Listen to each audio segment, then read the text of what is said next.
Welcome to a world where passion ignites, danger lurks in the shadows, and love defies the limits of the supernatural. Here, shifters claim their fated mates. Powerful alphas fight for the ones they love, and the impossible becomes reality. Whether it's a growly werewolf, a scorching hot dragon, or a possessive vampire, one thing's for sure. These heroes are fiercely protective and undeniably irresistible. Get ready to escape into a story where magic meets seduction, and every heartbeat brings you closer to a love that's out of this world. Now, sit back, relax, and let the story begin.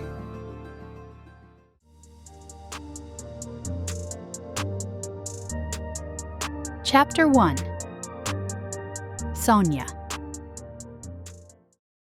The mist parted like curtains around Sonya's car as she navigated the winding mountain road, and she knew she'd found the right place. Magic hummed in the air here, thick as honey and twice as sweet.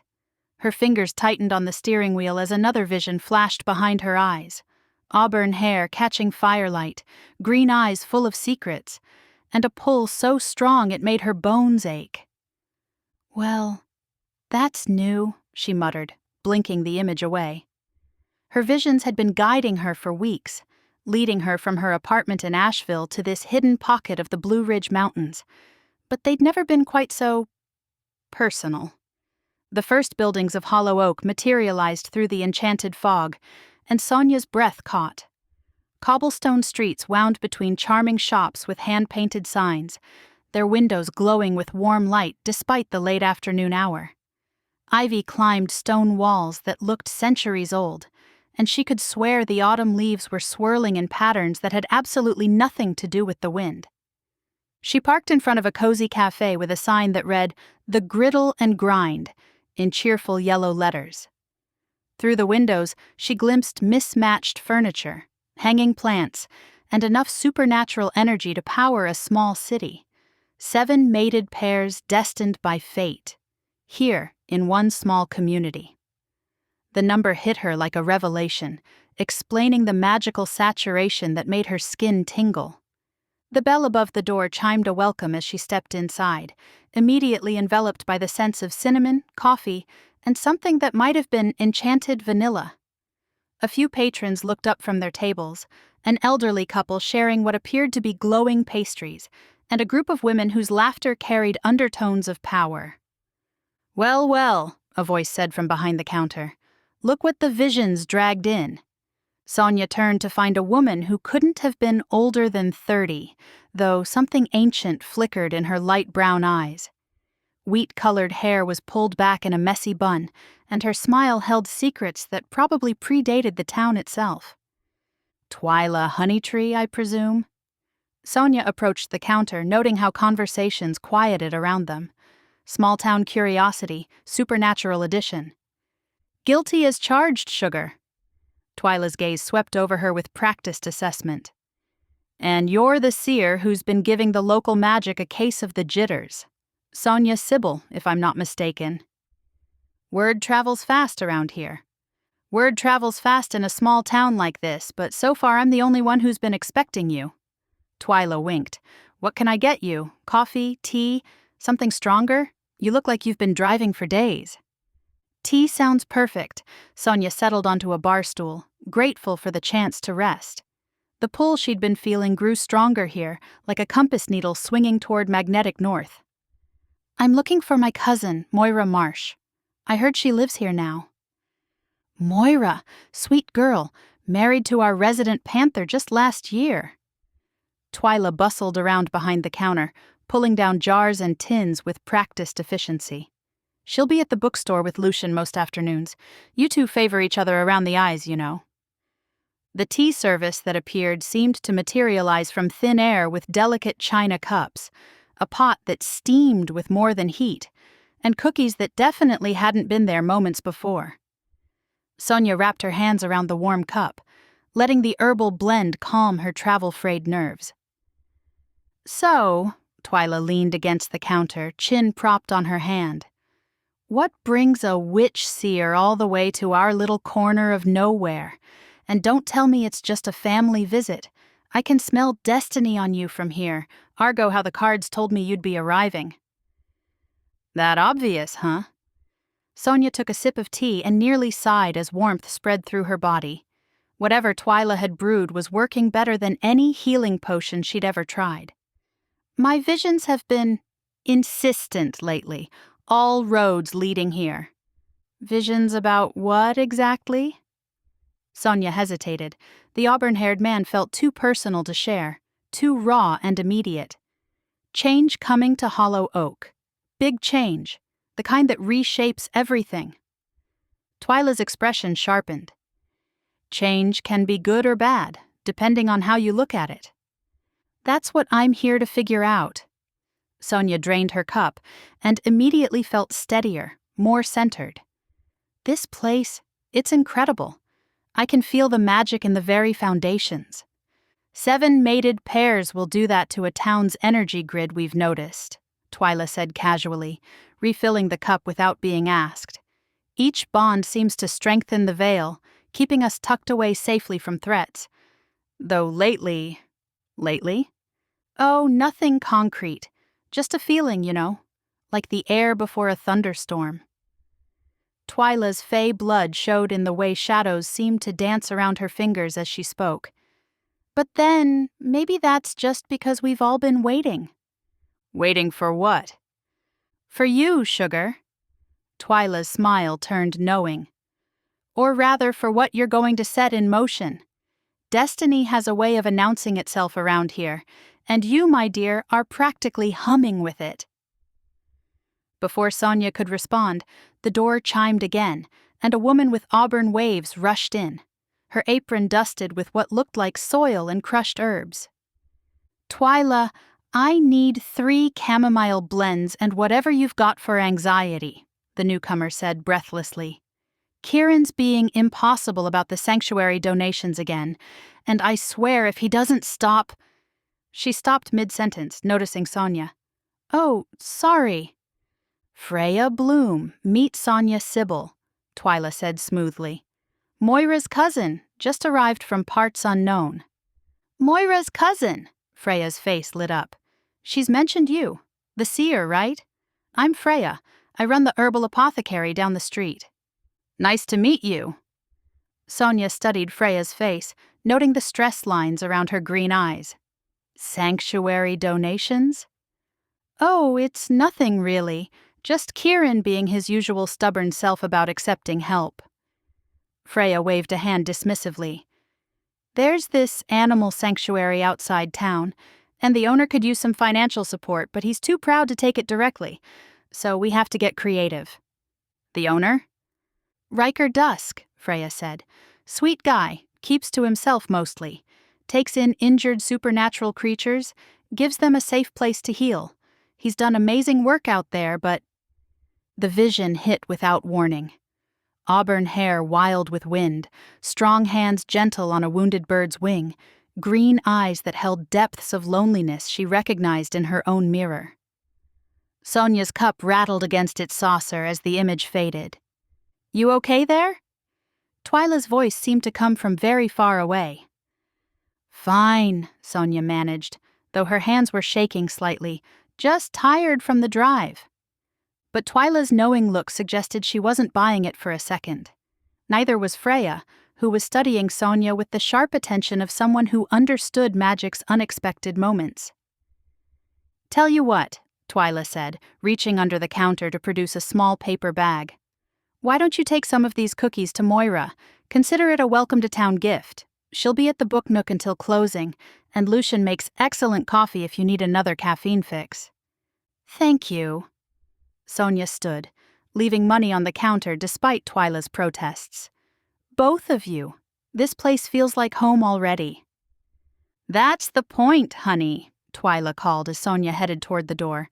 Hollow Oak has a way of calling its own. Outside, the early evening air carried scents of wood smoke and approaching winter. Sonya paused on the sidewalk, letting her senses adjust to the magical currents flowing through the town like underground rivers. 7 mated pairs, their bonds weaving protection and power into the very stones beneath her feet. But there was something else, too. A restless energy. A sense of incompleteness that made her skin prickle with awareness. As if the magical equation wasn't quite balanced yet. As if it was waiting for one more piece to fall into place or to tip the scales entirely. She pulled her jacket tighter and headed toward the bookstore, following both Twyla's directions and the increasingly insistent pull in her chest. Whatever had drawn her to Hollow Oak, whatever change her visions had been attempting to show her, it was close now, very close indeed. Chapter 2. Ryker. The messenger hawk shifter's wing trembled under Ryker's gentle touch as he cleaned the wound with antiseptic solution. The bird had arrived 3 hours ago, barely conscious and bleeding from what looked like a run-in with barbed wire. Now perched on the examination table in the sanctuary's medical cabin, she watched him with wary golden eyes. "Easy, sweetheart," Ryker murmured, keeping his voice low and steady. "Almost done here. You'll be flying again before you know it." But his wolf was restless beneath his skin, making concentration difficult. Something was coming, had been coming all day, riding the autumn wind like a storm front. The feeling made his shoulders tense and his hands shake just enough to notice. "It's going to hurt, but I need you to shift to your human form." The hawk shifter flickered between forms, settling into her human shape, a young woman with close-cropped brown hair and fierce eyes. "There." He secured the bandage and stepped back. "Keep that wing still for at least 3 days. No shifting until the bone knits properly." "Thank you. I don't know what would have happened if I hadn't found this place." Word gets around in the supernatural community. Ryker handed her a bottle of pain medication and a card with care instructions. "Where were you headed?" "Council business. Message for Elder Varick about some disturbances near the Tennessee border." She tucked the card into her jacket pocket. "Nothing urgent, but he'll want to know." Ryker nodded, though something cold settled in his stomach. Disturbances usually meant trouble, and trouble had a way of finding Hollow Oak eventually. "There's a guest cabin if you need to rest overnight. Recovery rooms just through that door." "I might take you up on that."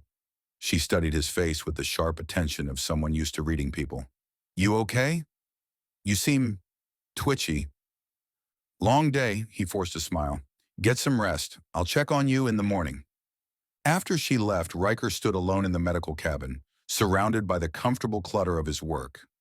Bandages and bottles lined the shelves, along with specialized equipment for treating everything from pixie wing fractures to Selkie scale infections.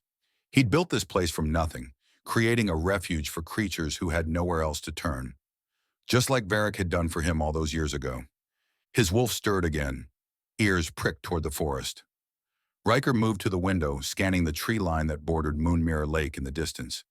The sanctuary sat on 50 acres of protected land, far enough from town to offer privacy but close enough for emergencies.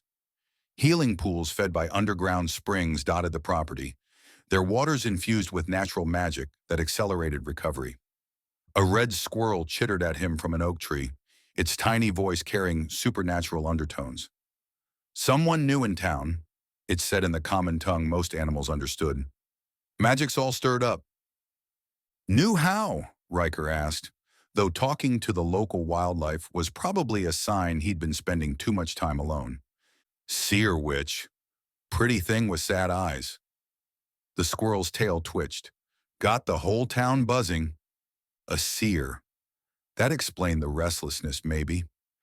Seers sometimes affected the local magic when they arrived, sending ripples through the supernatural community like stones dropped in still water.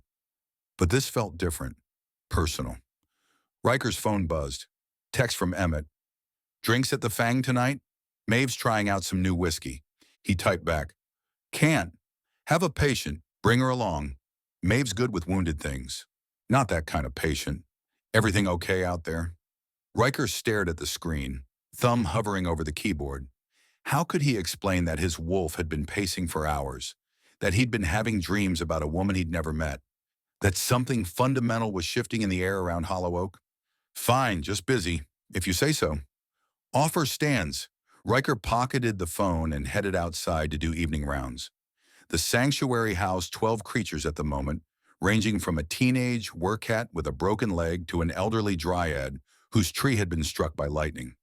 Each had their own space, their own needs, their own stories of how they'd ended up here. The dryad, Maple, looked up from her healing grove as he passed. "Troubled tonight, young wolf?" "Restless, I guess." He paused beside her.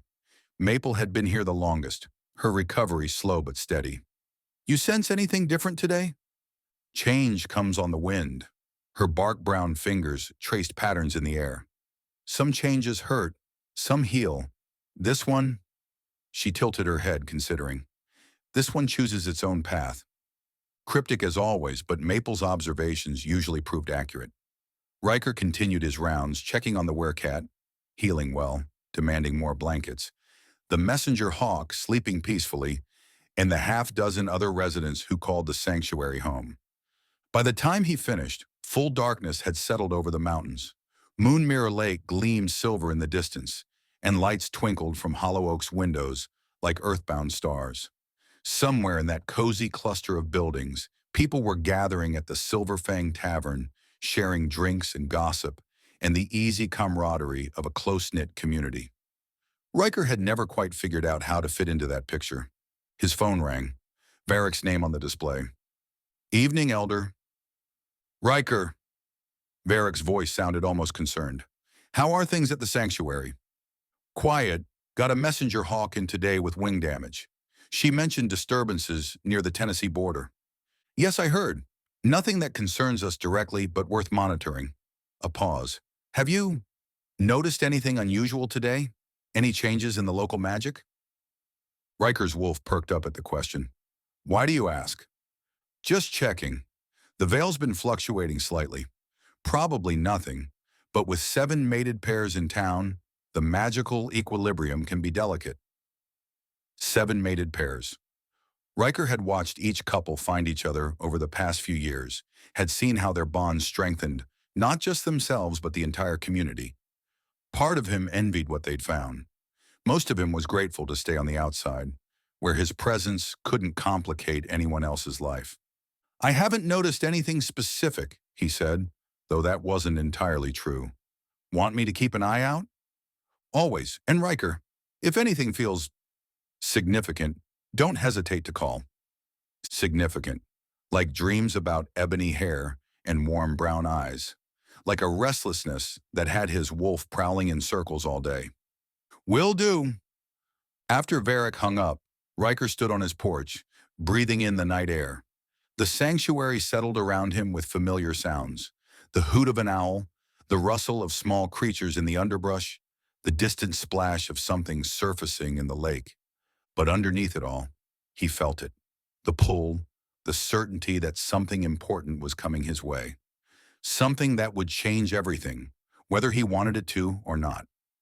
He thought about the messenger hawk's words. Council business, disturbances, the ever-present reminder that the supernatural world was larger and more dangerous than their protected corner of it. He thought about Maple's cryptic warning, change that chooses its own path. Most of all, he thought about the dreams. The woman with dark hair who looked at him like she knew secrets he'd forgotten. The feeling of recognition so strong it left him aching when he woke.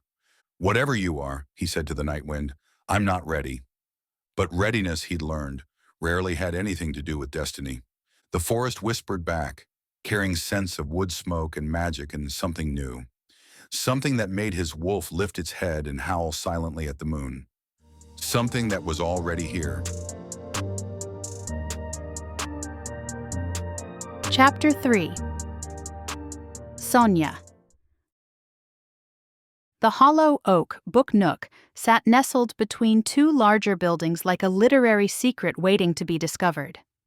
Warm light spilled from its windows, and the wooden sign above the door bore intricate carvings that seemed to shift when Sonya wasn't looking directly at them.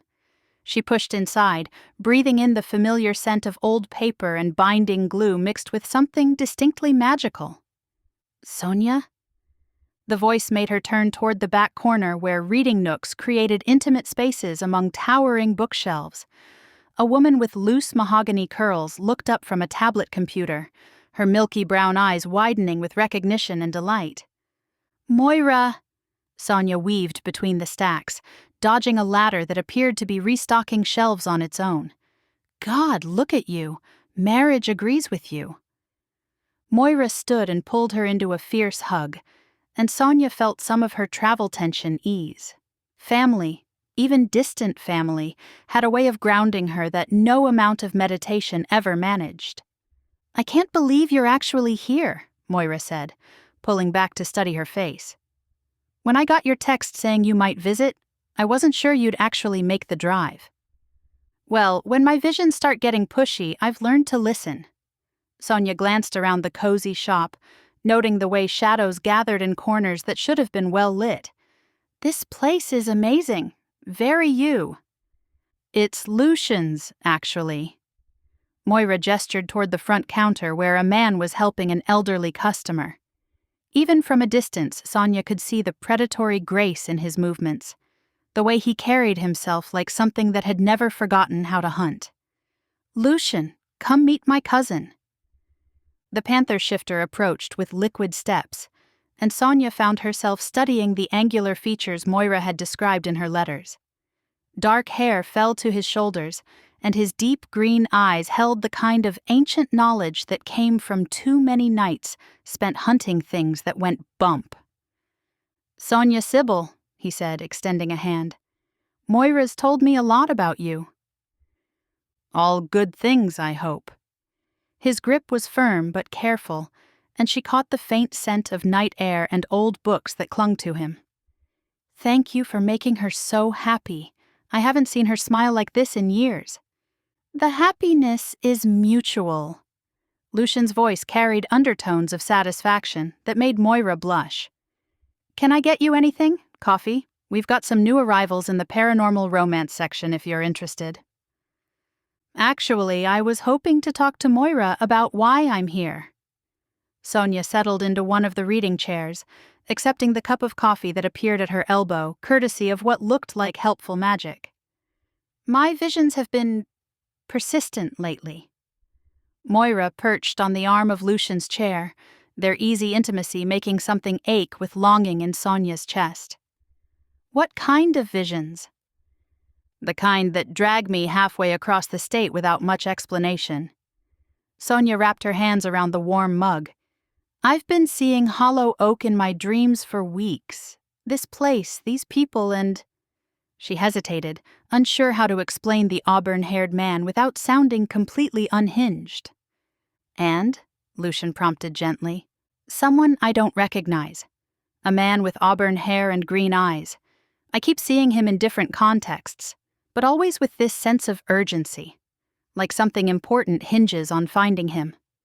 Moira and Lucian exchanged a look that held entire conversations. "Auburn hair and green eyes," Moira repeated slowly. "Tall, lean build, kind of keeps to himself." "You know him?" "Sounds like Ryker Dusk," Lucian said. "He runs the animal sanctuary outside town, takes in injured supernatural creatures." "Ryker, that's him. Freya mentioned him at the cafe." "Of course she did." Moira's tone carried fond exasperation. "Half the town's been trying to get that man to come out of his shell for years." "What do you mean?" Lucian leaned forward, his expression growing serious.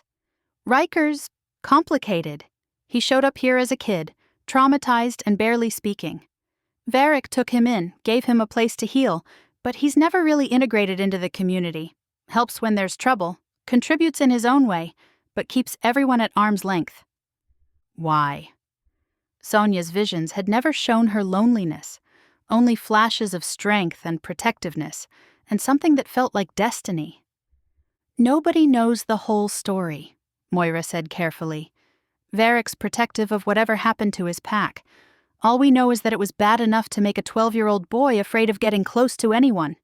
But you think my visions are connected to him.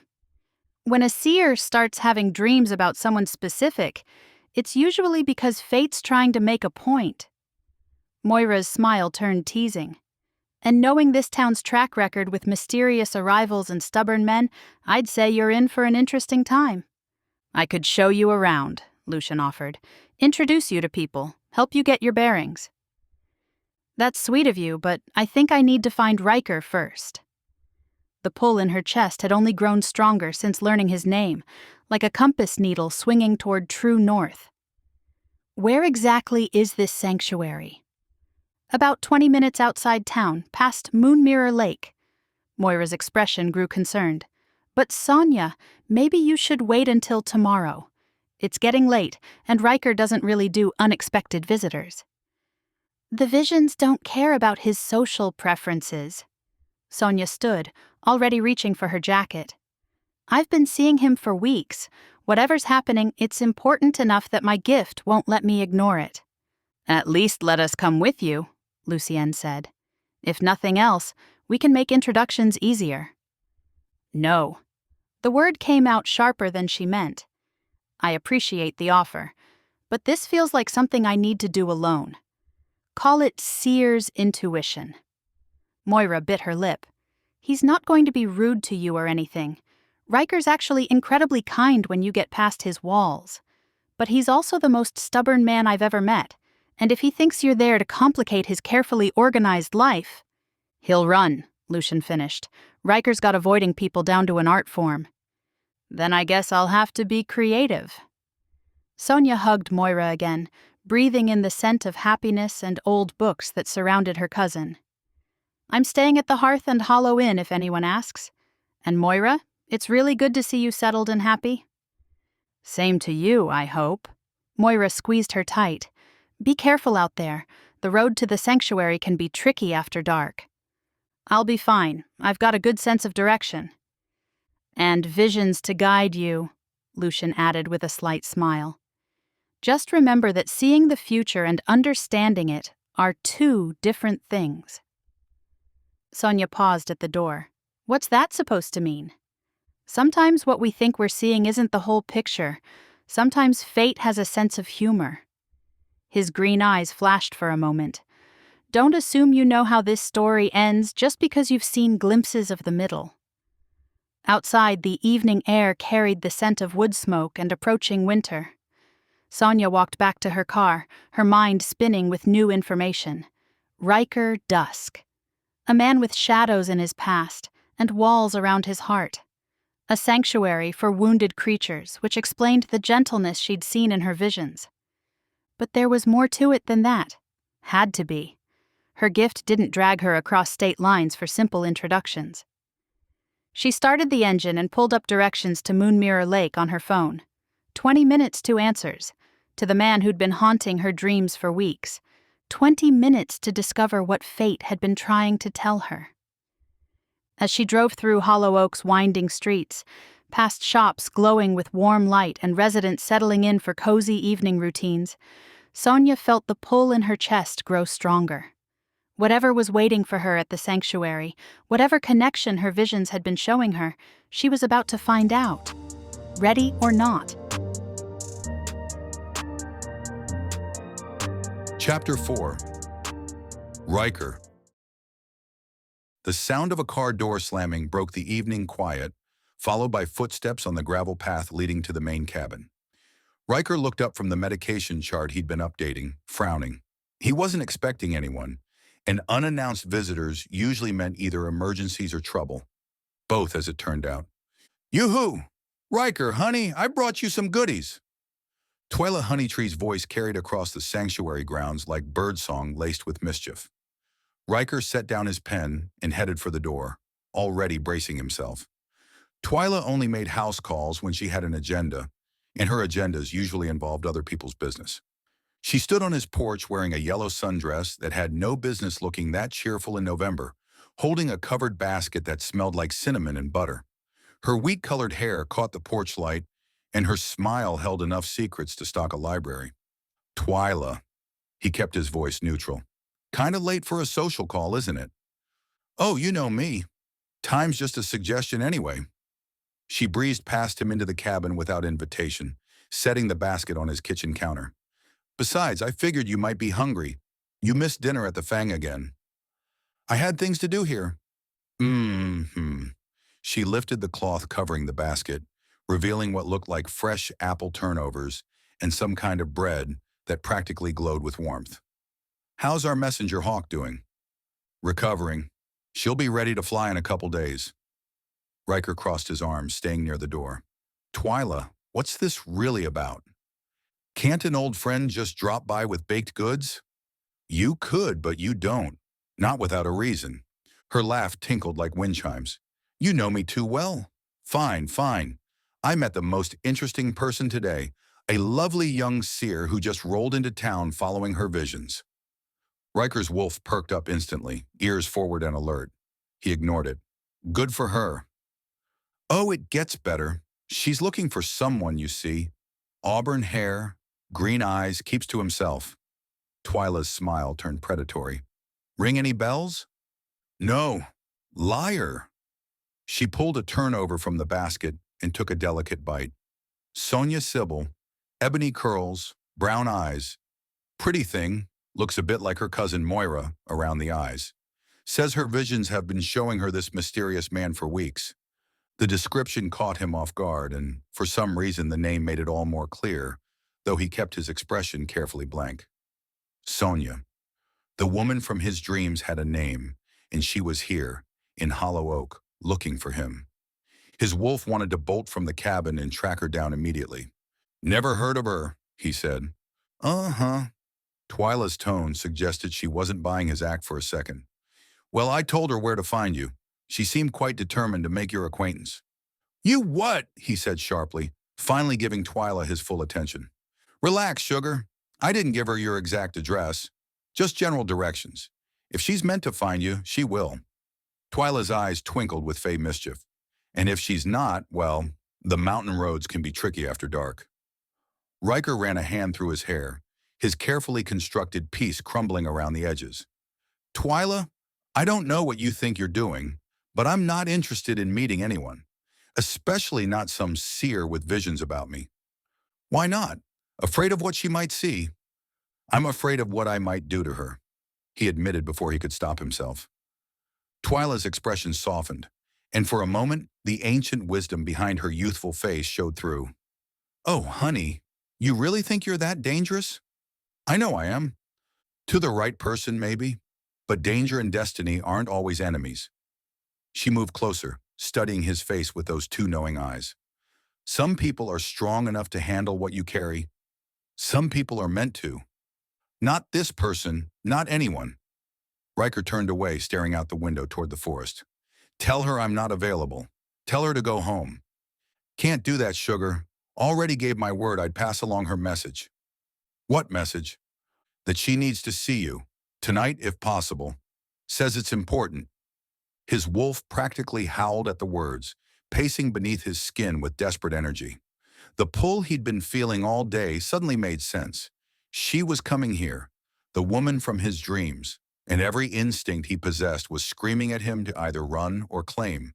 Neither was an option. Then you can tell her I said no. Ryker Dusk. Twyla's sudden maternal voice gave away that her fey look suppressed her true age. Are you really going to hide out here like some wounded animal when destiny comes knocking? It's worked so far. Has it? Because in my opinion, you look pretty miserable. He was miserable, had been for years, maybe his whole life. But misery was safe. Misery didn't hurt other people. I'm fine. You're a terrible liar. Twyla sighed and headed for the door.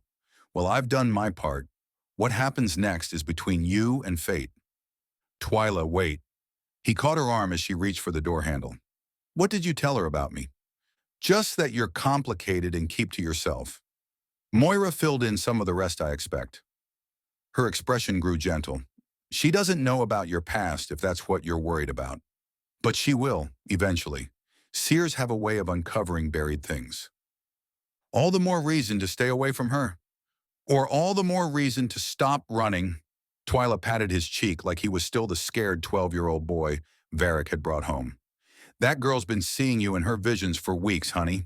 You think that's coincidence? I think that's trouble. Maybe, but trouble and blessing look awful, similar sometimes. Ryker stood alone. Surrounded by the sense of cinnamon and destiny, his wolf whined for something just out of reach. The woman with ebony hair and warm brown eyes was coming here, to his sanctuary, carrying visions he didn't want to understand. He should leave, pack up the essential supplies and disappear into the mountains until she gave up and went home. It wouldn't be the first time he'd run from something that threatened his careful isolation. Instead, he found himself in the bathroom, staring at his reflection in the mirror. His hair was a mess, his shirt had stains from treating the hawk shifter, and he needed a shave. Not that it mattered. He wasn't trying to impress anyone. 15 minutes later, he emerged clean-shaven with his hair combed and wearing a fresh flannel shirt. His wolf preened with satisfaction, while his logical mind cursed his stupidity. "This is a mistake," he told his reflection. "She's going to take one look at you and run screaming. Probably the smart thing to do." He heard a car engine in the distance made his decision for him. Panic clawed at his throat as headlights swept across his windows. She was here. Sonya Sibyl was actually here, and he wasn't ready, would never be ready. He grabbed his jacket and slipped out the back door, heading for the trail that led to Moonmirror Lake. If she couldn't find him at the cabin, maybe she'd give up and go back to town. Maybe he could hide at the lake until she lost interest and moved on to whatever normal life seers lived when they weren't chasing visions. His wolf snarled at the cowardice, but Ryker ignored it. Running was what he did best, even if it felt like tearing his soul in half. Chapter 5. Sonya. The sanctuary's main cabin stood dark and empty when Sonya pulled up. She sat in her car for a moment, studying the building through her windshield. Warm light glowed from what looked like medical facilities in the distance, but the house itself felt abandoned. Well, damn. She cut the engine and climbed out, breathing in air that smelled like pine sap and approaching winter. Should have called ahead. A footpath wound away from the cabin toward a cluster of outbuildings and healing pools, but her instincts pulled her in a different direction, toward the tree line where another trail disappeared into the forest. Her visions had never shown her this place specifically, but something about the path felt familiar. The trail led downhill through towering oaks and maples, their branches forming a canopy overhead that filtered the dying light. Sonya followed the well-worn path, her boots crunching on fallen leaves while evening birds called from hidden perches. The pull in her chest grew stronger with each step. She emerged from the trees onto the shore of the most beautiful lake she'd ever seen. Moonmirror Lake stretched before her, its surface reflecting the sunset in shades of amber and rose. Mountains rose on all sides, their peaks catching the last light of day, and somewhere nearby, water lapped against stone with gentle rhythm. A figure stood at the water's edge, silhouetted against the dying light. Sonya felt her breath hiccup for a moment. Even from a distance, she recognized the lean frame, the way he stood like something wild barely contained. Auburn hair caught the sunset as he bent to pick up a stone, and when he straightened to throw it, she saw the fluid grace she'd watched in a dozen visions. Ryker Dusk. Finally. She approached slowly, not wanting to startle him. He was skipping stones across the lake's surface with practiced ease, each throw sending ripples across the mirror-calm water. Up close, he was even more striking than her visions had suggested. Sharp features softened by an unexpected boyish charm, shoulders that spoke of physical labor, and an aura of controlled power that made her skin tingle. "You're good at that," she said when she was close enough to speak without shouting. He froze mid-throw, the stone still clenched in his fist.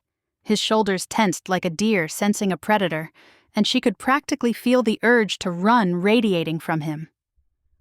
"I don't mean to intrude," she continued gently. "I was looking for you at the cabin."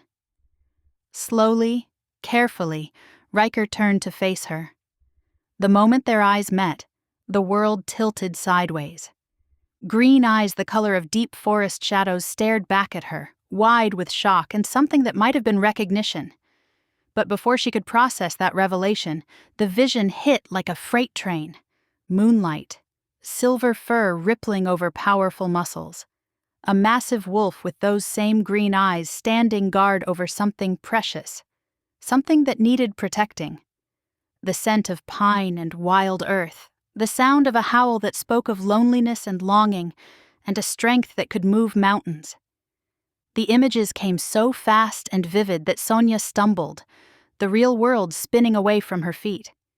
She was dimly aware of dropping toward the rocky shore, of loose stones rolling under her boots.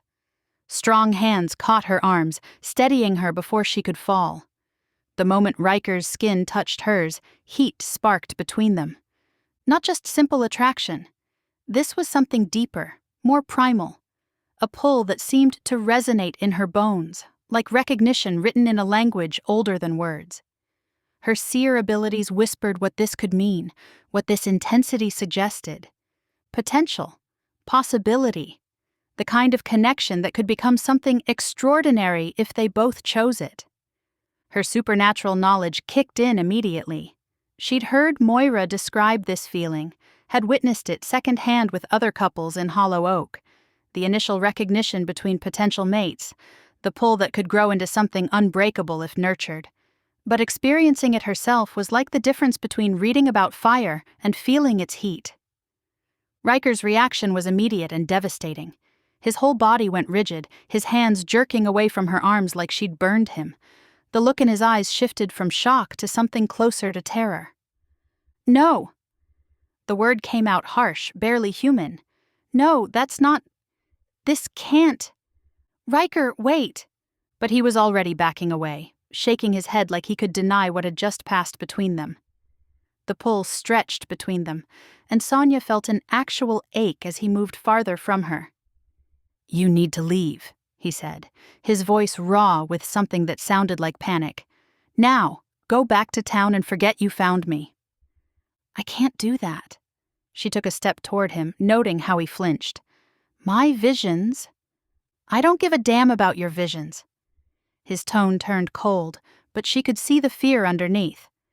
"Whatever you think you saw, whatever brought you here, you're wrong. I'm not who you're looking for."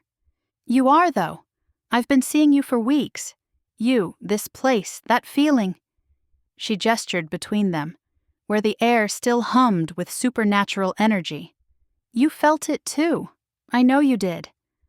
"I felt nothing." The lie was so blatant that Sonya almost laughed. Almost.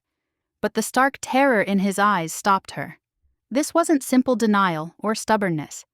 This was a man convinced that what had just happened was somehow dangerous. "I'm not going to hurt you." "Stay away from me. I mean it.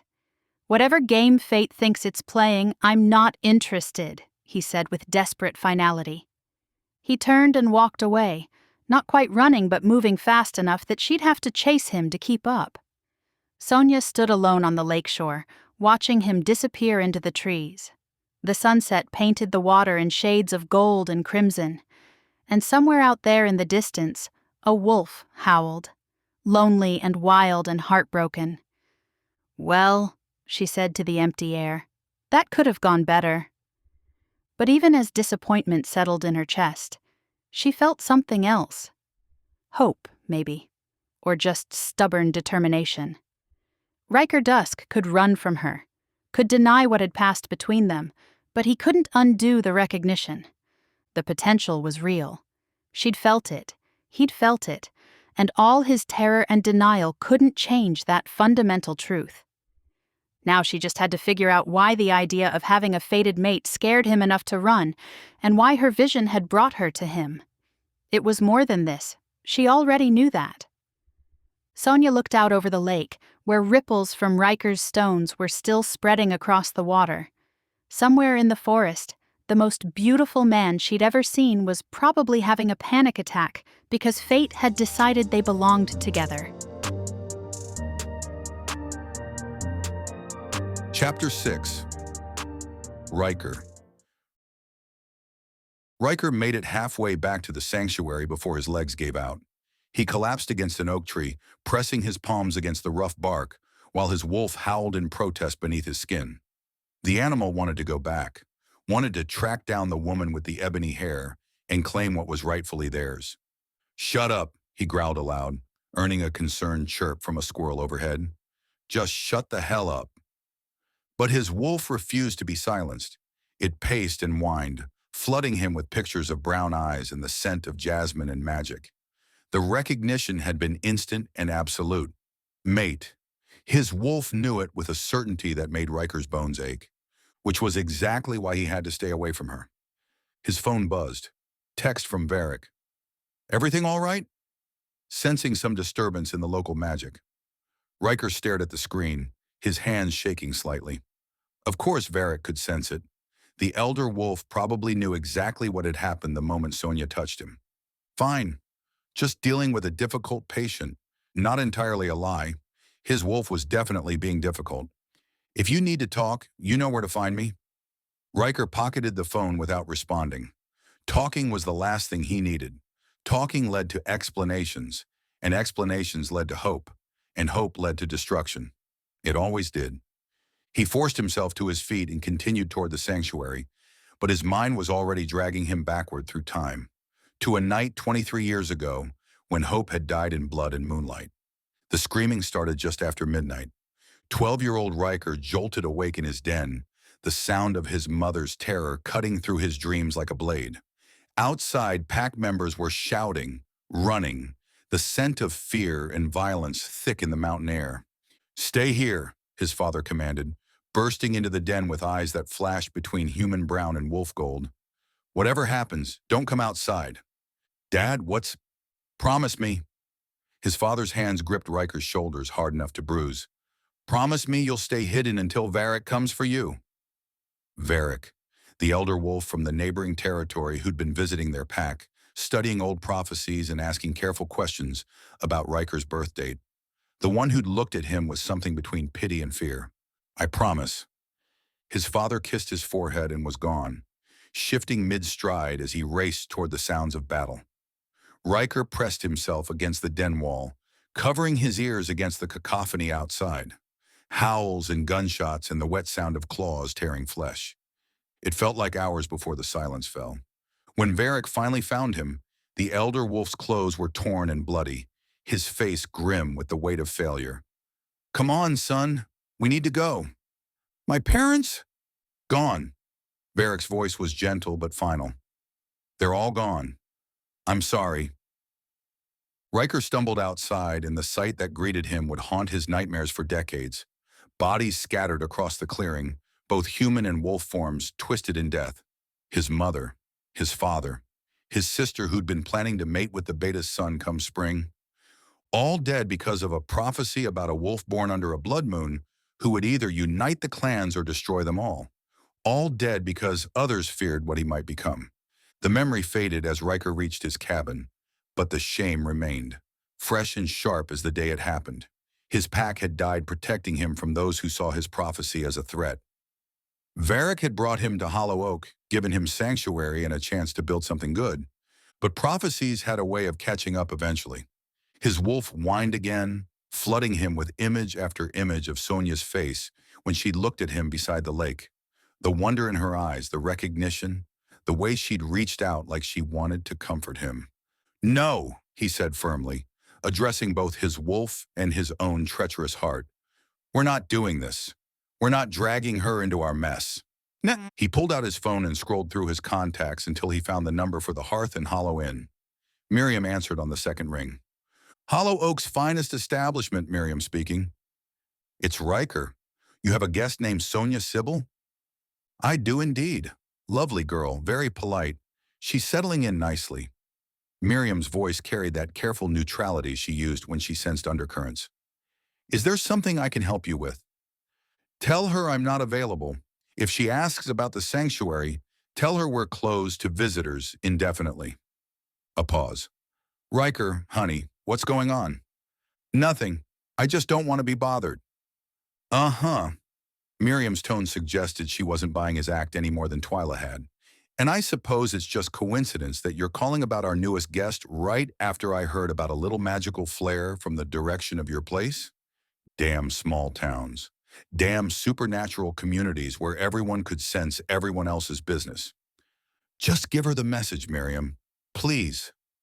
"I'll give her your message," Miriam said carefully. "But Ryker, running from something doesn't make it go away. Sometimes it just makes it stronger."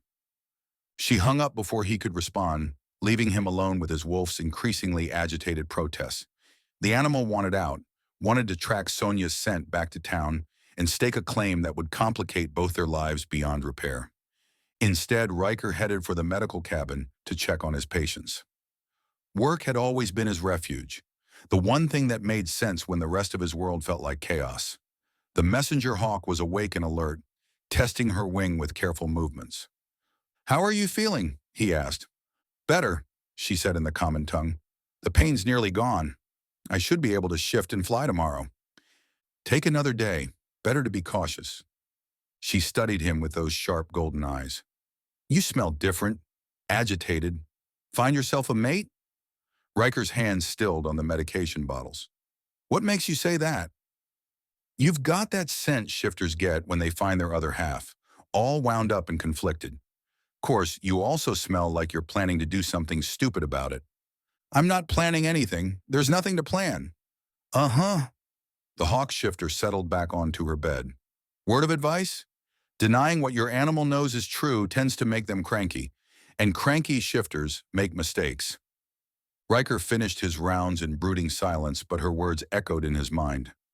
Cranky shifters make mistakes. He'd been making mistakes his whole life. The biggest one had been surviving when his pack died.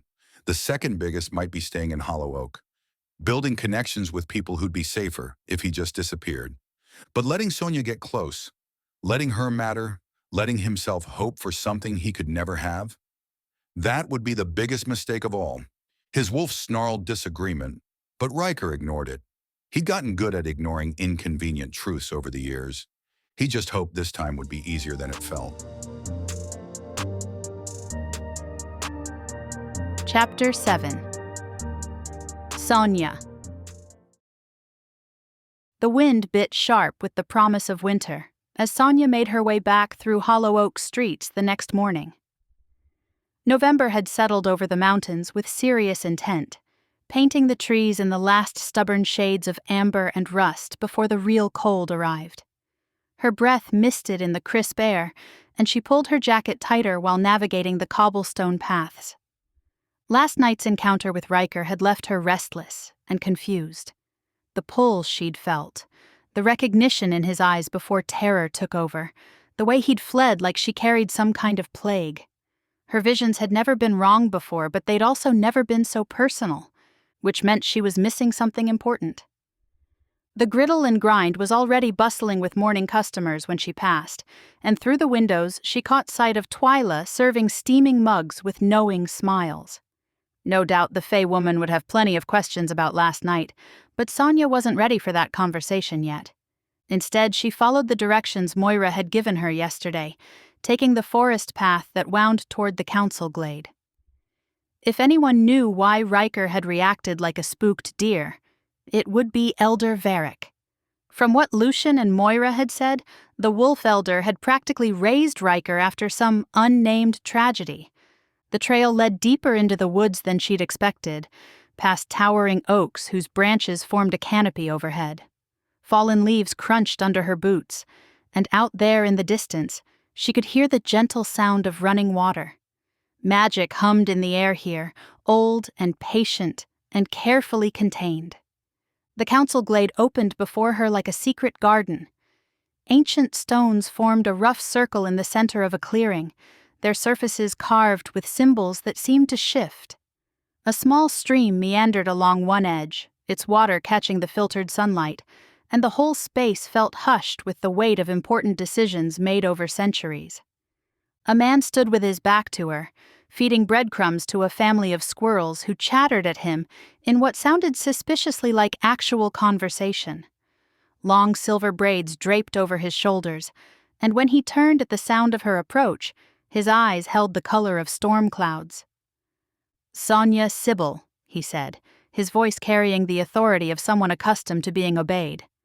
"I wondered when you'd find your way here." "Elder Varric." She inclined her head respectfully. "I hope I'm not intruding." The glade is open to all residents of Hollow Oak, and you are a resident now, whether you realize it or not. He scattered the last of his breadcrumbs and brushed his hands clean.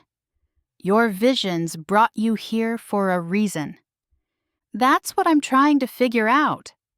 Sonya moved closer, noting how the squirrels continued their chatter even in her presence. I met Ryker last night. Ah, Varick's expression didn't change. And how did that go? He ran, literally. The moment we touched, he looked at me like I was going to destroy his world and then disappeared into the forest. Interesting. Varick settled onto one of the stone benches, gesturing for her to join him. What did you feel when you touched him? She felt embarrassed at the intimacy of but still met his steady gaze. Recognition, the kind that comes before a mating bond if both parties choose it. But there was something else, something bigger. He's connected to why my visions brought me here. Ryker is important to Hollow Oak's future, Varick said carefully. Always has been, since the day I found him. Found him how? That's his story to tell, not mine. The elder's tone brooked no argument. What I can tell you is that sometimes the greatest gifts come wrapped in the heaviest burdens. And sometimes the people who could save us are the ones most afraid of their own power. Sonya studied his weathered face, noting the careful way he chose his words. You're talking about a prophecy. I'm talking about possibility, about choice. Varick turned to look at the carved stones. Tell me about your visions, child. What exactly have you been seeing? Ryker, mostly. Different contexts, different times, but always with this sense of urgency. Like something important hinges on him, on us meeting. She paused, considering how much to reveal. And, lately, flashes of Hollow Oak itself. The town, but wrong somehow, like something fundamental is breaking. Varick went very still. Breaking how? Before Sonya could answer, a vision hit. The veil shimmering like heat waves, then cracking like broken glass. Magic bleeding out of Hollow Oak in visible streams, leaving the town exposed and vulnerable. Two figures standing in the midst of the chaos, herself and Ryker, but the scene split like a forked path. In one version, Ryker's wolf form blazed with silver light, and his howl wove the broken pieces back together, stronger than before. The town safe, the magic restored. Their hands clasped as power flowed between them. In the other, that same silver light turned dark and consuming.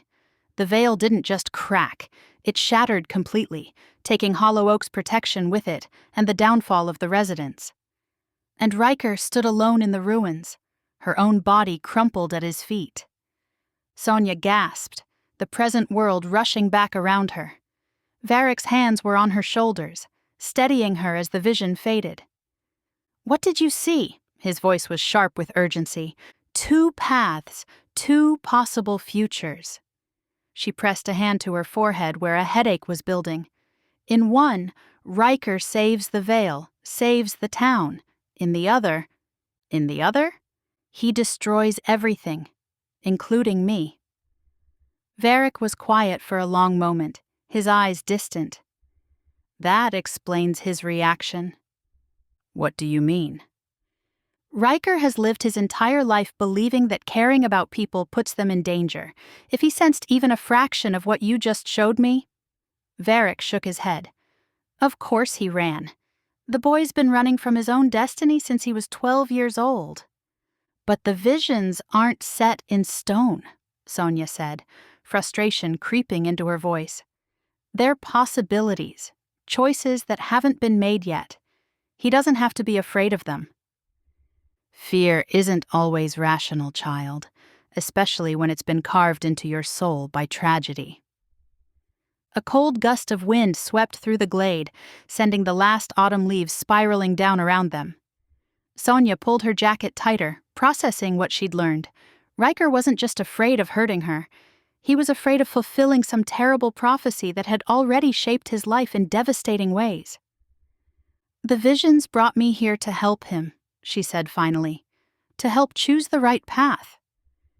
Perhaps, Or perhaps they brought you here because you're the only one who can." Varric stood, his silver braids catching the wind. "But be warned, Sonya Sibyl. Changing destiny requires more than good intentions. It requires trust and sacrifice, and the willingness to walk into darkness without knowing if you'll find light on the other side. What's the alternative? Let him destroy himself trying to avoid a future that might not even happen?" "There's always a choice," Varric said quietly. "The question is whether you're both brave enough to make it." He walked away without another word, leaving Sonya alone with the carved stones and her swirling thoughts. The November wind whispered through the trees, carrying scents of wood smoke and winter, and somewhere out there she thought she heard the lonely howl of a wolf. Two paths, two possible futures, and a man so afraid of his own power that he'd rather live in isolation than risk the people he cared about. Well, she'd never been one to back down from a challenge, even if this one might kill her. Chapter 8. Ryker.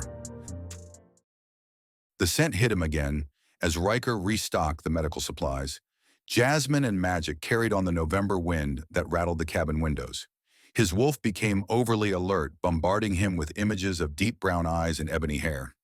"Knock it off," he muttered, slamming a bottle of antiseptic onto the shelf harder than necessary. "She's not coming back." His wolf whined in disagreement. The animal had been impossible since last night, constantly testing the edges of his control and flooding him with the urge to track Sonya's scent back to town. A car door breaking the morning quiet made his stomach tight at the unknown, but when he looked out the window, he saw a beat-up pickup truck and a woman in her 30s lifting something carefully from the passenger seat. Ryker was outside before she could call for help, recognizing the signs of an injured shifter. The woman cradled what looked like a young deer in her arms, but the scent told him what his eyes couldn't see. Shapeshifter, probably no more than 16. "Please," the woman said, her voice tight with controlled panic. "Someone in town said you might be able to help. She tried to shift to human form, but something went wrong. Bring her inside." Ryker led the way to the medical cabin, his movements already shifting into the calm efficiency that came with emergency situations. "What's her name?" "Fawn. She's my daughter." The woman's hands shook as she placed the deer on the examination table. "This is her first year shifting on her own, and she got spooked by some hikers. When she tried to change back, she got stuck halfway." Ryker began his examination, his touch gentle despite the urgency. The young deer's breathing was rapid and shallow, her eyes wide with fear and pain. It happens sometimes with new shifters. The human mind panics and forgets how to complete the transformation. "Can you fix it?" "We'll see." Ryker prepared a mild sedative, speaking in low, soothing tones. "Hey there, sweetheart. I know you're scared, but I'm going to help you, okay? Just going to give you something to help you relax." The deer shifter's ears flicked at his voice, and some of the panic faded from her dark eyes. Ryker had always been good with frightened animals, human or otherwise. Something about his own experience with fear, maybe, or just natural instinct. "That's it, just breathe," he murmured, administering the sedative. "Your mom's right here, and you're safe. No one's going to hurt you." As the medication took effect, the deer shifter's form began to shimmer. Ryker placed his hands carefully on her shoulders, lending his own energy to guide the transformation. It was a delicate process, requiring patience and trust. "Come on, Fawn," he said softly. "Remember what it feels like to have hands instead of hooves. Remember your human heartbeat." The shift completed slowly, leaving a teenage girl with wide brown eyes and tangled brown hair on his examination table. She looked around in confusion before focusing on her mother. "Mom?" "Right here, baby." The woman rushed to her daughter's side, tears streaming down her face. "You're okay. You're human again." Ryker stepped back, giving them space for their reunion. The satisfaction of a successful healing settled in his bones, but his wolf was already restless again, catching that familiar scent on the wind. "Thank you," Fawn's mother said, clutching his hand. "I don't know how to repay you." "Just take care of her. I'm assuming her father is the shifter?" The woman nodded slowly. Was? Ryker bit back his own regret, knowing already how hard this must be for a non-shifting parent. Well, you did the right thing bringing her here. Maybe find her a mentor in your area, someone who can help her practice controlled shifting. Ryker handed her a card with aftercare instructions. New shifters need guidance, especially the first few years. After they left, Ryker tried to lose himself in routine tasks, checking on the other patients, updating medical charts, cleaning equipment, but his wolf refused to settle, and every gust of wind brought reminders of the woman he was trying to forget. The rumble of another vehicle made him look up from the supply inventory he was pretending to concentrate on. Emmett's truck pulled into the drive, and the alpha wolf climbed out. "Afternoon," Emmett said, approaching the cabin with his hands shoved deep in his jacket pockets. "Thought I'd check on you, see how things are going." "Things are fine." Ryker didn't look up from his clipboard. "Just busy with patients." "Uh-huh." Emmett leaned against the porch railing, his stormy gray-blue eyes taking in details that most people would miss. "Heard you had a visitor last night. News travels fast. Hell, Twyla probably knew about it before it happened." Emmett's tone was casual, but there was steel underneath. "Varric's concerned." "Varric's always concerned about something. This time he's concerned about you doing something stupid, like running from what you're meant to face." "I don't know what you're talking about." "Sure you do." Emmett moved closer, his alpha presence carefully controlled but unmistakable. "Question is, you gonna keep lying to yourself, or you gonna deal with reality?" "Reality is that I'm exactly where I need to be, helping creatures that actually need help, staying out of everyone else's business."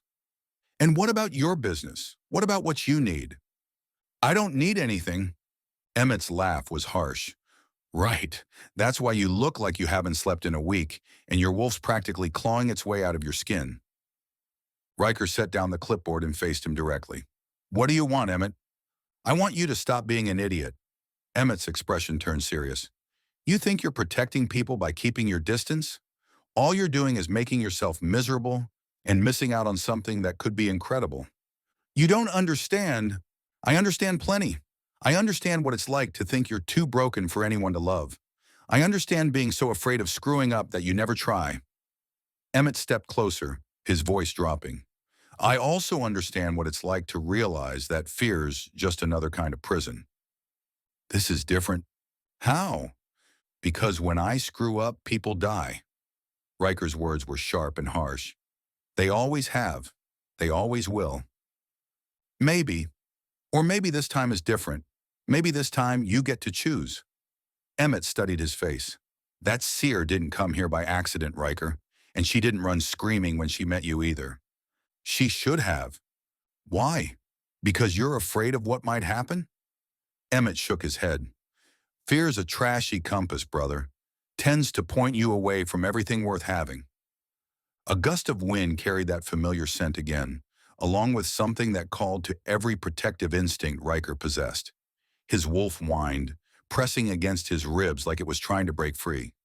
"I can't," he said quietly. "I won't be responsible for what happens to her." "Then don't be responsible for her. Be responsible to her. There's a difference." Emmett headed back toward his truck, pausing at the driver's door. "And Ryker, whatever you're afraid of facing, it's going to find you eventually whether you run or not. Might as well face it on your terms." After Emmett left, Ryker stood alone on his porch, breathing in the sharp November air. Maybe Emmett was right. Maybe fear was just another kind of prison, but some prisons existed for good reasons, and some doors were better left unopened. Chapter 9. Sonya. The bell above Bloom and Blossom's door chimed as Sonya entered, carrying the morning frost on her jacket. The apothecary smelled like dried herbs and peace, with bundles of lavender hanging from the rafters and bottles of tinctures lining the walls in neat rows. "Perfect timing," Freya called from behind the counter where she was grinding something that sparkled faintly in the November sunlight. "I could use an extra pair of hands this morning. We've got 3 different orders of protection charms due before noon." "Happy to help." Sonya shed her jacket and rolled up her sleeves. "What do you need me to do?" Start with those dried sage bundles. They need to be tied with red thread for the warding properties. Freya gestured toward a pile of herbs on the work table. And don't worry about getting it perfect. The magic responds to intention more than technique. Sonya settled into the rhythm of the work, finding comfort in the simple, repetitive motions. The apothecary felt peaceful in a way that reminded her of her grandmother's kitchen, all warmth and purpose and the quiet satisfaction of creating something useful. Thank you for offering. Moira said you'd be willing to help. I really appreciate it. Absolutely, Sonya said with a smile as she continued tying. So, Freya said, crushing dried rosemary with a mortar and pestle. How are you settling in? Hollow oak can be a lot to take in at first. Everyone's been very welcoming. Well, mostly everyone. Ah, Freya's tone turned knowing. You met Ryker? Briefly. Sonya concentrated on her sage bundles, not trusting her expression. He wasn't exactly thrilled to see me. Don't take it personally. Ryker's been skittish around new people since he arrived here, especially people who might actually matter to him. The bell chimed again, and two women entered in a swirl of animated conversation. Sonya recognized the first as Cora from when she had stopped into the book nook, her pale blonde hair caught back in a practical bun. The second woman had thick black waves and sharp hazel eyes that took in everything at once. Morning, Freya, Cora said, unwinding a bright scarf from her neck. We're here for the monthly gossip session disguised as herb shopping. And to meet the mysterious seer who's got everyone talking, the dark-haired woman added with a grin. I'm Katniss, by the way. I run the true crime podcast that probably drove half this town crazy last year. Sonya, she set down her sage bundle and offered a smile, and I think I'm the one driving people crazy this time. Only the right people, Cora said diplomatically. How's the settling in process going? Complicated. Sonya returned to her work, needing something to do with her hands. I'm starting to think my visions brought me here for reasons I don't fully understand yet. Visions usually do, Katniss said, settling onto one of the stools around the work table. Mind if I ask what you're seeing? Ryker, mostly, but also flashes of hollow oak itself, and they're not all pleasant. Sonya hesitated, then decided these women might understand better than most. Has anyone else noticed changes in the town's magic lately?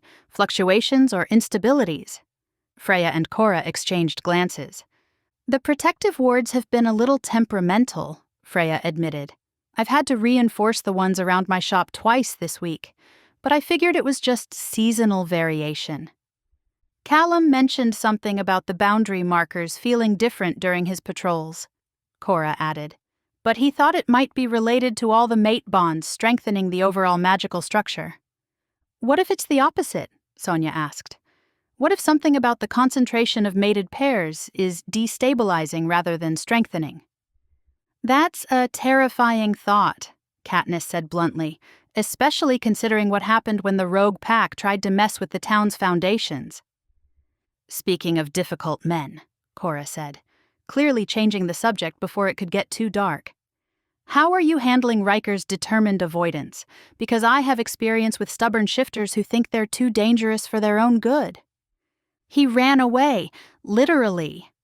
Sonya tied off another sage bundle with more force than necessary. The moment we touched, he looked at me like I was going to end the world and then disappeared into the forest.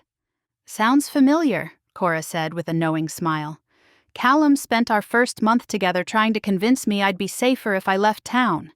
Kept insisting he was too territorial and possessive for a normal relationship. How did you change his mind? I didn't. I just refused to let his fear make my decisions for me. Cora picked up a bundle of dried chamomile and began separating the flowers. Eventually, he realized that pushing me away was hurting both of us more than taking the risk of letting me stay. But what if he's right? Sonya's hands stilled on the red thread. What if I really am safer staying away from him? Katniss said gently, If safe was your priority, you wouldn't have driven halfway across the state following visions that led you to a supernatural town full of alpha shifters. Fair point. Besides, Freya added, some things are worth the risk.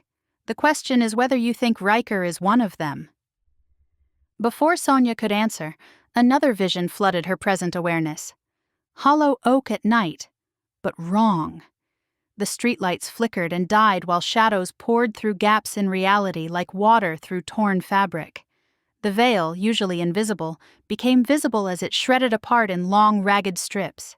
Magic bled out of the town in luminous streams, leaving buildings dark and lifeless, people running, screaming, their supernatural abilities failing as the protective barriers collapsed.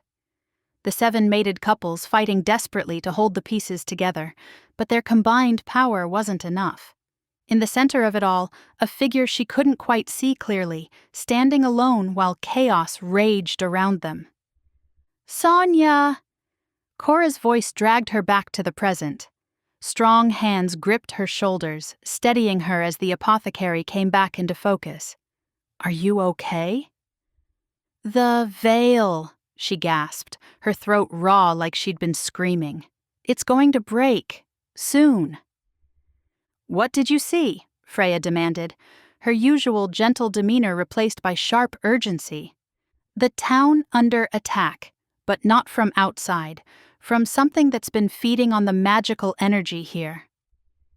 Sonya pressed her hands to her temples, trying to process the flood of images. The 7 mate bonds aren't stabilizing the magic. They're overloading it, creating too much power in one place. "And you think Ryker's connected to this somehow?" Katniss asked. "I know he is. The question is whether he's the solution or the catalyst." Sonya looked up at the 3 women surrounding her, seeing her own fear reflected in their faces. "How long do you think we have?" Sonya shrugged, unable to tell the time in the chaotic flashes of scenery. "Based on what I've been seeing in the protection wards?" Freya bit her lip, calculating. "Weeks, maybe. A month at most before something gives way." "Then we need to figure this out fast." Sonya stood, her mind already racing ahead to possibilities and plans. Because if my visions are right, Hollow Oak doesn't have time for Ryker to work through his issues at his own pace. "What do you need us to do?" Cora asked, and Sonya felt a rush of gratitude for the immediate, unquestioned support. "Help me understand what we're really dealing with.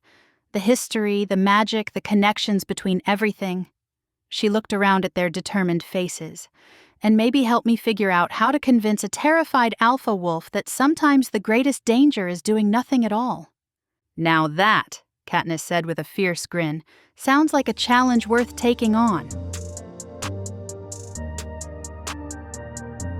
Chapter 10. Ryker. The emergency call came through just as the first snowflakes started falling. Ryker was in the middle of checking on the Dryad's healing grove when his phone buzzed with Miriam's number. "We've got a problem," she said without preamble. "Group of college hikers went off trail this morning near your area. They were supposed to check in an hour ago, and with this weather moving in..." Ryker looked up at the darkening sky, where heavy clouds promised more than just a light dusting. November in the mountains could turn deadly fast, especially for inexperienced hikers who didn't understand how quickly conditions could change. "How many?" 4 kids, early 20s. They told their professor they were exploring the old mining trails past Moonmirror Lake. Miriam's tone carried the worry of someone who'd seen too many rescue operations over the years. "Search and rescue's mobilizing, but you're closest to that area." "I'm on it." Ryker was already heading for his truck, grabbing his emergency pack from the porch. "Send me their last known coordinates." "Already did." "And Ryker, be careful out there. This storm's looking worse than the Weather Service predicted." He was loading gear into his truck when another vehicle pulled up the drive. His wolf perked up instantly, recognizing the scent before his eyes confirmed what he already knew. Sonya climbed out of her car, dressed in hiking boots and a heavy jacket that suggested she'd come prepared for the weather. "What are you doing here?" he asked, not bothering with pleasantries. "Miriam told me you were heading out for a search and rescue. She thought my seer abilities might help if you lose the trail." Sonya approached with the determined stride of someone who'd already made up her mind. I also have wilderness training and search experience. I work alone. Go back to town. 4 people are missing in deteriorating conditions. She pulled a pack from her car, checking the contents with practiced efficiency. This isn't the time for stubbornness.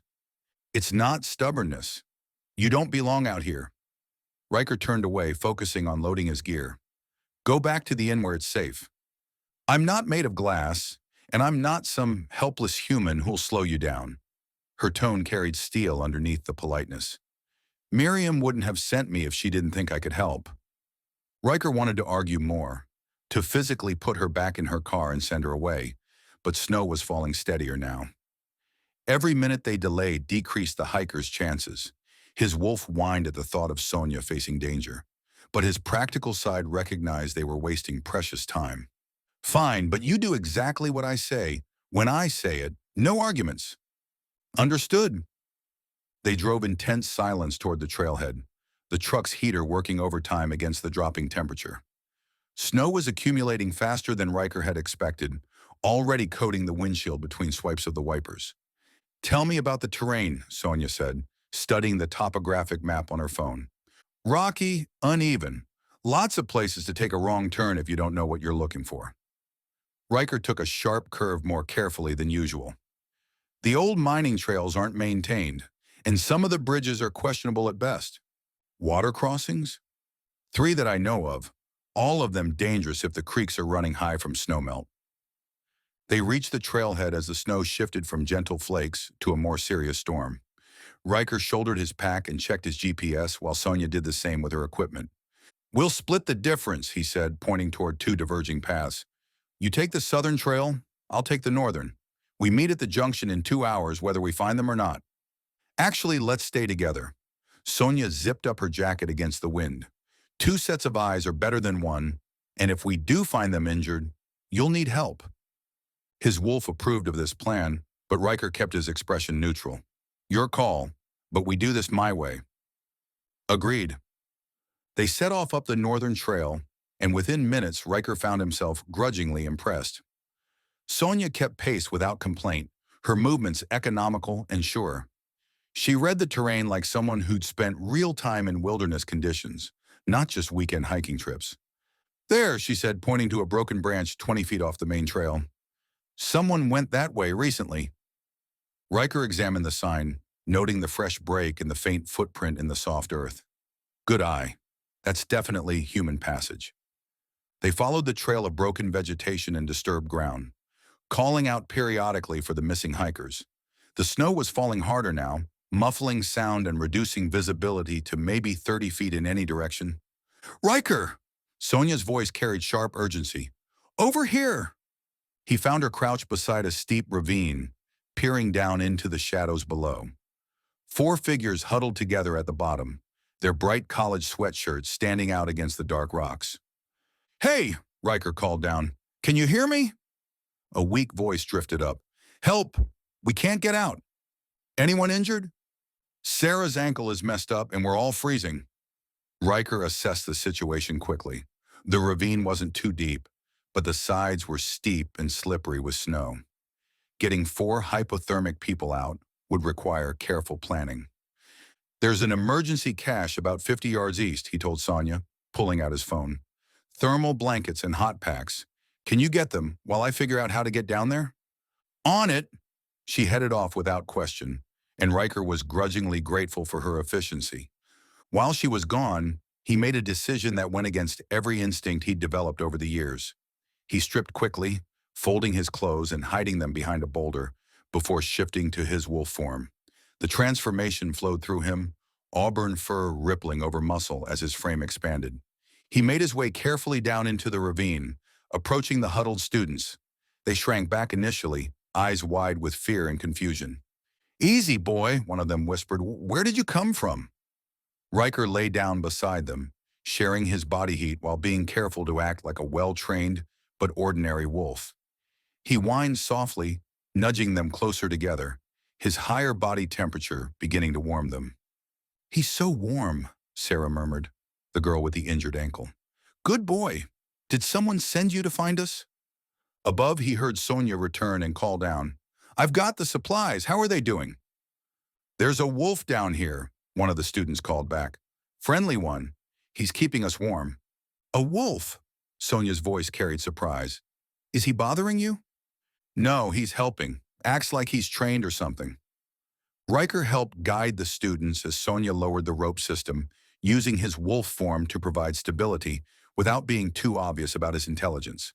When the last student reached the top, he bounded up the ravine slope and disappeared behind the boulder where he'd left his clothes. The shift back left him slightly winded, but he dressed quickly and emerged as if he'd been securing equipment. "Where did the wolf go?" one of the kids asked, scanning the area. "Probably headed back toward town," Ryker said, shouldering his pack. "Wild animals don't usually stick around humans longer than necessary." But he caught Sonya looking at him, like she knew what he was, what he had done, but wasn't sure enough to be confident about it.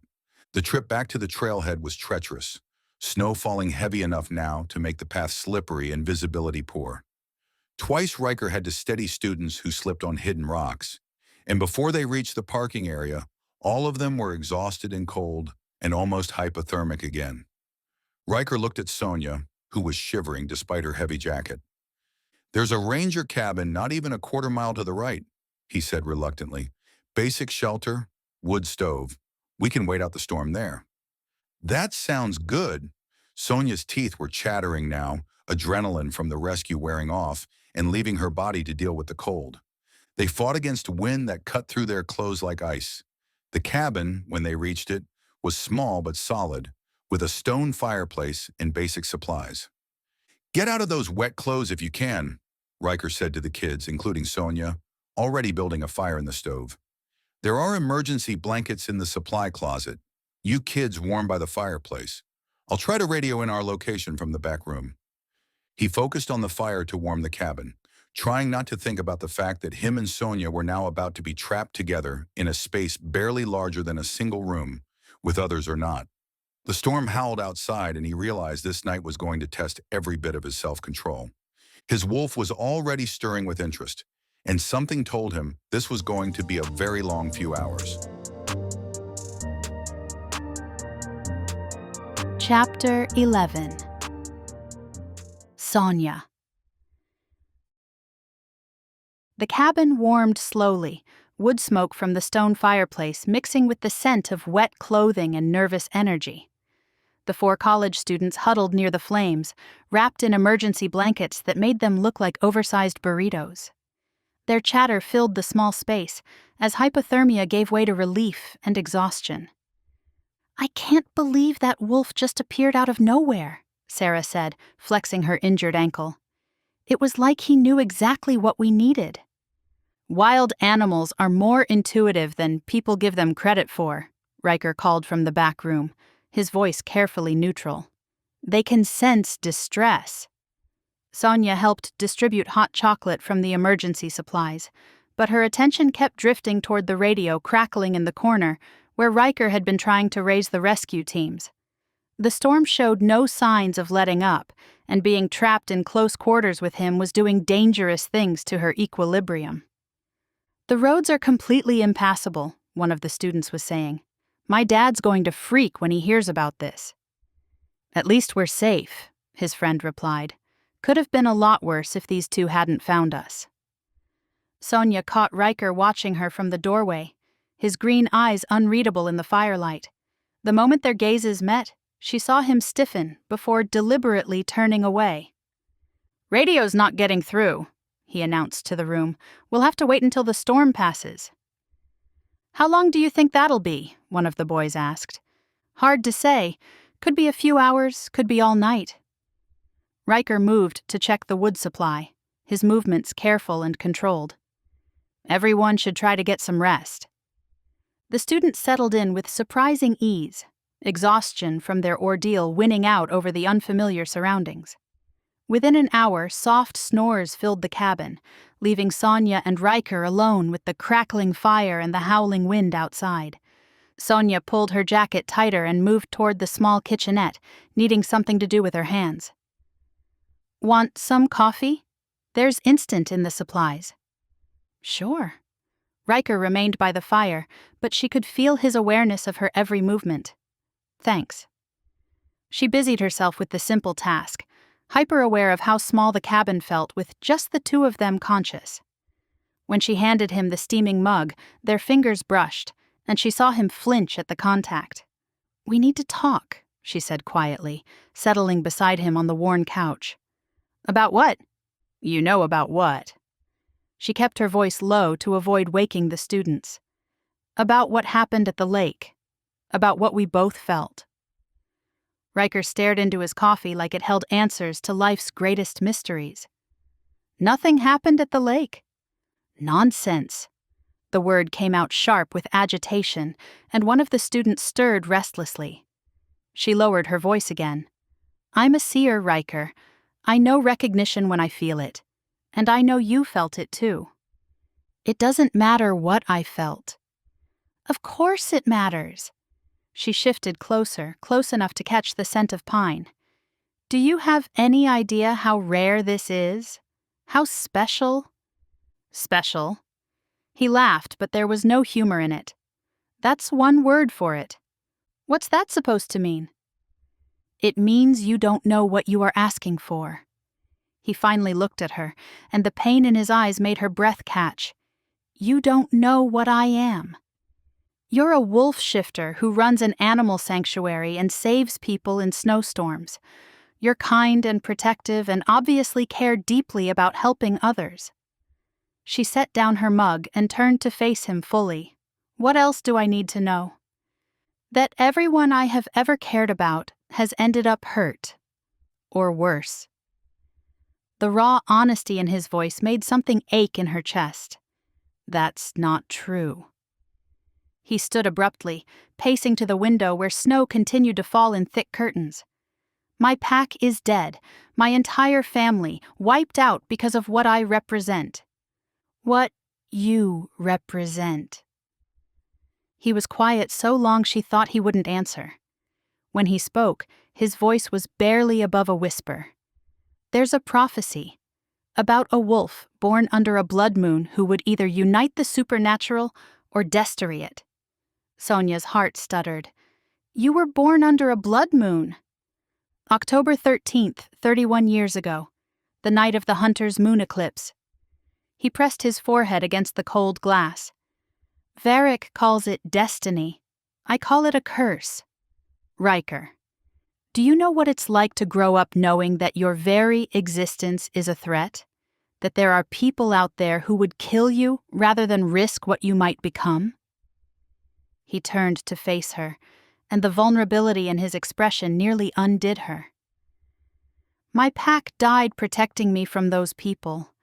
12 years old, and I watched them all die because they loved me enough to keep me safe." Sonya rose and moved toward him, her heart breaking for the scared child he'd been. "That wasn't your fault.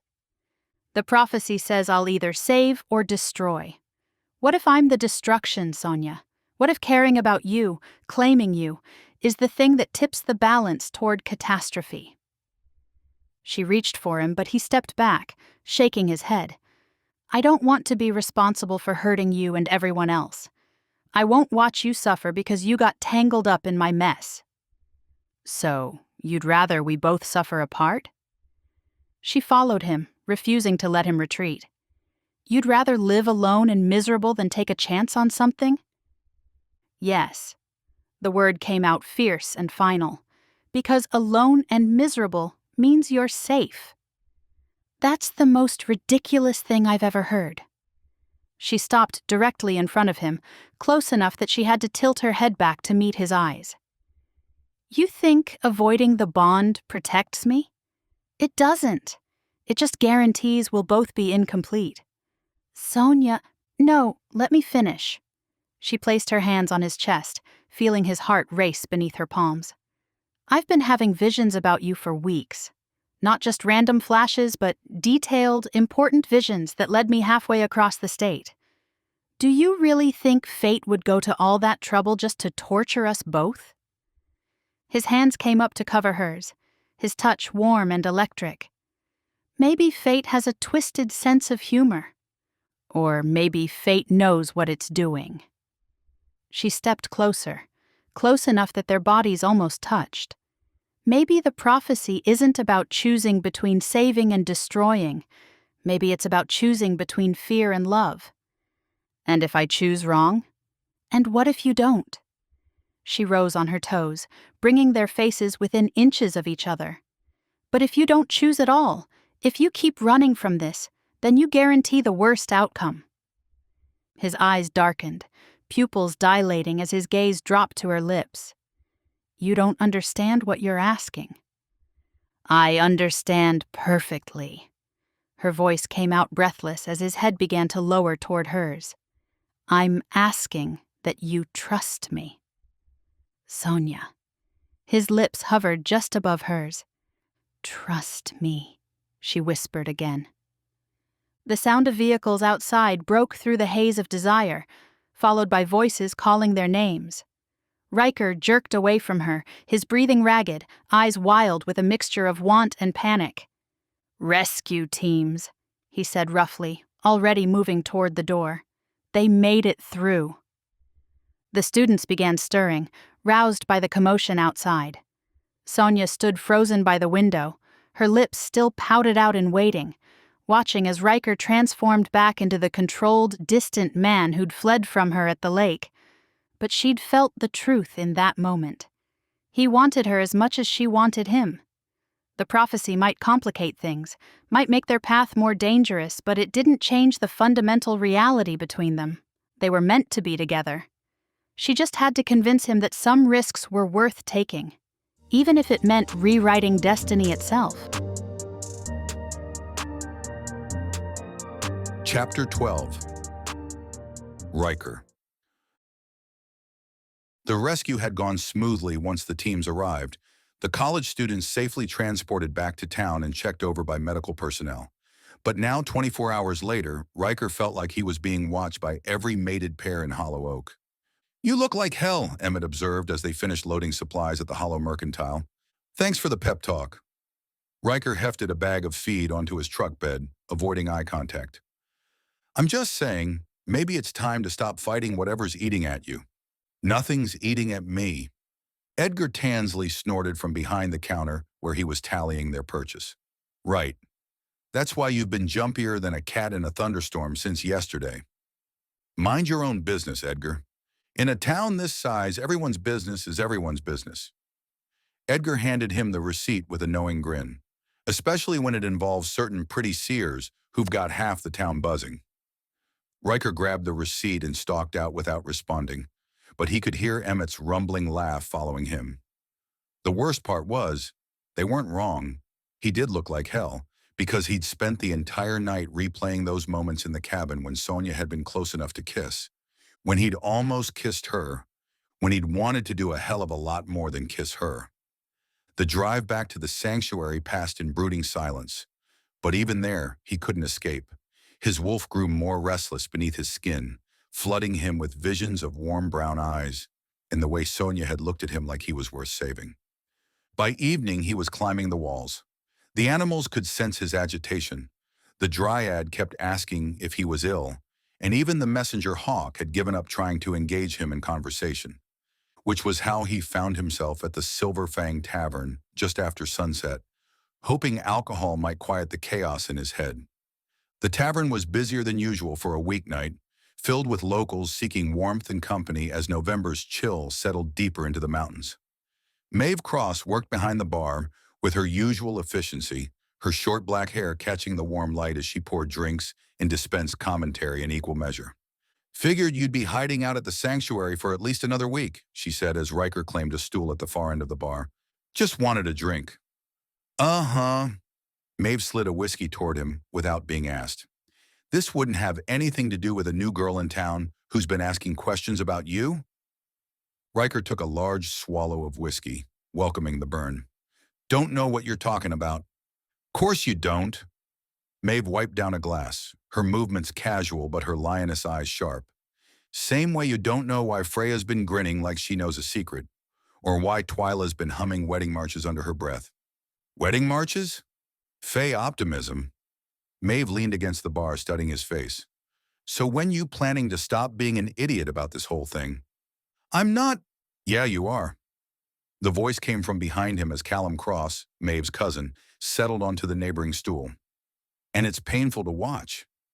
Ryker glared at his fellow shifter. Did Varric send you? Nope. Came all on my own. Callum nodded to Maeve, who slid him a beer. Figured you might need someone to talk sense into you. I don't need.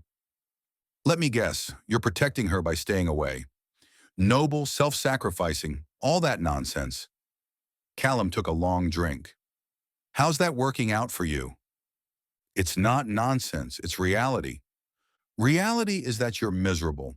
She's miserable, and everyone in town can see it. Maeve chimed in from where she was mixing drinks for another table. Reality is that mate bonds don't just go away because you ignore them. You don't understand. Riker's hands tightened on his glass. There are things about me, about what I could become. Yeah, I heard about the prophecy. Callum's tone was matter-of-fact. Varric filled me in after you went all broody hermit yesterday. Riker's head snapped toward him. He had no right. He had every right. You're part of this community, whether you want to admit it or not. And when something threatens that community, we all need to know. Callum's amber eyes were serious now. But here's the thing, brother. Prophecies aren't instructions. They're possibilities. Easy for you to say. Your prophecy doesn't involve potentially destroying everything you care about. No, it just involved being so territorial and possessive that I nearly drove away the best thing that ever happened to me. Callum's voice carried the weight of hard-won experience. You think I wasn't terrified when I realized Cora was my mate? You think I didn't spend weeks convinced I'd hurt her just by being what I am? Ryker stared into his whiskey. That's different. How? Because you're not cursed. You're not marked by some cosmic destiny to either save or destroy. The words came out bitter. My pack died because of what I represent, Callum. They died protecting me from people who were so afraid of the prophecy they were willing to commit genocide to prevent it. And you think honoring their sacrifice means living alone forever? I think it means not dragging innocent people into danger. Innocent? Maeve let out a harsh laugh. Boy, that woman tracked you down through visions and faced down a snowstorm to help rescue strangers. She's about as innocent as a shark. She doesn't know what she's getting into. She's a seer, Callum pointed out. Pretty sure she knows exactly what she's getting into. Question is, do you? Before Ryker could answer, the lights flickered. Not just once, but in a pattern that made the hair on his arms stand up. Around the tavern, conversations faltered as everyone noticed the disturbance. That's been happening all day, Maeve said quietly, her lioness instincts clearly on alert. Started right after the storm passed. The protective wards are acting up too, Callum added. Cora mentioned they've been humming with stress. Whatever's causing it, it's got everyone's magic on edge. Ryker felt his wolf stir uneasily. The animal's senses were more attuned to magical disturbances than his human consciousness, and right now it was practically vibrating with anxiety. It's getting worse, he said, more to himself than the others. What's getting worse? Maeve demanded. But before Ryker could answer, the lights flickered again, longer this time. Through the tavern windows, he could see streetlights doing the same thing, as a protective ward gave off a low, harmonic wail. Something's wrong with the veil, he said, standing abruptly. How do you know? Callum was on his feet too, his own predator instincts clearly triggered. Ryker met his eyes, seeing his own fear reflected there. Because my wolf can feel it breaking. Around them, the tavern's patrons were beginning to murmur nervously, their supernatural senses picking up on the wrongness that was spreading through Hollow Oak like a disease. Whatever was coming, whatever his presence in Sonya's life had set in motion, it was starting to happen. And running away wasn't going to stop it. Chapter 13. Sonya.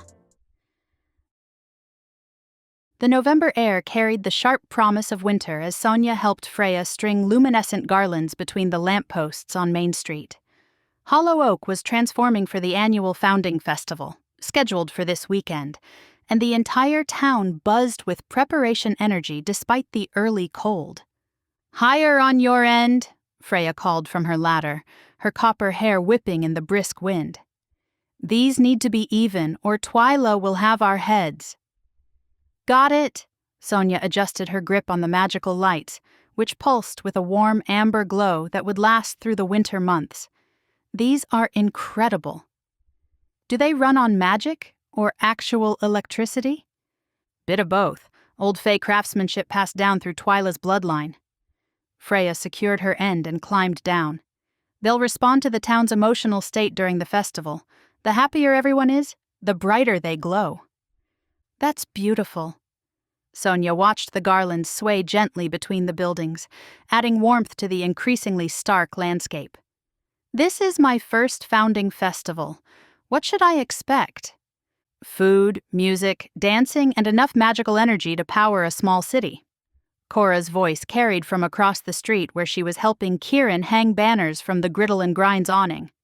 Plus, Twyla's famous wassail, which is basically liquid magic. And the traditional storytelling, added Sarah, emerging from the book nook with an armload of decorative scrolls. Maddox always recites the founding legend by the bonfire. It's quite dramatic. Sonya had been in Hollow Oak for over a week now, and the easy camaraderie among the mated couples still amazed her. They'd welcomed her into their circle with remarkable warmth, especially considering her complicated situation with Ryker. Speaking of which, she hadn't seen him since the cabin incident 2 days ago. The man was clearly a master of avoidance. "Any word from our resident hermit?" Katniss asked, appearing at Sonya's elbow with her usual directness. "Because the way you keep scanning the crowds suggests you're looking for someone specific." Sonya felt her face flush. "I'm not scanning anything." "Uh-huh," Katniss grinned. "For what it's worth, Emmett says Ryker's been just as distracted. Apparently he nearly fed the dryad fertilizer instead of healing tea yesterday." "He's afraid," Freya said matter-of-factly, tying off another garland. "Men like him always are when they find something worth keeping." "Men like him?" Sonya asked. "Alphas who've been hurt." Cora joined their group, brushing dust from her hands. "They're protective by nature, but when that protectiveness gets tangled up with trauma, they start thinking love equals danger." "Speaking from experience?" Sarah asked with a knowing look. "Callum spent our first month together trying to convince me I'd be safer in another state." Cora's smile turned fond. "Took a minor catastrophe for him to realize that pushing me away was actually putting me in more danger." "Maybe Ryker needs his own catastrophe," Katniss mused. Before Sonya could respond, the streetlights flickered. Not a brief blip, but a long, stuttering fade that made everyone pause in their decorating. The magical garlands dimmed in response, their warm glow becoming uncertain. "That's the 3rd time today," Freya said quietly, with a note of concern that made Sonya's seer instincts prickle. "4th for me," Cora added. "The wards around our house have been humming since yesterday morning."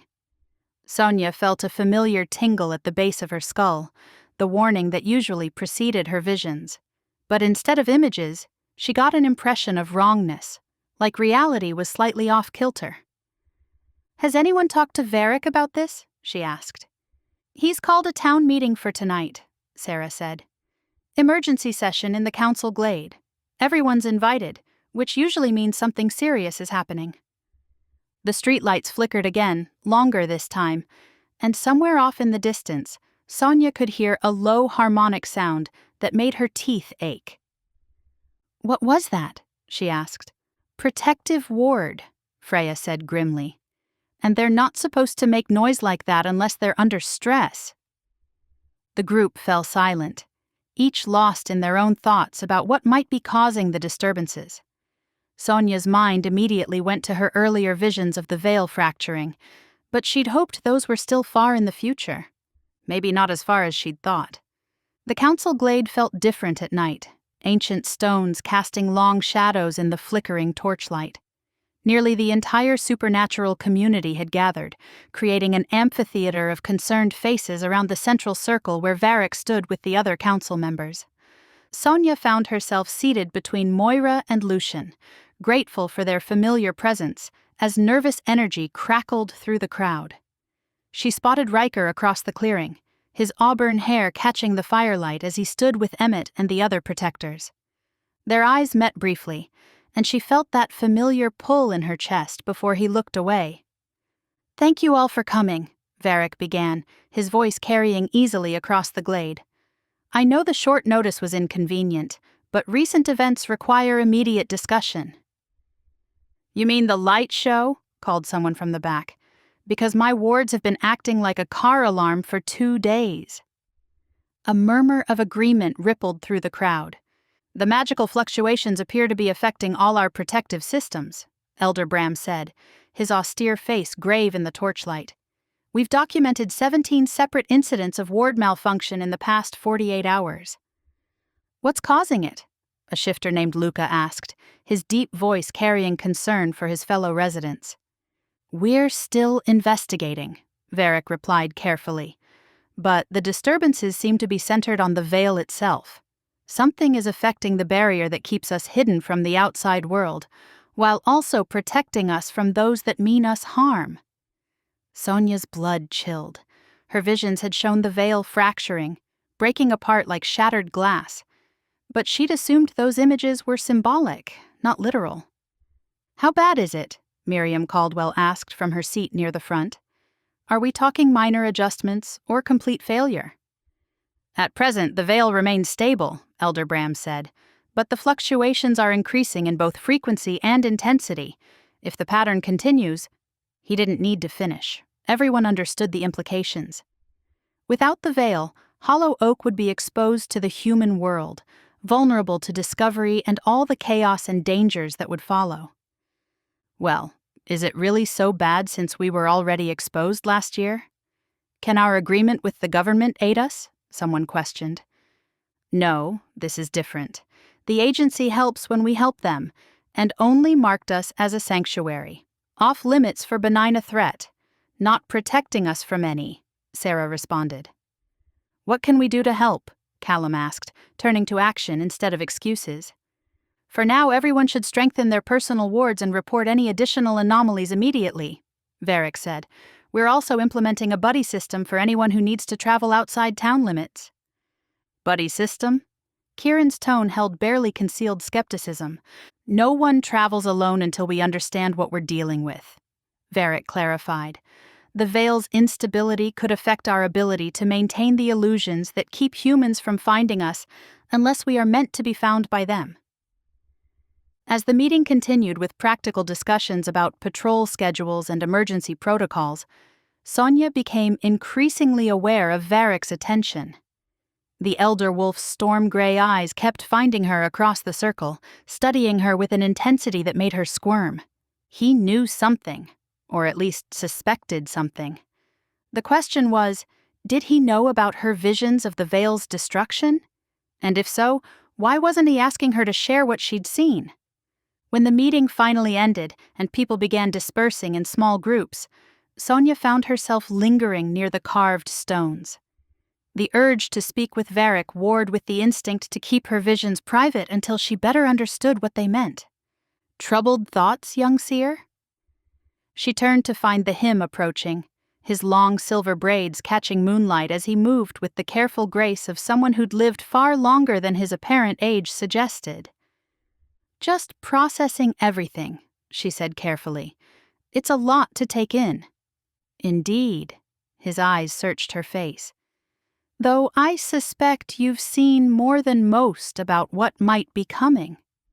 Her heart hammered against her ribs. "What makes you say that?" "Because you have the look of someone carrying visions she's not ready to share." His voice was gentle but knowing. "When you are ready, child, you know where to find me." He walked away without waiting for a response, leaving Sonya alone with the ancient stones and her increasingly urgent need to understand what her gift was trying to tell her. Around her, the torches flickered in a wind that carried the scent of winter and change.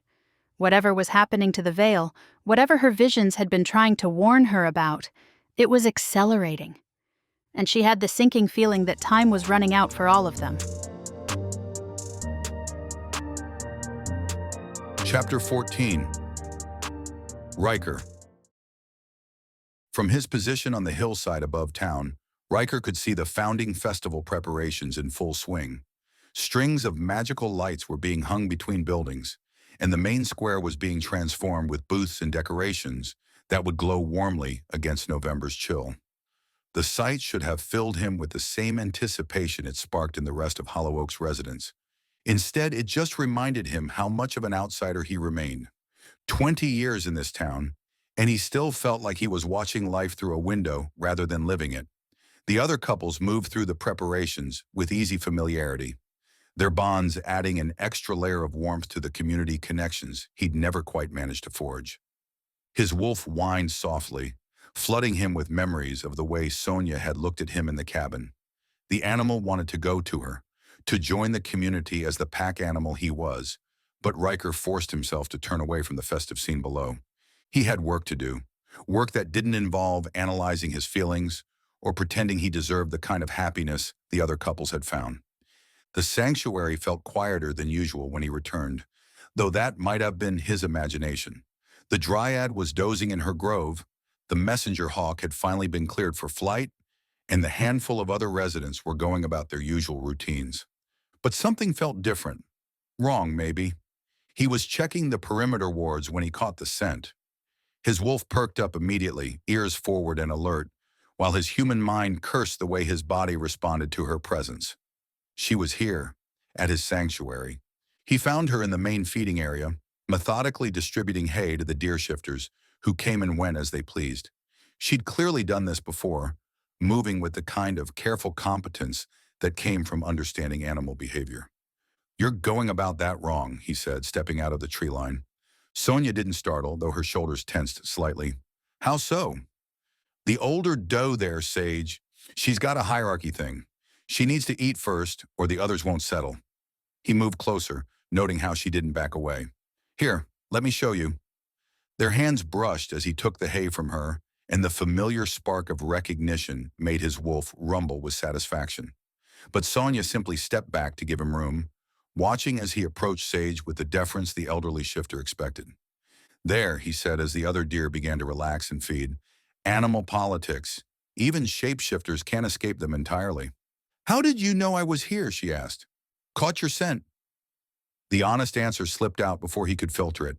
"My wolf has excellent tracking abilities." "Right, wolf shifter." She settled onto a fallen log, and after a moment's hesitation, he joined her. "I was hoping to run into you, actually. That's why I'm here." "Why?" The question came out more defensive than he'd intended. "Because you can't keep avoiding me forever, and we need to talk about what's happening to the Veil." Her tone was matter-of-fact, practical.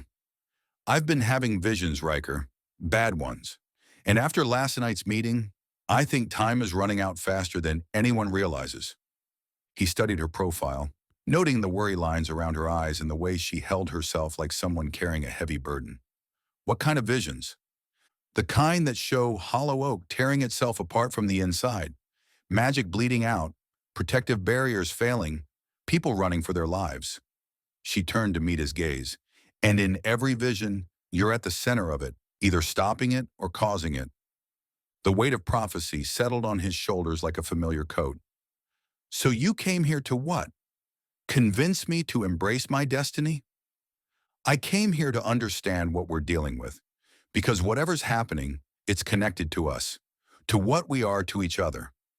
She gestured between them, careful not to use words like mates or bonds. "I can't help anyone if I don't understand the full picture." They sat in silence for a moment, watching the deer shifters graze in the fading afternoon light. He didn't know what to say, but the longer they sat in the quiet, the more natural it felt, Ryker realized. Sitting with her, sharing the quiet satisfaction of caring for creatures who needed help.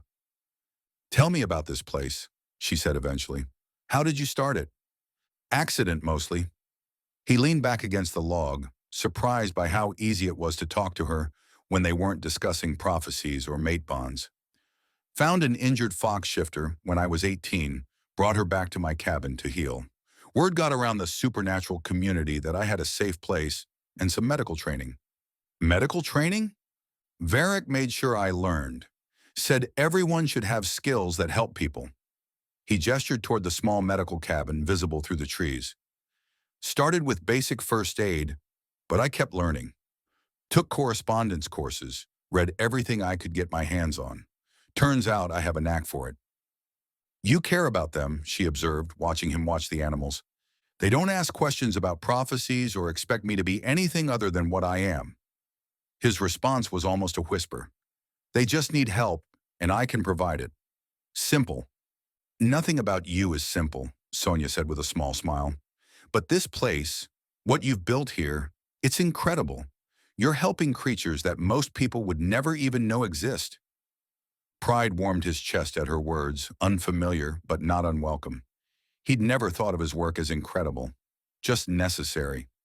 What's your dream for it, she asked. Long term, I mean. Ryker hesitated. He'd never shared his real plans with anyone, partly because they seemed too ambitious and partly because admitting to long-term dreams felt dangerous. Expansion, he said finally. There's a creek that runs through the back of the property, perfect for water shifters. I've been thinking about building specialized habitats, maybe partnering with other sanctuaries to create a network for creatures who need long-term care. That sounds amazing. What's stopping you? Funding, mostly, and... He trailed off, unwilling to voice the deeper truth. And you don't think you'll be around long enough to see it through, she finished gently. He looked at her sharply. I didn't say that. You didn't have to. You talk about this place like it's temporary, like you're just holding it together until someone else takes over. She shifted to face him more fully. But this is your life's work, Ryker. You should be making plans that assume you'll be here to see them through. Some of us don't have that luxury. Because of the prophecy? Because I've learned not to count on happy endings. He stood abruptly, needing distance from her perceptive brown eyes. People I care about get hurt. It's better for everyone if I keep my plans small and my connections temporary. Is that what this is? She asked, standing as well. A temporary connection? His wolf wanted him to say no, to tell her she was everything and more. His human mind insisted that temporary was safer for both of them. I don't know, he said honestly. Well, that's a start. She gathered her jacket from where she'd left it on the log. For what it's worth, I think your expansion plans are brilliant. And I think the creatures you help are lucky to have someone who cares as much as you do. She was halfway to the parking area when she turned back. Ryker, whatever else happens, whatever these visions mean, you should know that what you've built here matters. You matter. Don't let fear of the future stop you from planning for it. Ryker stood alone among the deer shifters as darkness settled over the sanctuary. Her words echoed in his head, challenging assumptions he'd held for so long they felt like facts. Maybe she was right. Maybe he had been living like his time was borrowed. The question was whether he was brave enough to start believing in a future that included more than just survival. Chapter 15. Sonya. The red wool dress had been an impulse purchase, warmer than her usual clothes, and rich enough to stand out against November's muted palette. Sonya hadn't expected to care what she wore to a small-town festival, but something about the way Moira had smiled when she'd tried it on suggested it was the right choice. "You look stunning," Lucian said as they approached the main square, where the founding festival was in full swing. Magical lights strung between buildings cast everything in warm amber tones, and the scent of spiced cider and wood smoke filled the air. "He's right," Moira added, linking arms with both of them. "That color is perfect on you." The square buzzed with activity, locals moving between booths, selling everything from Freya's herbal teas to the Tansley brothers' enchanted trinkets. Children ran between the adults, their laughter mixing with the sound of traditional music from a small stage where several residents played fiddles and drums. Sonya found herself scanning the crowd automatically, her eyes searching for auburn hair and broad shoulders. Yesterday's conversation at the sanctuary had left her with more questions than answers, but also with a deeper appreciation for the man behind the prophecy. "Looking for someone?" Moira asked with poorly concealed amusement. "Just taking it all in." Sonya accepted a mug of Twyla's famous wassail from a passing server, the liquid warming her from the inside. "This is incredible. The whole town feels like it's glowing." "That's the magic responding to collective happiness," Lucian explained, gesturing toward the lights overhead that seemed to pulse gently with the rhythm of conversation and laughter. "The more joy people feel, the brighter everything becomes." They made their way through the festivities, stopping to chat with various residents and sample the impressive array of food. Sonya was beginning to understand how deeply interconnected this community was, how each person's well-being affected the whole, which made Ryker's isolation all the more heartbreaking. She spotted him near the edge of the square, standing slightly apart from a group that included Emmett and Callum. Even in profile, she could see tension in his shoulders, the way he held himself like someone ready to bolt at the first sign of trouble. Their eyes met across the crowd, and for a moment, the noise and bustle faded into background static. His gaze traveled from her face down to the red dress and back up, and she saw something flicker in his green eyes that made heat pool low in her belly. Then someone called his name, breaking the spell, and he turned away. "Ladies and gentlemen," Maddox's voice carried across the square from the central bonfire, "it's time for the traditional telling of Hollow Oak's founding legends." The crowd began gathering in a large circle around the fire, settling onto blankets and hay bales that had been arranged for seating. Sonya found herself between Moira and Cora, with a perfect view of both the storyteller and Ryker, who'd positioned himself at the back of the group. Maddox cut an impressive figure in the firelight, his scholarly features taking on an almost mystical quality as he began to speak. "Our town was founded by refugees from the supernatural wars that ravaged the Eastern Territories. Witches, shifters, fae, and gifted humans who sought sanctuary from persecution and fear." His voice wove through the traditional tales, stories of courage and sacrifice that had shaped Hollow Oak's identity. The crowd listened with rapt attention, even the children drawn into the ancient magic of oral tradition. "But perhaps the most important legend," Maddox continued, "is that of the bloodmoon wolf, whose destiny would either unite the scattered supernatural clans or bring about their destruction." Sonya's attention snapped to Ryker, watching as his entire body went rigid. The flickering firelight couldn't hide the way color drained from his face. "The prophecy speaks of a wolf born under the crimson moon, marked by tragedy, but capable of great power. Some say he would rise to lead all shapeshifters into a golden age. Others feared he would be their downfall, consumed by the very forces that made him special." "What happened to him?"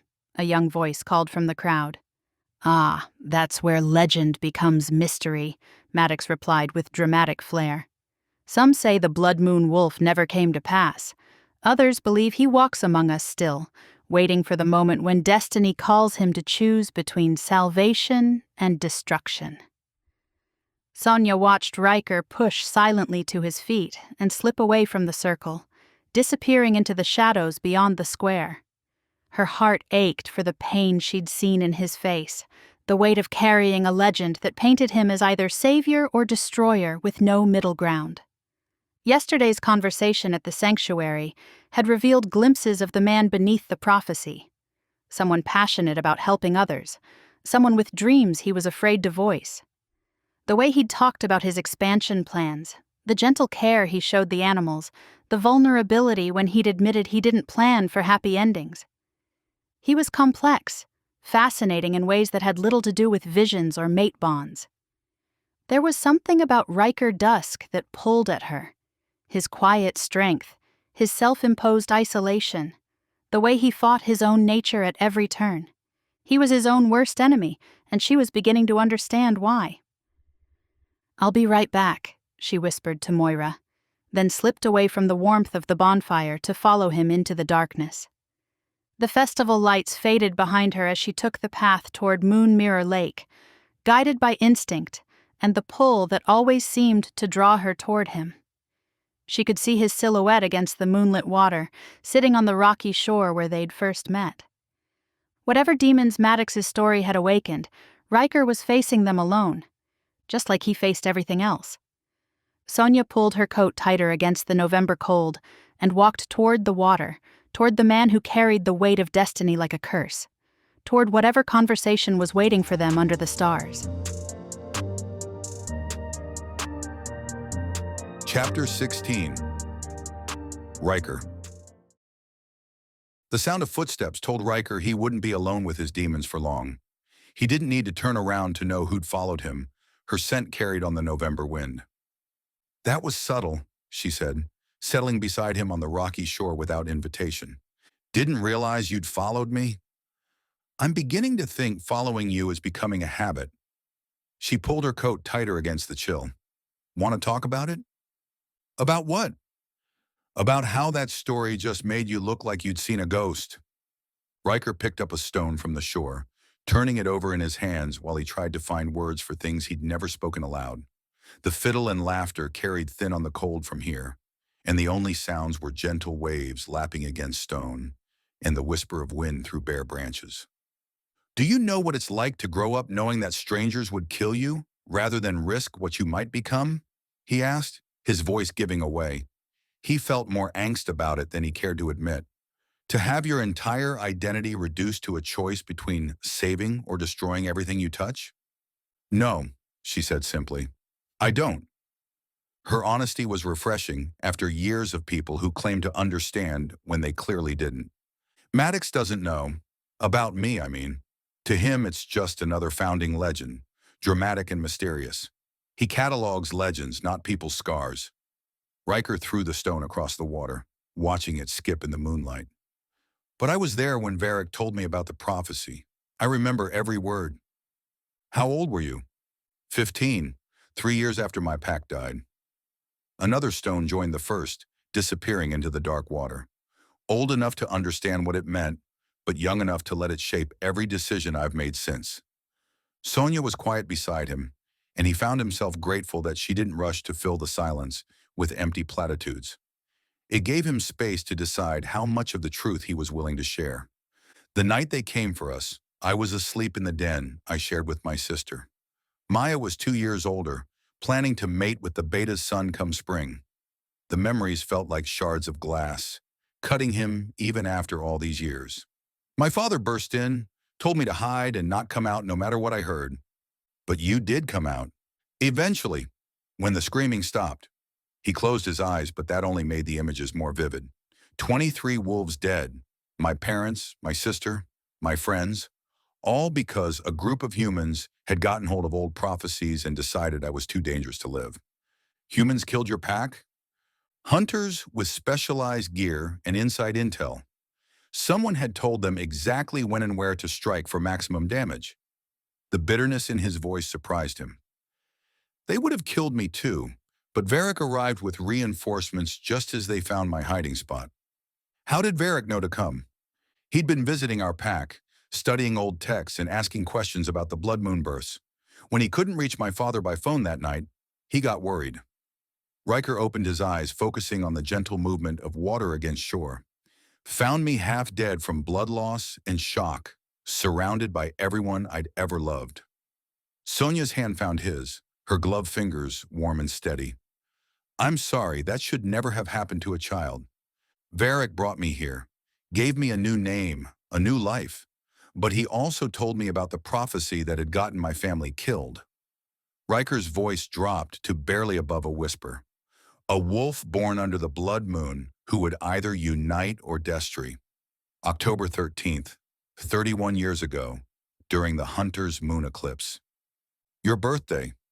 "My birthday," he confirmed as he turned to look at her, noting how moonlight caught the warm brown of her eyes. "Do you understand now? Everyone I've ever dared to love has paid the price for what I represent. And that was before I knew what I was capable of." "What are you capable of?" The question should have been simple to answer, but Ryker found himself hesitating. "I don't know. That's the problem. The prophecy doesn't come with an instruction manual." "Maybe that's the point." Sonya shifted to face him more fully. "Maybe you get to choose what kind of wolf you become." "And if I choose wrong? What if you choose right?" She squeezed his hand. "What if all this fear, all this isolation, is preventing you from becoming exactly what the supernatural world needs?" You don't understand. I understand that you've spent so long preparing for the worst-case scenario that you've forgotten to consider the best case. Her voice carried gentle challenge. Yesterday at the sanctuary, you lit up when you talked about your expansion plans. That's not the perspective of someone destined for destruction. That's just wishful thinking. Is it? Because I've seen you gentle with frightened animals, risking yourself to save lost hikers, building something beautiful and necessary out of nothing but compassion. She pulled off her gloves and framed his face with her bare hands. You're not a prophecy. You're a man choosing every day. The warmth of her skin against his made his wolf rumble with contentment, and for a moment he let himself believe she might be right, that maybe he wasn't destined to be the monster everyone feared. You do not know what you're asking, he said softly. I'm asking you to please trust me, to trust us. Her thumbs traced the angles of his cheekbones. I'm asking you to believe that some things are worth the risk. Sonya, stop thinking, she whispered, leaning closer. Just for a minute, stop analyzing and planning and worrying. Be here with me. The space between them disappeared as she rose on her toes, bringing their lips together in a kiss that was soft and tentative and absolutely perfect. For a heartbeat, Ryker's mind went blank, overwhelmed by the sensation of finally touching her, the way his wolf had been demanding since that first moment by the lake. When she started to pull back, he caught her face in his hands and deepened the kiss, pouring years of loneliness and longing into the connection between them. She tasted like cinnamon and magic, like coming home after a lifetime of wandering. His wolf sang with recognition and triumph, flooding him with certainty that this woman, this moment, was exactly what they'd been waiting for. The prophecy, the fear, the careful distance he'd maintained, none of it mattered when she was in his arms, warm and willing and absolutely perfect. When they finally broke apart, both breathing hard, Sonya rested her forehead against his. See, she said softly, the world didn't end. Give it time, he replied, but there was no real heat in the words. Pessimist, realist, same thing, with you.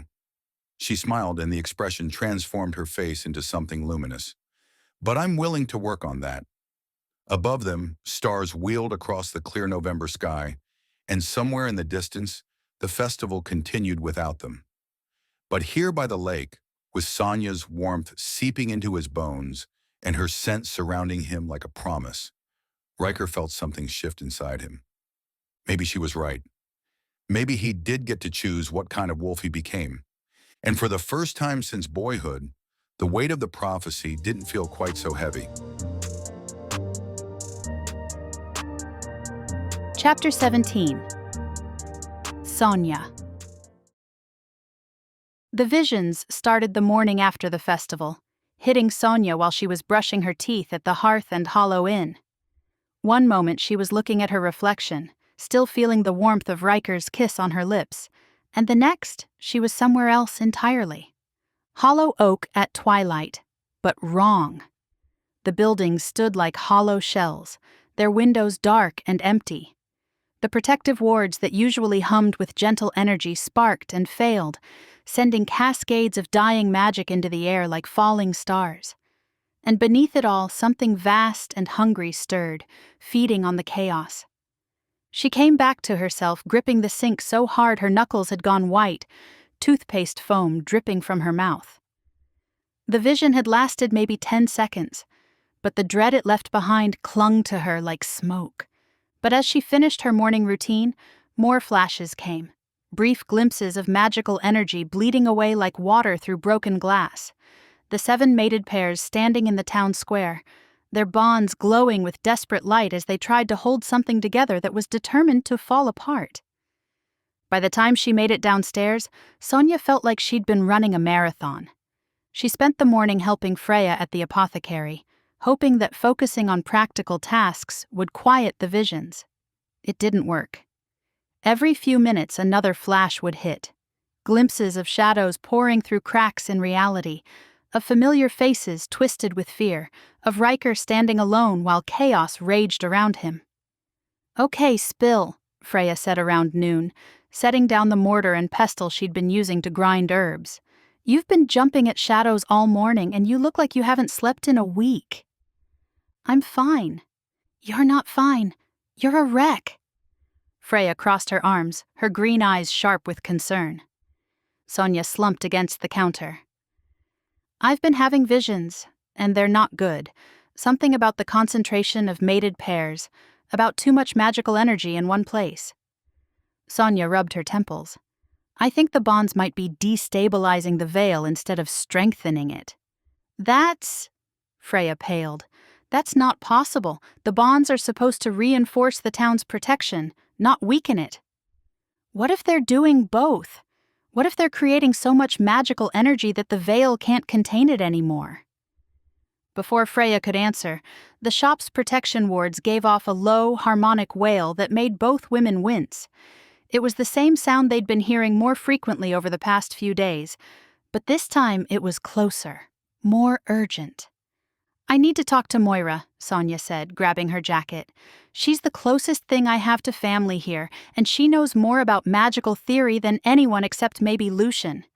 Sonya, wait, Freya caught her arm. If what you're suggesting is true, if the mate bonds are somehow causing this, what does that mean for all of us? Are we supposed to break our connections to save the town? Sonya found she didn't have an answer. She found Moira at the hollow oak book nook, surrounded by stacks of ancient texts and looking as frazzled as Sonya felt. Lucian was there too, his usually composed demeanor showing cracks of worry. Please tell me you have good news, Moira said, the moment Sonya walked in. Because everything I'm reading about veil magic suggests we're heading for a complete collapse. I don't have good news. Sonya sank into one of the reading chairs. I have visions that are getting worse by the hour. What kind of visions? Lucian asked, his green eyes sharp with interest. The kind that show Hollow Oak tearing itself apart, magic bleeding away, protective barriers failing, people running for their lives. Sonya took a shaky breath. And underneath it all, something feeding on the chaos. Something? Moira leaned forward. You mean an entity? I don't know. The visions aren't clear enough. But whatever it is, it's been growing stronger as the magical disturbances increase. Sonya met her cousin's eyes. Moira, I think it's connected to the mate bonds. All 7 of them, plus whatever's happening between Ryker and me. That doesn't make sense, Lucian said. Mate bonds are protective magic. They should strengthen the veil, not weaken it. Unless there's a saturation point, unless 7 bonds in one place creates more magical energy than the veil was designed to handle. Sonya pulled out her phone and scrolled through the notes she'd been keeping. Look at the timeline. The disturbances started right after Sarah and Maddox completed their bond. Every major fluctuation corresponds with a significant moment in one of the couple's relationships. Moira and Lucienne exchanged a look. There's something else, Sonya continued.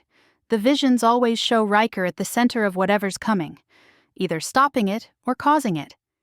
And I'm starting to think which one it is depends on choices we haven't made yet. What kind of choices? Moira asked quietly. Whether to trust what's happening between us, whether to complete our own bond despite the risks. Sonya's voice dropped to barely above a whisper. Whether to believe that love is worth potentially destroying everything we're trying to protect. The shop fell silent except for the gentle crackling of the fireplace and the distant sound of protective wards humming with stress. Outside, November wind rattled the windows as another ward gave off that low, mournful wail. We need to tell the council, Lucian said finally. Tell them what? That I'm having visions about an unknown entity that might be connected to the thing that makes all of you happiest? Sonya shook her head. They'll think I'm trying to break up the couples out of jealousy. Or they'll think you're trying to protect the town from a threat they can't see coming, Moira said gently. Sonya, you can't carry this alone. Whatever's happening, whatever choices need to be made, we're stronger together than apart. Another ward wailed in the distance, and Sonya felt the familiar tingle that warned of an incoming vision. She closed her eyes and let it come, hoping for clarity, for answers, for anything that might help her understand what they were really facing. Instead, she saw darkness. And in that darkness, something ancient and hungry turning its attention toward Hollow Oak like a predator scenting prey. Time was running out, and she still didn't know if love was the answer or the problem. Chapter 18. Ryker. The weather forecast called for the season's first real storm, and Hollow Oak was preparing accordingly. Ryker told himself that was why he was in town for the third time this week, hauling sandbags with Emmett and Callum outside the Hollow Mercantile. It had nothing to do with the fact that Sonya was across the street helping Freya latch the apothecary's shutters. Nothing at all. "You're staring again," Emmett said mildly, hefting another sack onto the pile with practiced ease. "I'm supervising." Ryker slung his own bag into place and dusted the grit off his hands. "Making sure you don't pull something." "Right," Callum drawled, his voice dry as November leaves. "Because I'm the one who needs supervision here." He carried 2 sacks at once, muscles flexing under his coat, and shot Ryker a look that landed somewhere between smug and amused. "Just focus on the sandbags." Ryker grunted, but his eyes drifted anyway. Across the street, Sonya stood on her toes, reaching for the top corner of a window frame, while Freya steadied the ladder. The red sweater she wore deepened the warm tones of her hair, and when she laughed at something Freya said, the sound slid into Ryker's bones like warmth after frost. His wolf, always restless, stilled as if the sound alone was enough to calm it. "You know," Emmett went on conversationally, "there are easier ways to spend time with someone than coincidentally showing up everywhere they happen to be." "I don't know what you're talking about." "Course you don't." Emmett passed him another sandbag, heavier than necessary, judging by the smirk. "That's why you've been in town more this week than you have in the past 6 months combined." Ryker wanted to argue, but the evidence wasn't in his favor. Monday, he'd fixed shingles on half the businesses in the square. Tuesday, he'd offered to check the structural integrity of the library roof. Yesterday, he'd helped Edgar Tansley inventory storm lanterns and blankets. Every task put him within earshot or eyeshot of Sonya. His wolf was pleased, smug even, but his human instincts kept a running tally of how bad an idea this was. Getting closer to people, letting them matter, only ever ended one way. He should retreat to the sanctuary, keep to himself until this strange pull toward her burned out. Except every time he tried to convince himself, he'd catch her scent on the wind, clove and cedar, or hear her voice from across the street, and the thought of leaving would dissolve like snow on stone. "Storm's supposed to hit around 8, Callum said, breaking into his thoughts. He tossed the last sack into place and dusted his palms. "Varric wants the boundary wards checked before then." "I'll take the north perimeter," Ryker offered automatically. "Actually," Emmett said with infuriating casualness, "Sonya already volunteered to cover that stretch. Something about her seer abilities being useful for spotting weak points. Might be good for her to have backup." Ryker's wolf surged to attention, ears pricked at the idea, while his rational mind rattled off reasons it was a mistake. Hours alone with Sonya, in the woods, with the wards already unstable, it was asking for trouble. "Fine," he said at last, his voice sharper than he meant, "but only because the perimeter checks matter." "Sure they do," Callum muttered, amusement threading through every syllable. An hour later, Ryker walked the northern trail with Sonya beside him. The sky had gone slate gray, clouds pressing low, the air sharp with the smell of incoming snow. Each time her sleeve brushed his wolf settled deeper, like it had found the only tether that made sense. Sonya carried a small device that chirped when they neared wardstones. Ryker used his own senses, letting his wolf stretch into the currents of magic. "This one feels off," Sonya said, pausing at a marker half buried in roots. She crouched, fingertips hovering above the carved surface. "Weaker, like it's losing its grip on the network." Ryker pressed his palm against the cold stone. Usually there was a hum beneath his hand, steady and warm. This one felt thin, stretched, and worse. Something inside gnawed at the energy, leeching it. "It's not just weaker," he said. "It's being drained, like something's feeding." "That's what I was afraid of." Her eyes shadowed. "The visions I've been having all show the same thing. Wards failing, the veil bleeding out, Hollow Oak unraveling." Ryker straightened. What kind of visions? She hesitated, biting her lip before answering. The kind that don't feel symbolic. The kind that leave me with the taste of ash in my mouth. Something's feeding on every disturbance, growing stronger each time. She looked up at him, and it's tied to the mate bond somehow. His wolf bristled, retreating like it had brushed a live wire. Connected how? I don't know yet, but the timing matches. Every fluctuation follows a turning point for one of the couples. The bonds aren't just reinforcing the veil, they might be oversaturating it. They moved to the next marker, her device beeping frantically before they even reached it. The stone's glow flickered faintly, as if fighting to stay lit. Ryker crouched, touched the surface, and jerked his hand back. Cold seared up his arm, invasive and hungry. His wolf snarled inside him. "This one's almost gone," he said grimly. Sonya stood close, her hair catching the wind, her breath visible in the chill. "It's accelerating," she whispered.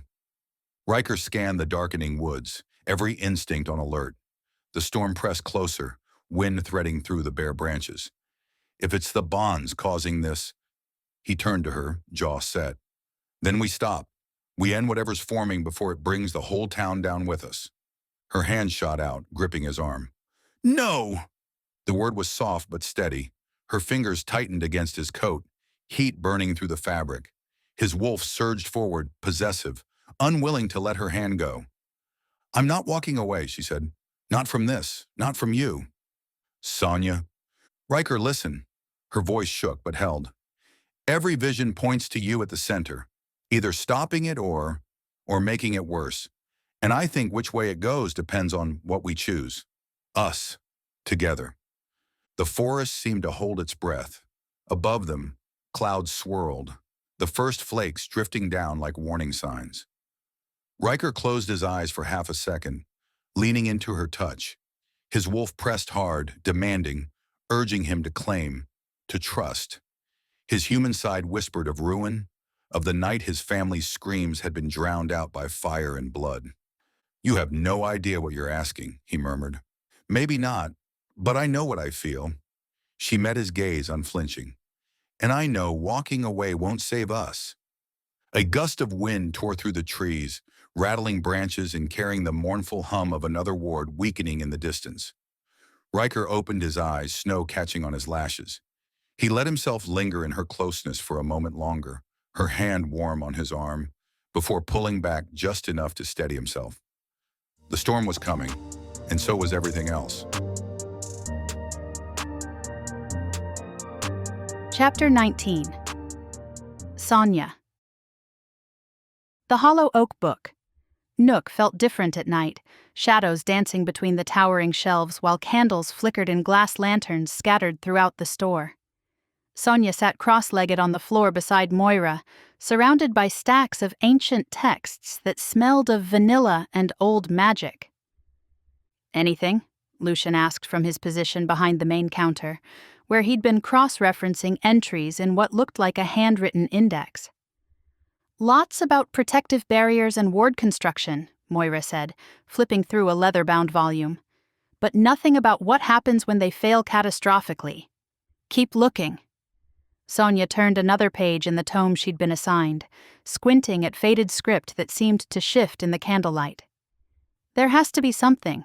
Towns don't just build protective systems without considering what might go wrong. They'd been at this for 3 hours, ever since the storm had settled in and made travel impossible. Outside, wind howled through the November night, rattling windows and sending occasional flurries of snow against the glass. But inside the bookstore, surrounded by centuries of accumulated knowledge, Sonya felt like they were making progress. Even if that progress was slower than she'd hoped. "Here," Lucian said suddenly, his voice sharp with discovery. "Listen to this. When the threads of power grow too numerous and bright, when love binds what should remain separate, the great unweaving shall begin." Sonya looked up from her book, pulse quickening. "What's that from?" "A collection of prophecies from the founding era, written by someone called the Hollow Seer." Lucienne carried the book over to their makeshift research station. "There's more. 7 bonds of heart and soul, wrought in love and magic's toll. But beware the 8th that comes to pass, for it shall either save or see the last. 7 bonds, Moira echoed, her brow furrowing. Sound familiar? Too familiar, Sonya whispered.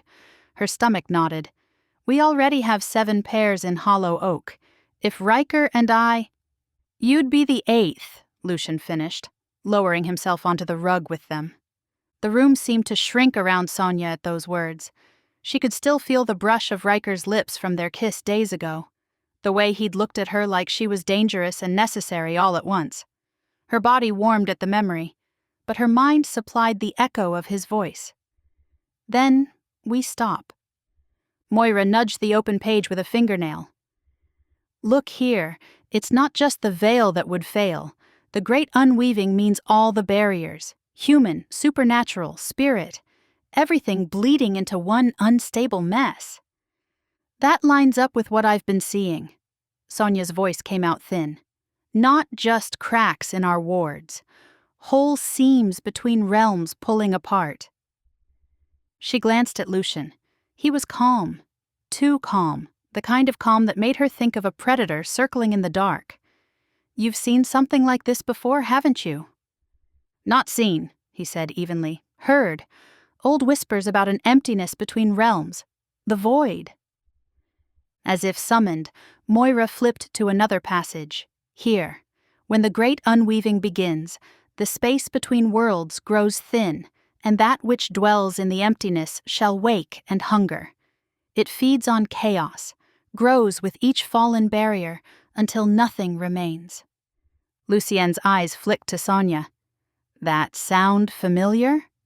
Sonya shut her book with a thump, unable to stomach the eerie illustrations. Gaping mouths, black rivers stretching across parchment. I can feel it. It's not just in visions anymore. Every time a ward flickers, it's closer. The 3 of them sat in uneasy silence. The storm rattled the windows. Moira was the one to break it. So, 2 problems, too many mate bonds, and a hungry void that loves chaos. 3, Sonya corrected grimly, because according to everything we've read, the 8th bond is the key to either stopping this or making it infinitely worse. And I have no idea which outcome we're headed for. Neither Lucian nor Moira rushed to fill the gap. They didn't need to. The truth sat heavy enough. Lucienne tapped the prophecy again. It says the 8th bond will either save or ruin. That's choice, not doom. Sonya's laugh came out brittle. Choice sounds a lot simpler on paper. Out there it's... She cut herself off, picturing Ryker's hand brushing hers in the snow. Moira slid a fresh book into her lap. Then we keep looking until we know what that choice is. Prophecies always leave out the practical bits. They bent to their work again, pages turning fast. Candle wax dripped. Sonya skimmed through calculations and glyphs until one passage jumped out. Here. 7 woven threads will strain the fabric, yet 1 more will tear it open. Only by binding what is meant to break can the weave be made whole again. Moira leaned over. Binding what's meant to break. Sounds like the mate bond itself, Lucienne said.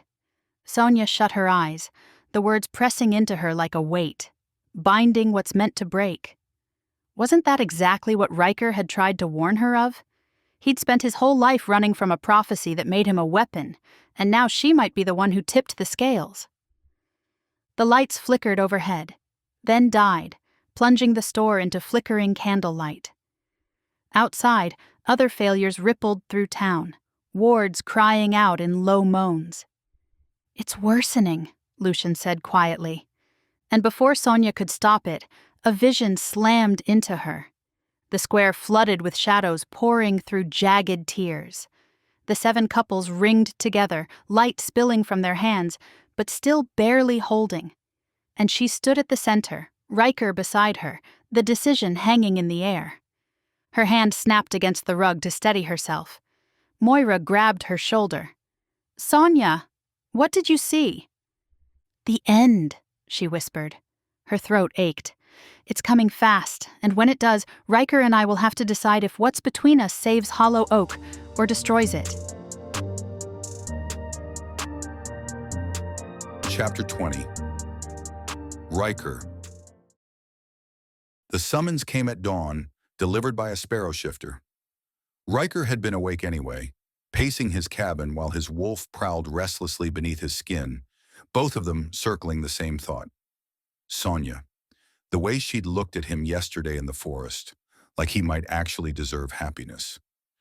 Elder Varric requests your immediate presence in the council glade, the sparrow said, her small voice carrying the weight of official business. He says it's time.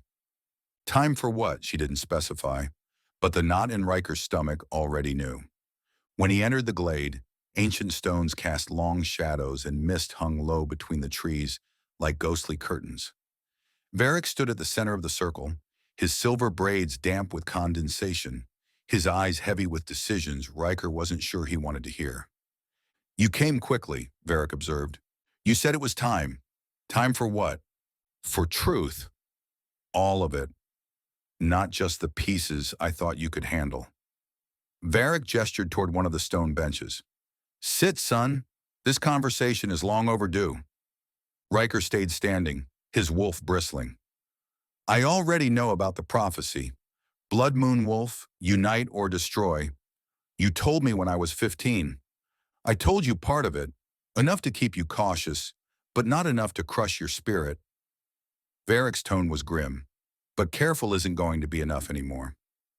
Ryker's jaw clenched. What changed?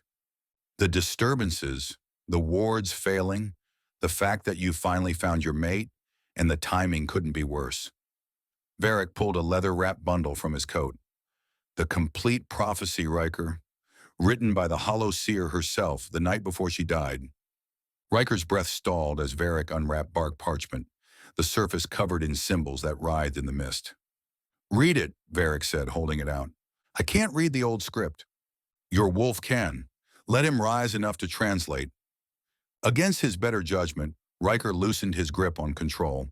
His wolf surged closer, sharpening sight and scent until the curling marks shifted into sense. The words rose in his throat, rough and resonant, half his and half his beast's. When 7 hearts beat as one, and magic's web grows strong, the 8th shall come to seal the fate. For good or ill, the choice awaits. Bind the realms in harmony's light, or shatter veils and bring the night. His hands trembled as he forced himself to keep going.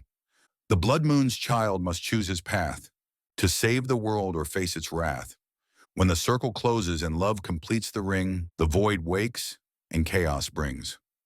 Only sacrifice is able to set things right, or darkness claims eternal night. The parchment lowered with shaking hands. Sacrifice, Ryker rasped. You left that part out. Because I prayed it would never come to pass. Varric's weathered face tightened. Ryker's voice cracked like a snarl. So what? You let me grow up believing I could maybe outrun this, when the truth is I might have to choose between saving everyone and... His throat closed around the words. And having everything I've ever wanted? Before you had to carry the full weight. Varric's expression flickered with something raw. Before you had to understand the choice might not be yours alone. Ryker's wolf stilled, the name already forming. Sonya? The seer was explicit. The 8th bond must be completed willingly by both of you, with full knowledge of the consequences. And the sacrifice, his voice dropped. It requires both hearts to make the choice. Ryker's world tilted. So if we complete the bond, if we choose each other, one of us has to die to keep the void from tearing through? I'm saying the prophecy speaks of sacrifice, but not what kind. It could be death. It could be power. It could be the bond itself. Varric's hands clenched around the parchment. I've studied this text for 20 years, and every path leads back here. Ryker's pacing grew frantic, boots scuffing against damp stone. Then love isn't enough. That's what you're saying?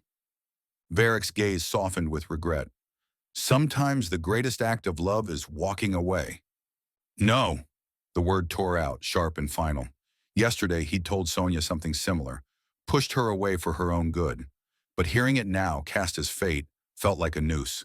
No, I won't accept that. There has to be another way.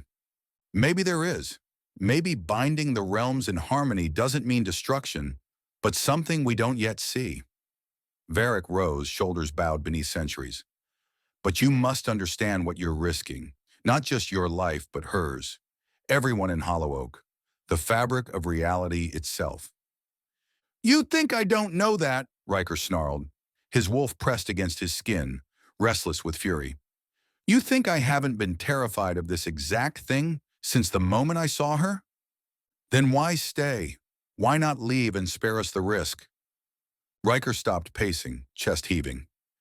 Because she won't let me. Because every time I try to shove her away, she pushes back harder. Because she makes me believe I could be more than the monster this prophecy says I am. And if she's wrong, then we'll find out together. The words crystallized in him, sharp as steel. But I'm done running. If destiny wants a fight, it'll get one. Varric studied him, then sighed. The magical disturbances are accelerating. Whatever you and Sonya decide, you must decide soon. The void grows stronger with every ward that fails. Days, maybe a week, before the choice is ripped from you. Ryker's pulse hammered. He tucked the knowledge away. The full prophecy, the sacrifice, the clock already ticking down. He couldn't carry it alone anymore. Not this time. Varric rested a hand on his shoulder. The gesture was rough, paternal. I'm glad she gives you strength. I only wish the timing had been different. I truly am sorry, Ryker. Ryker swallowed hard, then turned toward the path out of the glade. Ryker, Varric called after him. He paused. The night your pack died, when I found you, I knew this was coming. I hoped I was wrong, that the prophecy wouldn't touch you, but I knew. And I'm sorry, son. Sorrier than you'll ever know. Ryker left with his wolf howling protest at the injustice. Just when he'd begun to believe in happiness, Sonya's stubborn faith, her refusal to let him hide. The universe had shoved the truth in his face, but she was right about one thing. He got to choose who he became, and he'd had a taste these past days of life without fear, a life with acceptance, a life with her. And he chose to fight for that, for her, for them, for whatever fragile future they could steal from fate, even if it killed him. Chapter 21. Sonya. The pull hit Sonya while she was having breakfast at the inn, sudden and overwhelming. Not pain, but anguish so raw it made her drop her coffee cup and gasp. Somewhere, Ryker was hurting, and her newfound connection to him made his distress impossible to ignore. "Everything all right, dear?" Miriam asked, moving quickly to clean up the spilled coffee. "I need to go." Sonya was already reaching for her coat. "Something's wrong." She didn't wait for a response, following the pull that led her out of town and toward the sanctuary. The November morning was crisp and clear, but storm clouds were building on the horizon again, both literal and metaphorical. The sanctuary felt different when she arrived, charged with the kind of energy that came before lightning strikes.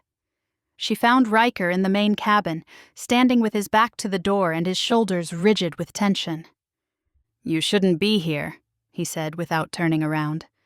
"Probably not, but here I am anyway." She closed the door behind her, noting the way his hands clenched at his sides. What happened? Varric, the full prophecy, everything you and I suspected and more. His voice was rough, like he'd been shouting or screaming. "You need to leave, Sonya, now before this gets worse." "No." "You don't understand. The sacrifice the prophecy mentions, it's not just about me. It's about both of us. Whatever choice we make, whatever happens next, you're going to pay the price too." "Then we'll pay it together." She moved closer, despite every self-preservation instinct screaming at her to run. "I'm not leaving you to face this alone." "Why?" He spun to face her, and the pain in his green eyes nearly brought her to her knees. "Why won't you just walk away, find someone safe, someone normal, someone who won't drag you into cosmic consequences? Because I've spent my whole life alone with visions that no one else could carry. You're the first person I've ever felt connected to. And it isn't just the bond." Her voice dropped. "I'm not afraid of you." "I am something to be feared." "So am I." Her words seemed to unravel something in him. When she reached up and pressed her palm to his jaw, stubble rasped against her skin.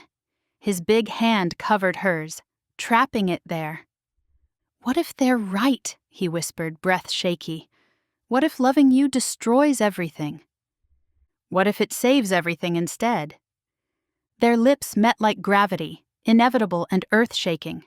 His kiss was fierce, desperate, like he needed to brand her mouth into memory. She pulled him closer by his shirt, fingers tangling in burnished copper strands of his hair. "Sonya," he murmured against her lips, torn between worship and warning. She answered with a kiss that said she didn't care about warnings anymore. He lifted her, carrying her through to the bedroom. The quilts smelled of pine and winter, and she barely had time to register the space before his mouth was back on hers, insistent, hot. "Are you sure?" His voice was low, dangerous with need. "More sure than I've ever been." She unbuttoned his flannel, peeling it off to reveal the body she'd only glimpsed until now. Lean muscle carved from years of survival, skin kissed by sun, chest dusted with auburn hair that begged for her hands. She pressed her palms flat against him, delighting in the way his breath hitched. "Well, it looks like the screen is fogging up from all this heat. Unfortunately, that means it's too steamy for this platform to handle. To abide by this platform's guidelines and keep bringing you free content, we have to remove the spicy scenes. Luckily for you, you can always find them at millytadenbooks.com. To make up for interrupting you, get a 30% discount on us when you use code RODEO30. When it was over, he collapsed against her, still buried inside, chest heaving, sweat-slick skin pressed tight to hers. She stroked his damp hair back from his forehead, kissing the corner of his mouth as he murmured her name again like it was the only word that mattered. Chapter 22. Ryker. Ryker woke to the scent of jasmine tangled in his sheets, and his wolf's absolute certainty that the woman sleeping beside him was everything they'd ever need. Sonya lay curled against his side, dark hair spread across his pillow, one hand resting over his heart like she was claiming it even in sleep. His wolf hummed with satisfaction, flooding him with contentment and the unshakable knowledge that she was theirs. Mate. The word resonated through every cell in his body, as natural as breathing. But his human mind was already racing ahead to consequences. The prophecy, the sacrifice, the choice that would determine whether Hollow Oak survived or fell to the void. Last night, wrapped in her warmth and the wonder of finally being with her, it had been easy to push those fears aside. In daylight, with Varick's words echoing in his memory, the weight of responsibility settled back on his shoulders like lead. Sonya stirred against him, and he forced himself to stay still, despite the urge to either pull her closer or flee entirely. "Morning," she murmured, pressing a soft kiss to his collarbone. "Morning." His morning voice came out rough. "How are you feeling?" "Like I finally understand what all the fuss is about." She lifted her head to look at him, brown eyes warm with satisfaction and something deeper. "You?" "Good. Great." The lie tasted bitter. "Sonya, about last night." "Don't." She placed a finger over his lips, cutting off whatever backpedaling he'd been about to attempt.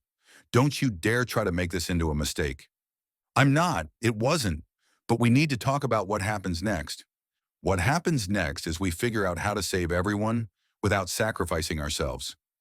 She sat up, taking the sheet with her, and the casual way she claimed space in his bed made his wolf rumble with approval. "Unless you've decided to go back to the martyr complex." "It's not a complex if it's actually necessary." "Ryker," her tone carried warning, "we talked about this.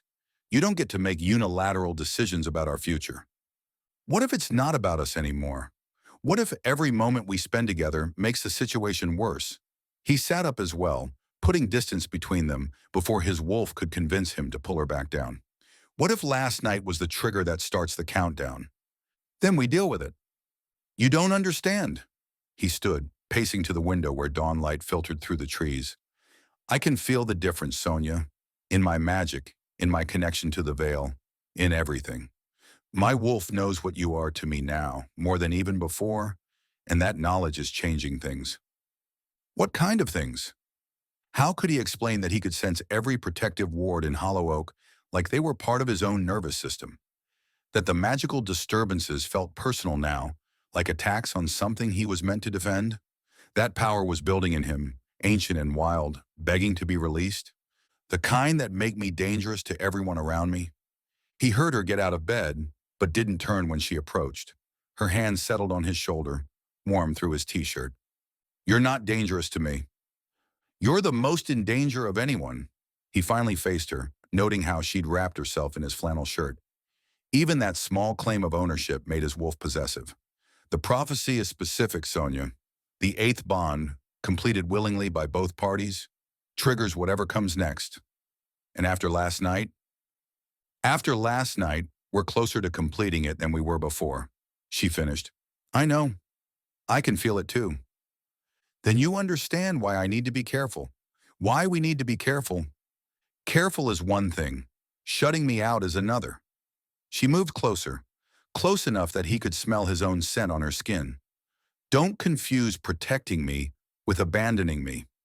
I'm not abandoning you. I'm giving you space to reconsider before it's too late. Too late for what? For you to walk away and find someone who won't get you killed? She was quiet for a long moment, studying his face with those two perceptive eyes. When she spoke, her voice was gentle but implacable. I'm not walking away, Ryker. Not from you. Not from this. Not from whatever's coming. So you can either waste energy trying to push me away, or you can use that energy to help me figure out how to beat this thing. He wanted to argue, to list all the reasons why staying away from each other was the logical choice. Instead, he found himself reaching for her, pulling her against his chest and burying his face in her hair. I can't lose you, he said quietly. I won't survive it. Then don't lose me. Fight for us instead of against us. They stood like that for several minutes, holding each other while the November morning grew brighter outside. His wolf settled, content with her closeness, but his human mind was already planning. I need to prepare the sanctuary, he said eventually. For what? For whatever's coming. If the void breaks through, if the protective barriers fail, people are going to need somewhere safe to go. He pulled back. Of course, but Ryker? She cupped his face in her hands. While we're preparing for the worst-case scenario, we're also going to keep looking for a better option. Deal? Deal. She kissed him then, soft and sweet, and for a moment his wolf convinced him that maybe love really could conquer everything. But as she gathered her clothes and prepared to leave, the weight of the prophecy settled back around him. After she left, Ryker threw himself into preparations with the kind of focused intensity that had kept him alive this long. He reinforced the sanctuary's protective wards, using techniques Varric had taught him years ago. He inventoried supplies, calculated how many people the facility could shelter, identified weak points in the defenses. But underneath all the practical planning, one thought circled endlessly through his mind. He'd tasted heaven in Sonya's arms, and now he was expected to give it up to save the world. The messenger hawk found him around noon, perched on the porch railing, while he installed additional wardstones. You look different, she observed in the common tongue. Different how? Your scent's all tangled up with the seers now. She preened her healing wing thoughtfully. Also miserable. Shouldn't you be happy about finding your mate? It's complicated. Ah, politics? Prophecy. Worse than politics. The hawk tilted her head, fixing him with one golden eye. Word of advice? Running from destiny usually just gets you there faster, and in worse shape. I'm not running, I'm preparing. For what? To keep everyone safe when everything falls apart. Including her? Riker's hands froze on the wardstone. Especially her. Even if keeping her safe means letting her go? The question hung in the air between them, sharp and unavoidable. Because that was the real choice, wasn't it? Not just about completing the bond or triggering the prophecy, but about whether he was strong enough to sacrifice his own happiness for the greater good, the way his pack had sacrificed themselves for him. "If that's what it takes," he said quietly. The hawk studied him for another moment, then spread her wings. "Good luck with that," she said, launching herself into the sky. Humans never did understand that some things are worth more than survival. As evening approached and the sanctuary's defenses hummed with new power, Ryker stood on his porch and looked toward town. Somewhere in those twinkling lights, Sonya was probably having dinner, or helping with preparations for whatever crisis was coming, or thinking about him the way he was thinking about her. His wolf whined, wanting to go to her, to claim her completely and dare the universe to stop them. But his human heart, scarred by too much loss, whispered that loving someone meant being willing to let them go, even if it destroyed him in the process. Chapter 23. Sonya. The walk back to town felt longer than usual. November wind cutting through Ryker's flannel shirt that she'd kept wrapped around herself like armor. His scent clung to the fabric, making her wolf-claimed heart ache with every step. She understood his fear. Really, she did. After what they'd shared, after the way he'd looked at her like she was his salvation and destruction rolled into one, of course he was terrified. But understanding didn't make his renewed distance hurt any less. "There you are," Freya called as Sonya approached Bloom and Blossom. "I was starting to worry when you didn't show up this morning." "Sorry, had something to take care of."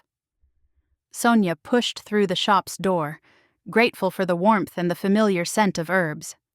"What do you need help with?" "Actually, I was hoping to pick your brain about something." Freya gestured toward the back room where several people were gathered around a table covered with books and papers. "We've been comparing notes about the magical disturbances, and some interesting patterns are emerging." Sonya followed her, recognizing most of the faces around the table. Cora and Callum sat side by side, their usual easy intimacy subdued by worry. Kieran had his arm around Freya's waist, his hazel eyes sharp with concern. Emmett and Katniss occupied the far side of the table, while Lucienne and Moira had claimed the chairs closest to the research materials. "What kind of patterns?" Sonya asked, settling into an empty chair. "Tell her what you told me," Freya said to Cora. "It's about the timing of the ward failures," Cora began, consulting a handwritten list.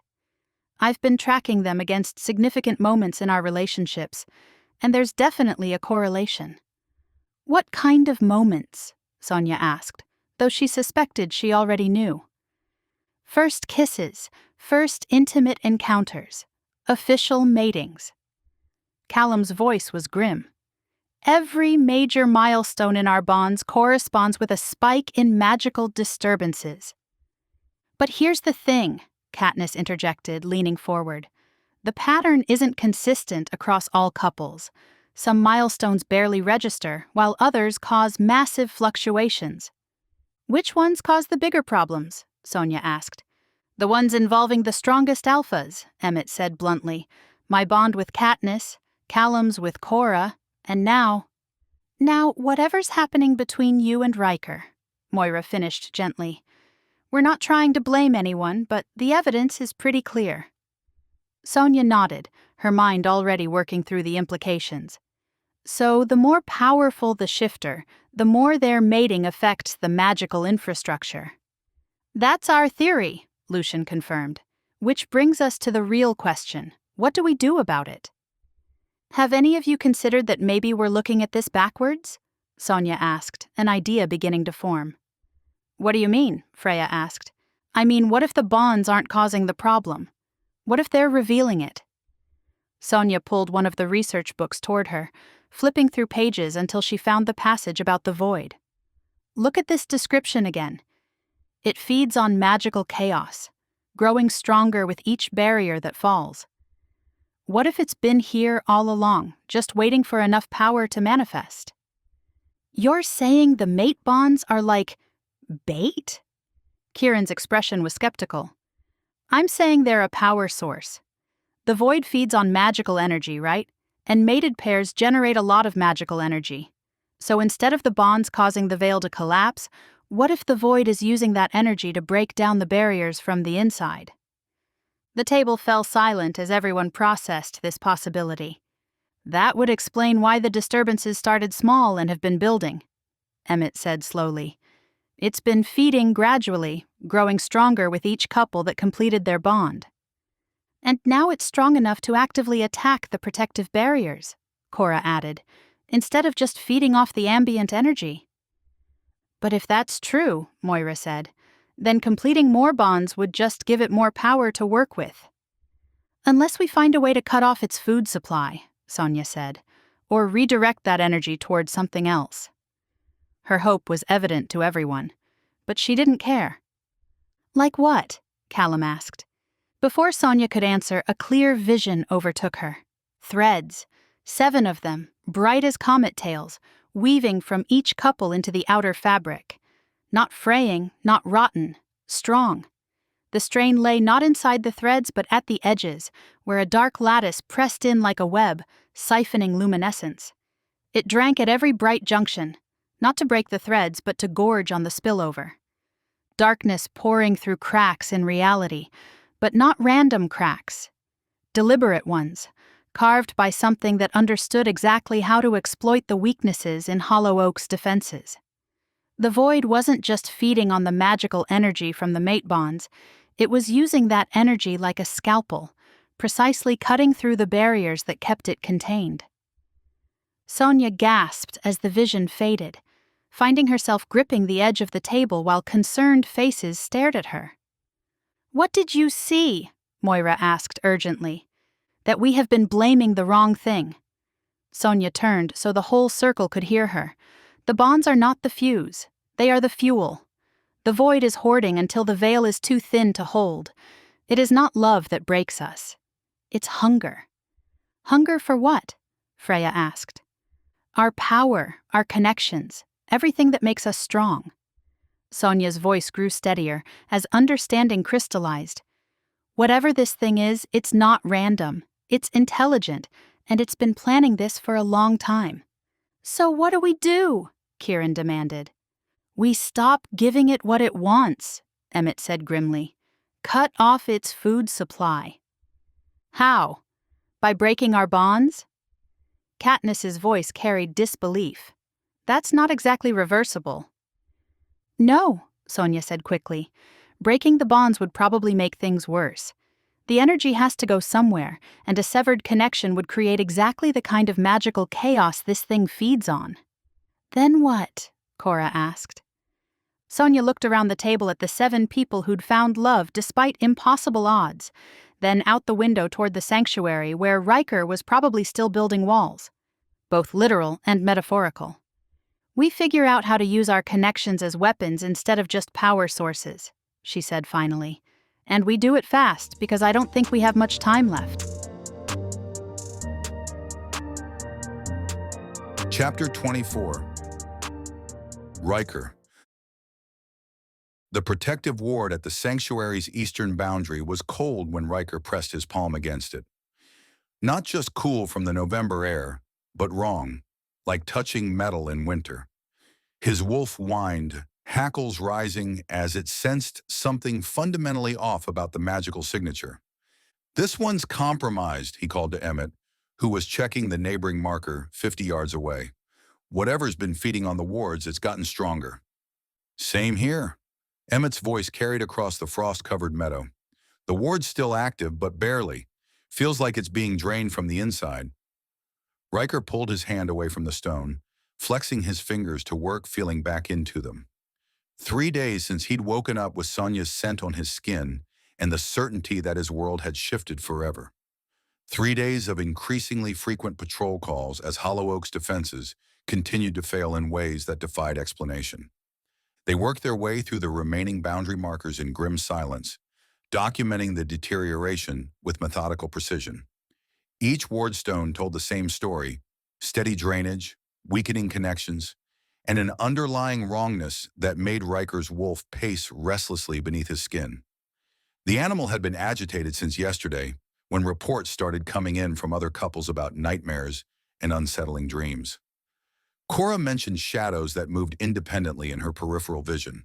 Freya's apothecary had been overwhelmed with requests for protection charms and calming teas. Even Twyla's usual cheerful demeanor had developed cracks of worry. "Last one," Emmett said, approaching the final marker on their route. "And this one's—" He trailed off, his expression shifting from concern to alarm. Ryker hurried over, immediately understanding why. The wardstone was dark, its carved runes cold and lifeless. But worse than the obvious failure was what surrounded it. The grass in a perfect circle around the marker had turned black, not burned but drained of life itself. Trees within 20 feet showed signs of rapid decay, their branches brittle and leaves scattered despite the lack of wind. The air smelled of nothing, which was somehow more disturbing than any foul odor. "This wasn't like this 2 days ago," Emmett said quietly. "I checked this exact spot on Sunday." Ryker crouched beside the dead ward, extending his senses carefully. His wolf recoiled from what it found, not just absence, but active hunger. Something that devoured magic, life, hope itself. "We need to evacuate this area," he said, standing abruptly. "Whatever did this is still feeding. If it spreads—" A scream echoed from the direction of town, high and terrified. Then another. Both men were running before the sound faded, their shifter speed carrying them across the meadow toward Hollow Oak's outskirts. They reached Moonlit Meadow Restaurant as chaos erupted. Patrons streamed from the building while servers stood frozen in the doorway, their faces pale with shock. Inside, through the large windows, Ryker could see shadows moving independently of any light source. "Everyone back!" Callum's voice cut through the confusion as he arrived with Cora, both of them breathing hard from their own sprint. "Get clear of the building." "What's happening?" a young woman asked, clutching her purse to her chest. "Ward failure," Emmett said grimly. "Something's gotten through." Ryker was already moving toward the restaurant's entrance, his wolf surging forward despite every instinct screaming danger. "How many people are still inside?" "3," said one of the servers. "Antone, the cook, and 2 customers who were in the back booth. They didn't make it out when the things appeared." Through the windows, Ryker could see the shadows more clearly now. They moved like smoke given substance, flowing across walls and ceiling with purposeful intelligence. And in the middle of the dining room, 3 figures stood motionless, their eyes reflecting an unnatural light. "They're not shadows," Cora said, her fey magic allowing her to see deeper than the rest of them. "They're possessing people, using their bodies as anchors to stay in our realm." "Can we get them out?" Callum asked. "Maybe, but we need to disrupt whatever's letting them maintain their hold." Cora's hands began to glow with silver light. "Someone needs to create a distraction while I work." Ryker was through the door before anyone could object, his wolf's protective instincts overriding caution. The temperature inside the restaurant had dropped at least 20 degrees, and the air itself felt thick, oppressive. The possessed figures turned toward him in unison, their movements unnaturally synchronized. When they spoke, it was with voices that seemed to come from somewhere else entirely. "The guardian comes," they said in perfect harmony, "the one who delays our purpose." "Let them go," Ryker growled, letting enough of his wolf rise that his voice carried otherworldly authority. "These people don't belong to you. All things belong to us in time. All light feeds the growing dark." The possessed cook stepped forward, his familiar face twisted into something alien. "But you, child of prophecy, you resist what must be." "I resist a lot of things. Doesn't mean I'm wrong." Behind him, Ryker could hear the others entering, their magical signatures flaring as they prepared for confrontation. Cora's silver light grew brighter, and he could feel her working to unravel whatever supernatural hooks the entities had sunk into their victims. "She comes," the shadows whispered through their stolen voices. "The seer who sees too much. Soon she will understand the futility of her visions." Ice formed in Ryker's veins. "Stay away from her." "We need not approach. She will come to us, drawn by the certainty of loss. When the 8th bond breaks, when love proves insufficient, she will feed our purpose as surely as any other." The possessed figures began to move toward him, their eyes reflecting that unnatural light. But before they could close the distance, Cora's magic reached critical mass. Silver fire erupted through the restaurant, not burning, but purifying.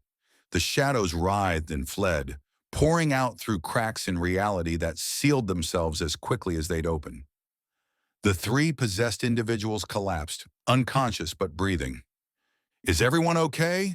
Emmett called from the doorway. "They're alive," Callum confirmed, checking the fallen customers. "Unconscious, but their vitals are strong." Ryker remained in the exact center of the room, his wolf still on high alert. The entities were gone, but their words echoed in his mind. The seer who sees too much. When the eighth bond breaks. They knew about Sonya. They knew about the connection between them, and they saw it as a weapon to be used against Hollow Oak's defenses. "Ryker," Cora approached carefully, her silver light dim but still present. "You look like you've seen a ghost." "Worse," he said quietly. "I think I just got a preview of what's coming for all of us." Outside, the sounds of normal life resumed as people began to filter back toward the restaurant. But Ryker could feel the change in the air, the way the very fabric of Hollow Oak's reality had grown thinner. Whatever had attacked the restaurant was just the beginning. The real assault was still to come. Chapter 25. Sonya. The scream echoed from somewhere near the town square, sharp and terrified. Sonya dropped the sage bundle she'd been tying and ran to the apothecary's front window, her heart hammering as she watched people scatter from the direction of Moonlit Meadow Restaurant. "What's happening?" Freya appeared beside her, wiping soil from her hands on a dish towel. "I don't know, but it's not good." Sonya grabbed her jacket from the counter. "I need to get closer." "Wait," Freya caught her arm. "If it's supernatural, you should let the protectors handle it." "My visions have been building to something all week. This might be what I've been seeing." Sonya pulled free gently but firmly. "I have to know." She jogged toward the commotion, arriving just as Ryker and the others emerged from the restaurant. His auburn hair was disheveled, and she could see the tightness in his shoulders even from a distance. When their eyes met across the small crowd, relief flooded his face. "Everyone's okay," Callum announced to the gathered townspeople. "Minor supernatural disturbance already contained." But Sonya could see through the careful reassurance. Cora's hand still glowed faintly with silver light, and Emmett's jaw was set in the way that meant serious trouble. Whatever had happened inside that restaurant wasn't minor. "We should check the other businesses," Emmett said quietly to Ryker. "Make sure this was an isolated incident." "I'll take the north side of the square," Ryker replied, his voice rough with leftover adrenaline. "I'll come with you," Sonya offered, approaching the group. Ryker's expression tightened. "You should go back to the apothecary until we know what we're dealing with." "I'm a seer, remember? My abilities might help identify what's causing this." She kept her tone reasonable, despite the flash of irritation at his protective instincts. "Besides, you look like you could use backup." "She's right," Cora said before Ryker could argue. "If there are more disturbances, Sonya's gift could give us advance warning." Ryker nodded reluctantly. "Fine, but you stay close, and if anything feels wrong, I'll tell you immediately." Sonya fell into step beside him as they headed toward the cluster of shops on the square's northern edge. "What exactly happened in there?" "Shadow entities. They were possessing people, using them as anchors to stay in our realm." His jaw clenched. "They knew things, Sonya. About the prophecy. About us. They mentioned you specifically." Ice formed in her stomach. "What did they say?" "That you see too much. That when the eighth bond breaks, you'll serve their purpose." He stopped walking, turning to face her fully. "Whatever these things are, they're targeting our connection." "The eighth bond."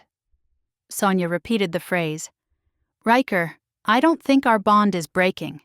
I think it's the key to whatever's coming." "What do you mean?" Before she could answer, the air around them shifted.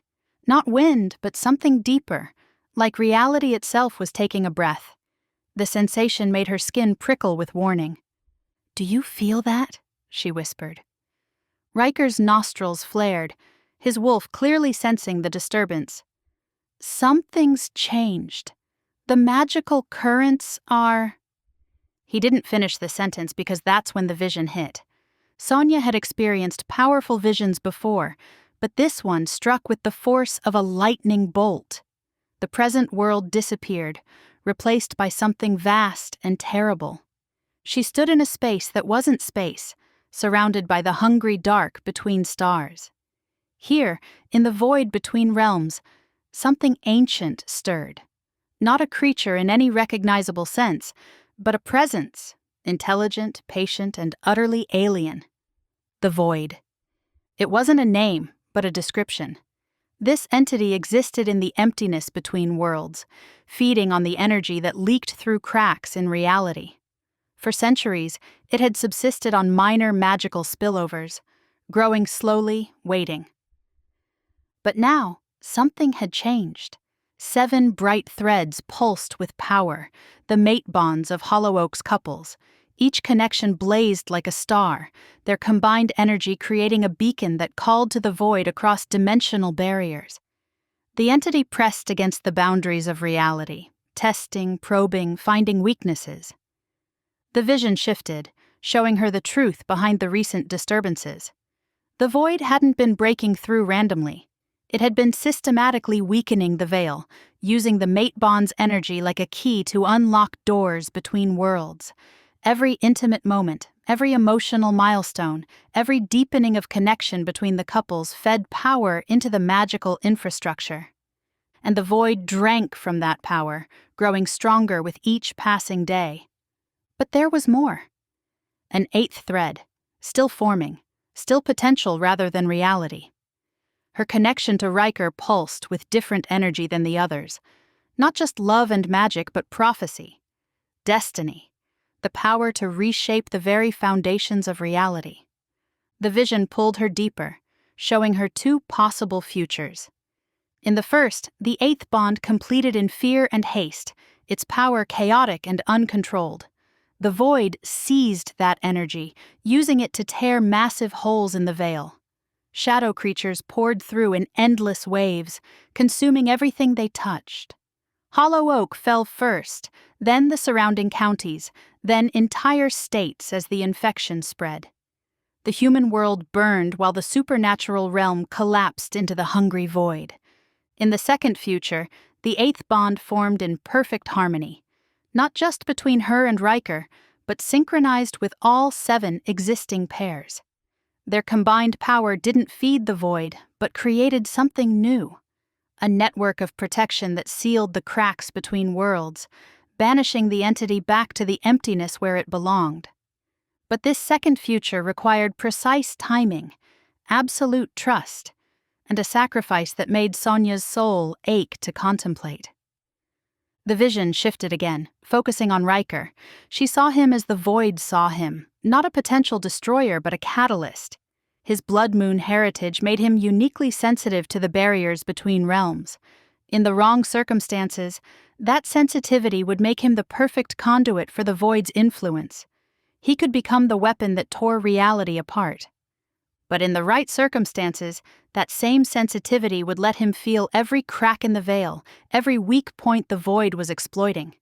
He could guide the other bonds into perfect alignment, weaving their combined power into a barrier strong enough to hold back the dark between worlds. The choice wasn't whether Ryker would destroy or save. The choice was whether he would trust himself, and her, enough to become what he was truly meant to be.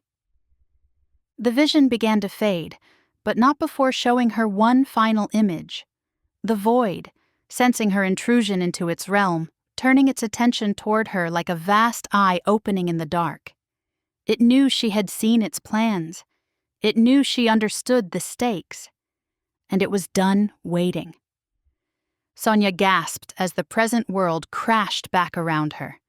She was on her knees on the cobblestone street, Ryker's hands steady on her shoulders while his voice called her name with increasing urgency. "Sonya, come on, come back to me." "I'm okay." Her voice came out hoarse, like she'd been screaming. "I'm back." "What did you see?" His green eyes searched her face, reading the terror she couldn't quite hide. The truth. She let him help her to her feet, grateful for the solid warmth of his touch. The real enemy, and what we have to do to stop it. Tell me. Not here. She glanced around the square, noting the few people who'd stopped to stare at her collapse. Somewhere private. What I saw? It changes everything.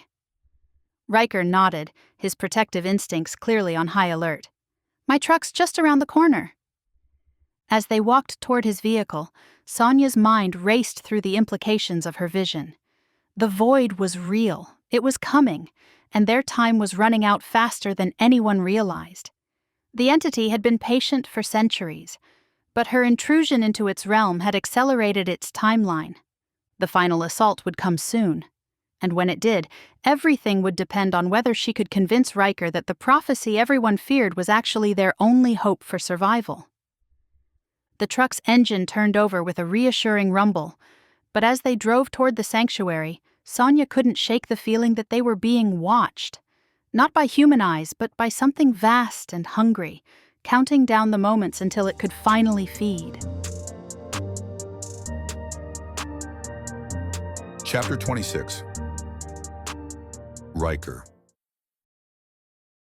Ryker pulled his truck into the alley behind the Silver Fang Tavern, the engine ticking as it cooled. Through the windshield, they could see the main square where people were slowly returning to their normal routines after the restaurant incident. But Sonya sat rigid in the passenger seat, her hands clasped so tightly her knuckles had gone white. Tell me, he said, shifting to face her fully. The entity isn't random. It's called the Void, and it's been planning this for centuries. Her voice was steady, but he could see the tremor in her jaw. It exists in the spaces between worlds, feeding on magical energy that leaks through dimensional barriers. Okay, that explains the attacks, but... No, you don't understand. She turned toward him, brown eyes intense with urgency. The mate bonds aren't causing the veil to weaken. They're giving the Void enough power to break through. Every couple that's completed their connection has fed more energy into the magical infrastructure, and this thing has been drinking from it like a parasite. Ryker felt his wolf stir uneasily. So the bonds are the problem. The bonds are the solution. Her voice turned sharp with frustration.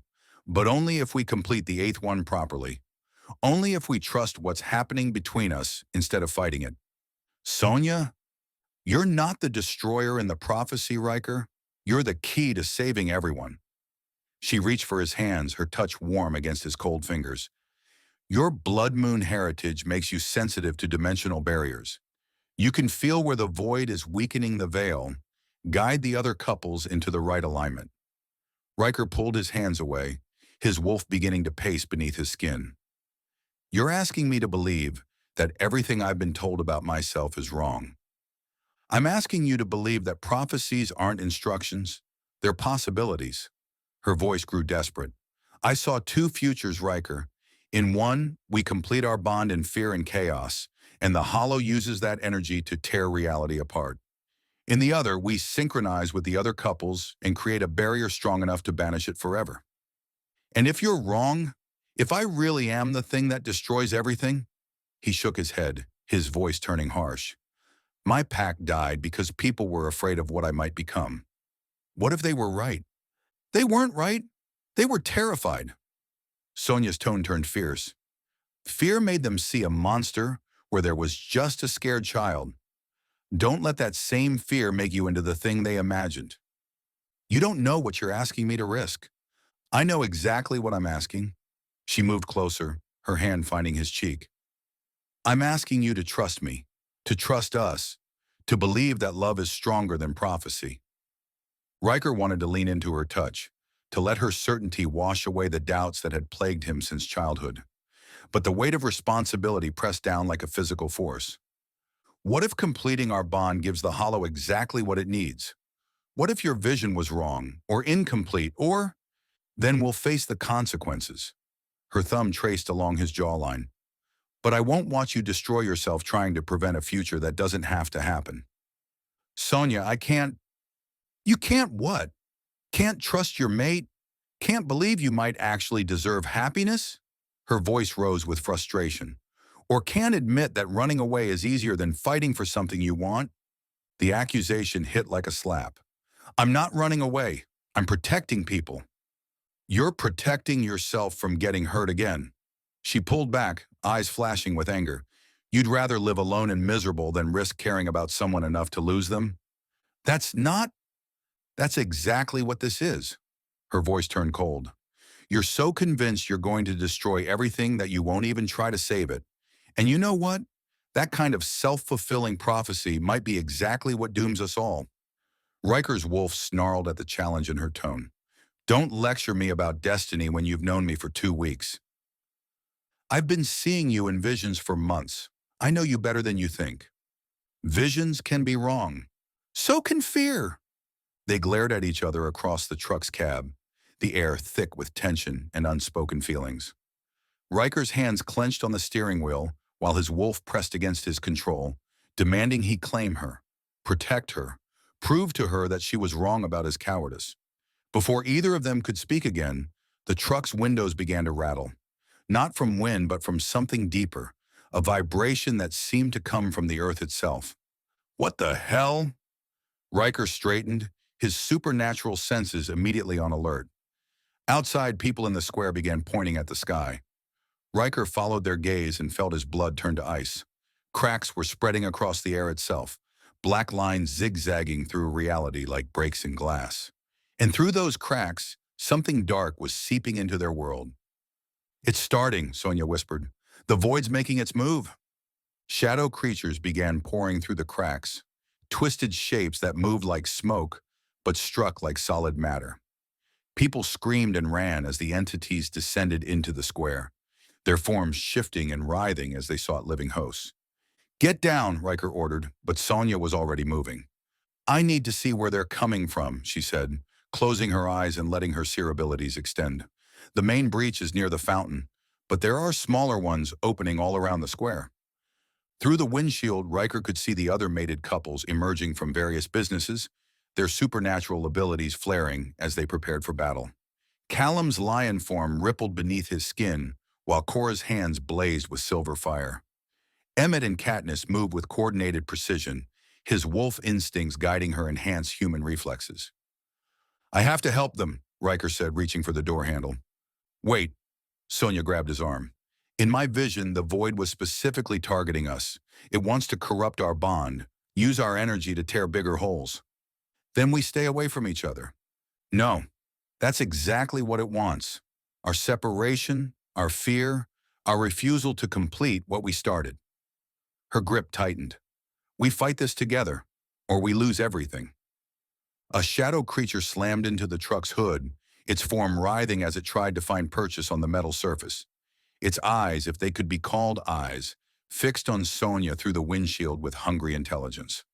Riker's wolf exploded outward, protective fury overriding every other consideration. He shoved the truck door open and launched himself at the creature, shifting mid-leap. His clothes shredded as his body expanded, auburn fur rippling over muscle as his frame grew to fit his wolf's massive size. When he hit the shadow creature, he was 7 feet of snarling predator with fangs designed to tear through supernatural threats.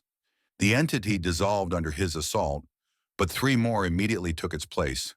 Around the square, the battle was intensifying as more couples joined the fight. But for every shadow creature they destroyed, 2 more poured through the growing cracks in reality. Ryker wheeled toward the truck where Sonya sat with her eyes closed, her seer abilities clearly working to track the void's strategy. A cluster of shadow creatures was moving toward her, drawn by her magical signature. His howl echoed across the square, a sound of rage and territorial fury that made every supernatural in hearing distance turn toward him. This was his mate they were threatening, his pack, his territory, and he would burn the world down before he let anything touch her. The bloodmoon wolf that prophecy had feared was finally awake, and it was pissed. Chapter 27. Sonya. Riker's howl reverberated through the square, a sound of pure territorial fury that made every shadow creature pause. Sonya opened her eyes to see his massive wolf form tearing through the entities threatening her, auburn fur rippling with each powerful movement. 7 feet of supernatural predator defending what was his. But the Void's creatures were adapting, learning from each attack. She jumped out of the truck. "Callum, 3 more breaches opening behind the bank," she called, her seer abilities tracking the dimensional tiers as they spread. "Emmett, there's a cluster forming near the fountain. They're trying to establish a permanent anchor point." Vision flashes hit her in rapid succession, the Void's strategy unfolding like a chess game played across dimensions. It wasn't trying to win this battle, it was testing their defenses, learning how the mated pairs fought together. "Cora, your left!" Sonya shouted as shadow creatures flanked the Fey woman. Silver fire erupted in response, but more entities poured through the cracks faster than they could be destroyed. A massive shadow form rose from the fountain's base, its presence making the air itself recoil. Through her visions, Sonya could see its purpose, not to fight, but to observe, to catalog the magical signatures of each couple, identifying their strengths and weaknesses. "It's studying us," she called to anyone who could hear. "This isn't a real attack, it's reconnaissance." Ryker's wolf head swung toward her, green eyes blazing with intelligence, even in his shifted form. He understood. They all needed to understand. "Lucienne, the big one by the fountain," she directed. "Don't let it finish whatever it's doing." The panther shifter was already moving, his liquid grace carrying him across the cobblestones in bounds that defied physics. But the shadow entity simply dissolved before he could reach it, its reconnaissance complete. Another vision slammed into Sonya, the Void's attention turning toward her specifically, recognizing her as the seer who'd invaded its realm. She could feel its hunger, its desperate need for the power that she and Ryker represented together. "Freya, ward the apothecary now," Sonya yelled, as shadow creatures began converging on the shop. "They're targeting the places we've been most connected." The nature witch's hands glowed green as protective barriers sprang up around her building. But the creatures weren't attacking it. They were circling, waiting. Vision flash. The Void had mapped every location where she and Ryker had shared meaningful moments. The lake where they'd first kissed, the cabin where they'd made love, the sanctuary where he'd opened his heart to her. Each place was a potential anchor point for the entity's influence. "Ryker!" Her voice cut through the chaos. "It's targeting places specific to us." His massive head turned toward her, and she saw understanding dawn in his wolf eyes. The shadow creatures weren't randomly attacking. They were specifically targeting the energy signature of their incomplete mating. A new crack tore open directly above them, larger than the others. Through it, something vast and hungry pressed against the barriers between worlds, not fully manifesting but close enough that the temperature dropped in seconds. "Everyone together!" Callum's voice carried authority even in his human form. "Circle formation, protect the center." The mated couples instinctively moved into defensive positions, their bonds creating visible threads of light between them. Sonya could see the magical network they formed, 7 bright connections pulsing with shared power.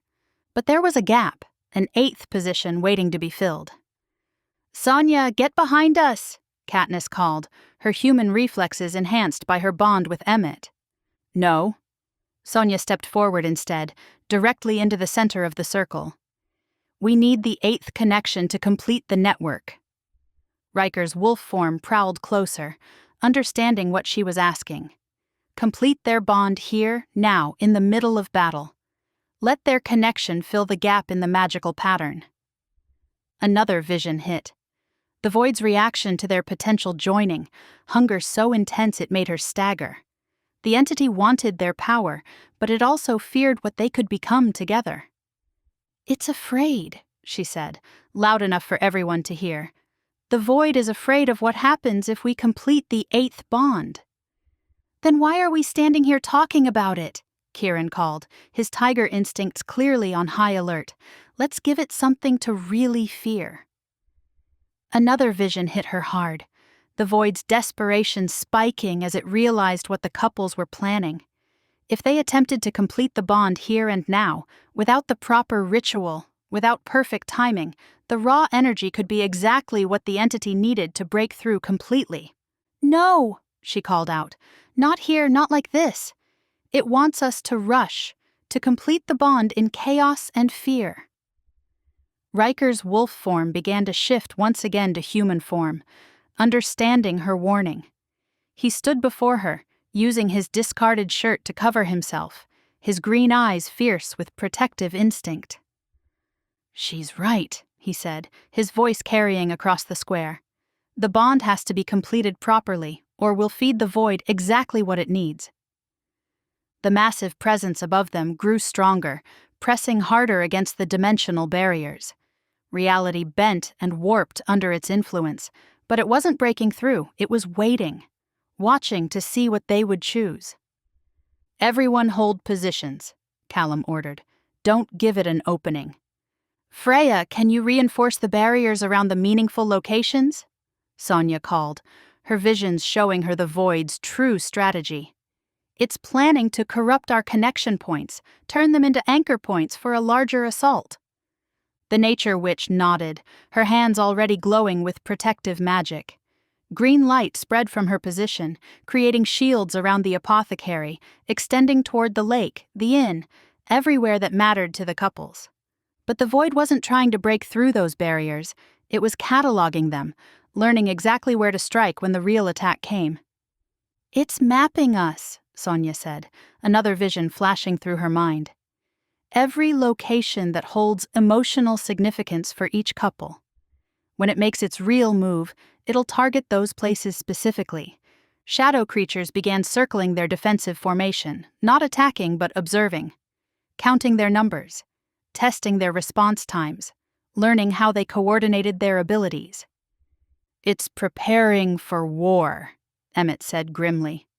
The massive crack above them began to close, the void's presence withdrawing as gradually as it had arrived. The shadow creatures dissolved one by one, their mission complete. "Why is it leaving?" Katniss asked, her grip tight on the silver blade she'd drawn. Sonya closed her eyes, letting her seer abilities stretch toward the retreating entity. What she found made her blood run cold. "Because it has everything it needs," she said quietly. "It knows our strengths, our weaknesses, our most vulnerable points, and it knows exactly when we'll be most distracted." "When?" Ryker demanded. Another vision flashed. Thanksgiving morning, the entire town gathered in celebration, their magical defenses focused on joy and community rather than protection. The perfect moment for a coordinated assault on every meaningful location simultaneously. "Thanksgiving," she said, meeting Ryker's eyes. "While we're celebrating, while our guard is down, it's going to hit us everywhere at once." The last of the shadow creatures faded away, leaving the square eerily quiet. But the silence felt ominous rather than peaceful, like the calm before a devastating storm. "We need to find out how to complete our bond properly, coordinate all 8 couples, and prepare for the fight of our lives." Around them, the other couples began to disperse, each returning to their homes and businesses to begin whatever preparations they could. But Sonya and Ryker remained in the middle of the square, surrounded by the lingering energy of the battle. The void had withdrawn, but its message was clear. It would return. And when it did, everything they'd built in Hollow Oak would hang in the balance. Chapter 28. Ryker. The walk back to Ryker's truck felt different than it had an hour ago. Sonya moved beside him with the confident stride of someone who'd just proven herself in battle, while his wolf hummed with satisfaction at how perfectly they'd worked together. No fumbling, no hesitation. She directed the defense like a seasoned commander, while he'd provided the muscle to back up her strategy. He grabbed a pair of sweats he kept in his truck and pulled them on. "That was incredible," he said, breaking the silence that had stretched between them since the square cleared. Which part? The Void's reconnaissance mission or you shifting into a 7-foot killing machine? Her tone was light, but he caught the tremor of adrenaline still running through her voice. You, the way you saw the whole battlefield at once, coordinated everyone's positions. He paused at the truck's driver door, studying her face in the streetlight. I've never seen anything like it. And I've never seen anyone move like you did in wolf form. Fast, efficient, protective.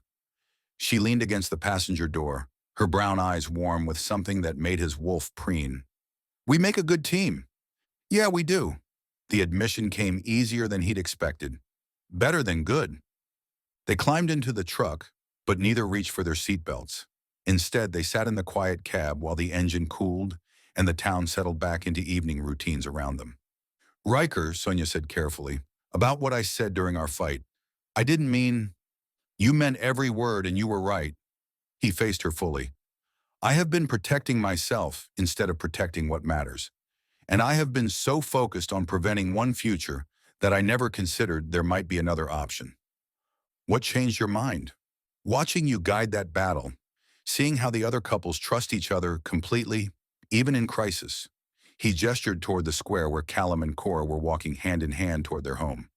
And feeling how right it was when my wolf defended you. Not because you needed defending, but because you're mine to protect. Her breath caught. Yours? If you'll have me, if you're willing to risk everything on a wolf who spent 30 years running from his own destiny. Sonya's hand found his across the seat, her fingers warm and sure. I've been willing since the moment I saw you in my visions. The question is whether you're ready to stop running. Ryker looked down at their joined hands, noting how perfectly hers fit against his. His wolf had known from that very first touch by the lake. This woman was meant to be theirs. The animal had never wavered, never doubted. Only his human fears had stood in the way. The prophecy says I'll either bind the realms or shatter them, he said quietly. What if binding doesn't mean destruction? What if it means exactly what you showed me tonight, bringing everyone together into something stronger? That's what I've been trying to tell you. Her thumb traced across his knuckles. 7 couples created the foundation, but the 8th bond completes the structure, makes it unbreakable. And if completing our bond gives the void exactly what it needs to break through? Ryker, I've seen both futures. The one where we claim each other properly, with trust and love and perfect timing. That's the one where Hollow Oak survives. He studied her face, noting the absolute certainty in her expression. No doubt, no fear, just unwavering faith in themselves, united. Tell me about the claiming ritual, he said. What exactly does properly mean? Not in the middle of battle, for starters. Her smile was soft but determined. The bond has to be completed through physical intimacy and your claiming mark, as all shifters. But the timing matters.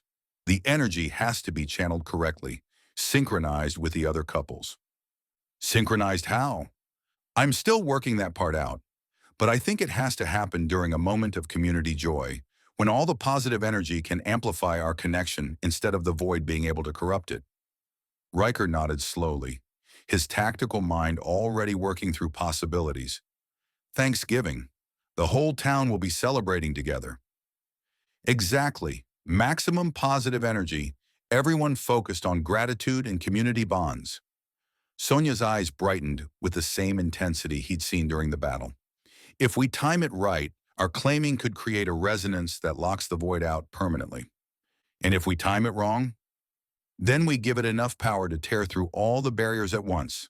But that mainly correlates with our feelings and purpose behind the claiming 3. The weight of that responsibility should have terrified him. A week ago, it would have sent him running for the mountains. But sitting here with Sonya's hand in his, watching the way her mind worked through complex magical theory like he worked through sanctuary logistics, Ryker found himself oddly calm. I want to see the sanctuary, Sonya said suddenly. Not just visit, really see it. Understand what you've built there, what it means to you. Why? Because when we complete our bond, I want to know everything about the man I'm claiming. Her voice turned gentle. And because if we're going to face the void together, I need to understand all the places that matter to you. She wasn't just accepting him, she wanted to know him, completely and without reservation. It's not much, he said, starting the engine. Just a collection of buildings and healing pools. It's everything to you, she corrected. I can see it in the way you talk about the animals, the expansion plans you're afraid to voice. It's your heart-made manifest. They drove through Hollow Oak's quiet streets, past shops closing for the evening, and couples walking together under the magical streetlights. Everything looked normal, peaceful, but Ryker could feel the undercurrent of tension that remained after the Void's attack. You know, I think we've got a shot. She laughed, and the sound filled the truck cab with warmth. Look at you, Mr. Optimism. What happened to the man who was convinced he'd destroy everything he touched? He met a woman stubborn enough to prove him wrong. Ryker pulled into the sanctuary's drive, noting how the protective wards hummed with steady energy, stronger than they'd been before the attack, reinforced by his renewed commitment to defending what mattered.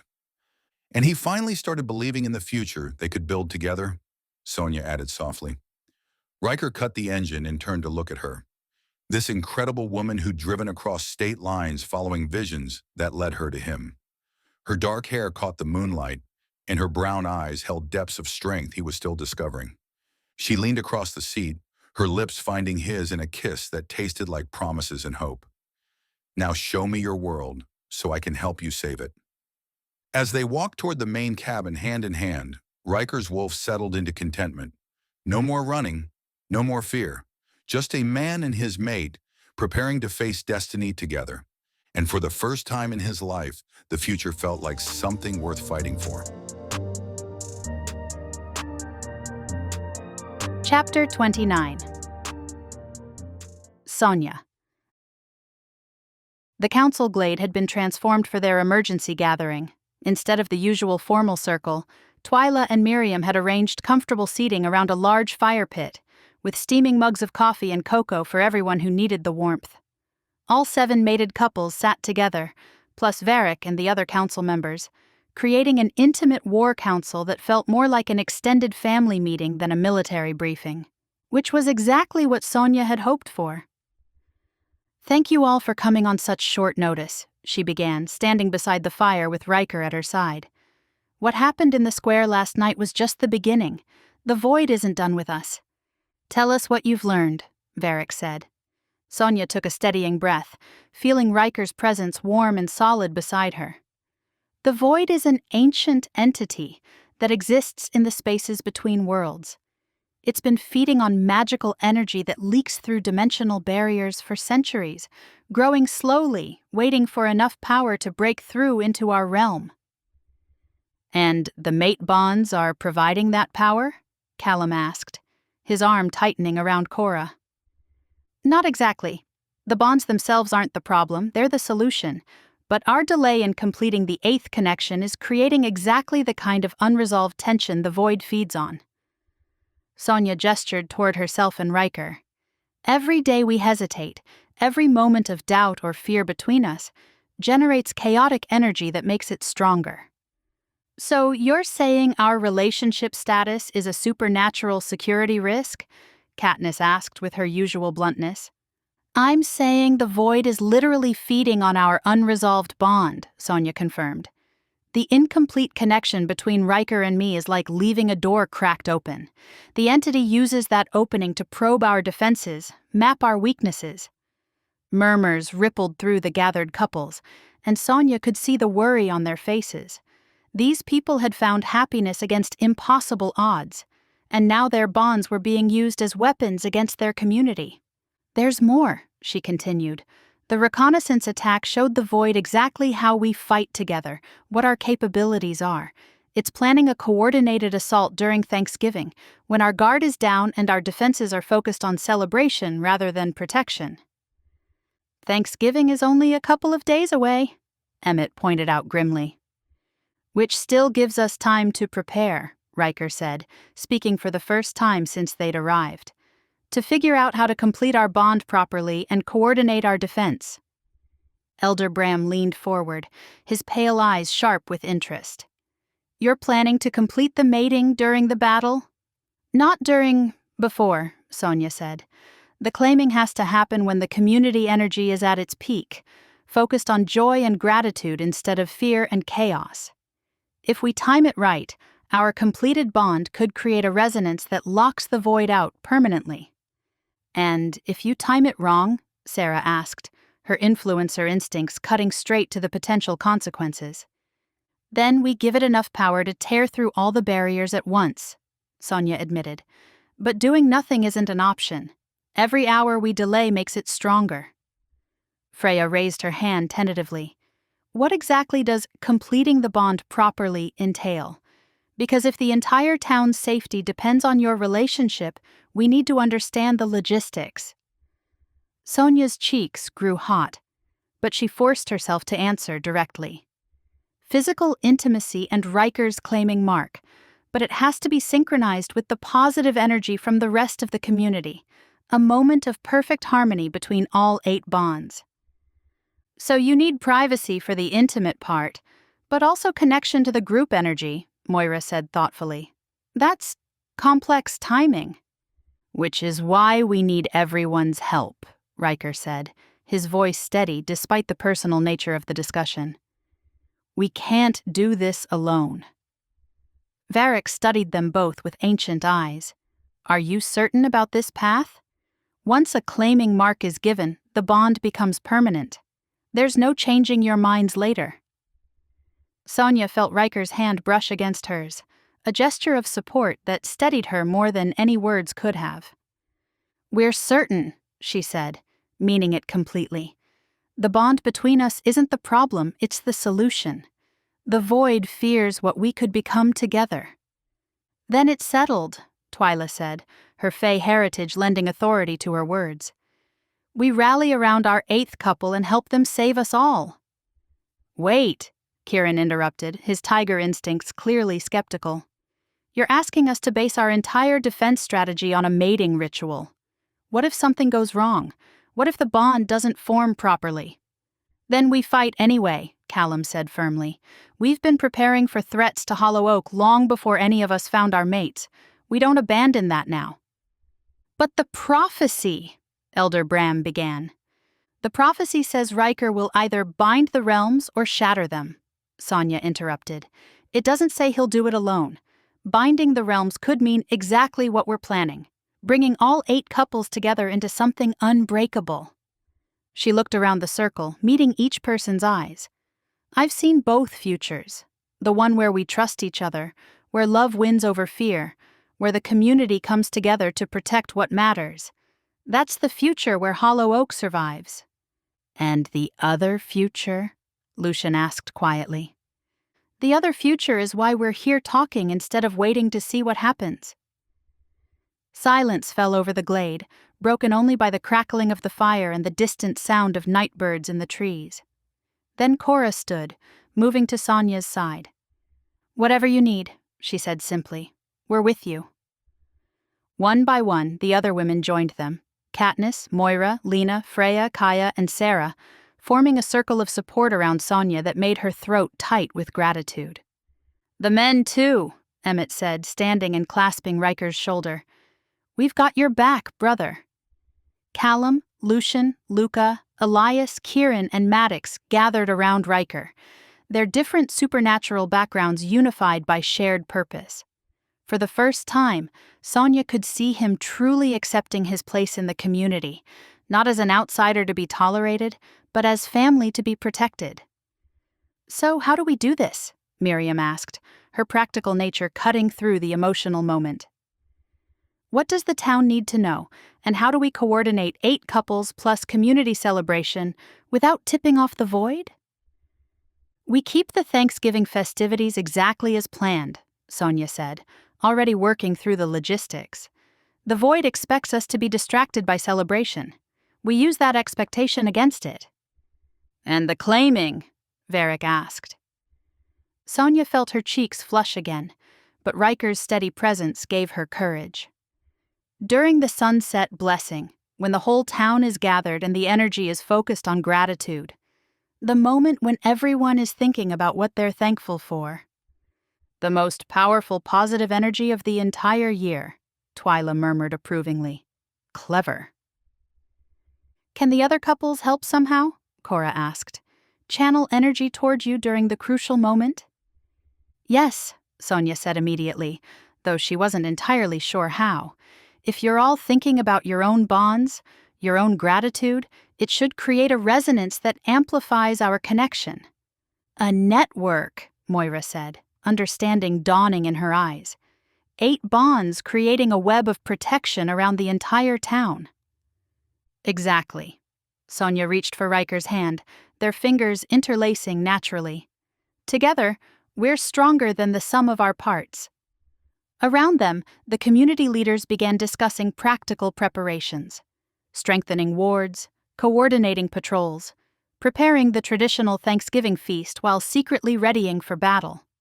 But Sonya's attention was focused on the man beside her, noting how he stood taller now, how his green eyes held determination instead of fear. The fire crackled between them and their community, casting dancing shadows on faces filled with resolve. Sitting here surrounded by people who'd chosen to stand with them, Sonya felt hope burning brighter than fear. The void might be ancient and hungry, but love was older, and community was stronger than any entity that fed on isolation and despair. They were going to win. She could feel it. Chapter 30. Ryker. The morning after the War Council, Ryker found himself back in the council glade with Varric, the ancient parchment spread between them on a flat stone. The complete prophecy looked even more ominous in daylight. "Read it again," Varric said, his voice gentle but insistent. "Not just the words, but what lies beneath them." Ryker let his wolf rise enough to translate, the old script resolving into meaning that sat heavy in his throat. "When 7 hearts beat as one, and magic's web grows strong, the 8th shall come to seal the fate. For good or ill, the choice awaits. Bind the realms in harmony's light, or shatter veils and bring the night." He paused, the next lines making his wolf whine with unease. "The bloodmoon's child must choose his path, to save the world or face its wrath.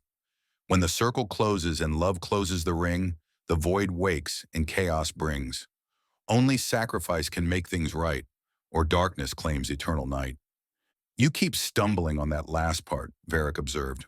"What does your wolf tell you about sacrifice?" "That it doesn't like the word." A headache was forming. "Every time I read that line, my animal side wants to run. Not because it's afraid of dying, but because it's afraid of losing something precious." "And what's precious to a mated wolf?" "His mate." The answer came without thought. "Sonya." Varric nodded slowly. "The prophecy doesn't say death, Ryker. It says sacrifice. Those are different things." "Are they? Because in my experience, sacrifice usually means someone dies to save everyone else." "Sometimes, but sometimes it means giving up something else entirely." Varric traced one of the carved symbols with a weathered finger. "What if the sacrifice isn't your life or hers, but something about how you've chosen to live?" Ryker stared at the prophecy, trying to see past his own fears to whatever deeper meaning might be hidden in the ancient words. "I don't understand." "You've spent your entire adult life in isolation, convinced that caring about people puts them in danger? What if the sacrifice is that isolation itself? What if binding the realms requires you to finally, completely, trust in connection instead of separation?" The idea made Ryker's wolf pace restlessly. "That doesn't sound like sacrifice. That sounds like happiness." "And you don't think you deserve happiness?" The question hit harder than expected. "I think happiness has a way of getting the people I care about killed. Or maybe fear has a way of preventing you from fully protecting them." Varric's tone turned gentle but challenging. "Tell me, last night during the attack, when you shifted to defend Sonya and the town, did your wolf hesitate?" "No." "Did it worry about prophecies or consequences or whether you deserved to have a mate?" "No, it just acted, protected what was ours." "Exactly. Your wolf understands something your human mind keeps fighting.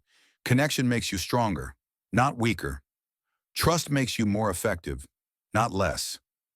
Ryker looked down at the prophecy again, the words seeming less threatening somehow. "So the sacrifice might be my fear? My need to control everything by staying away from it?" Read the line again. Only sacrifice can set things right. What if setting things right means choosing trust over fear, connection over isolation, love over safety? Before Ryker could respond, footsteps approached through the trees. Emmett and Callum emerged into the glade, both carrying the kind of purposeful energy that meant serious business.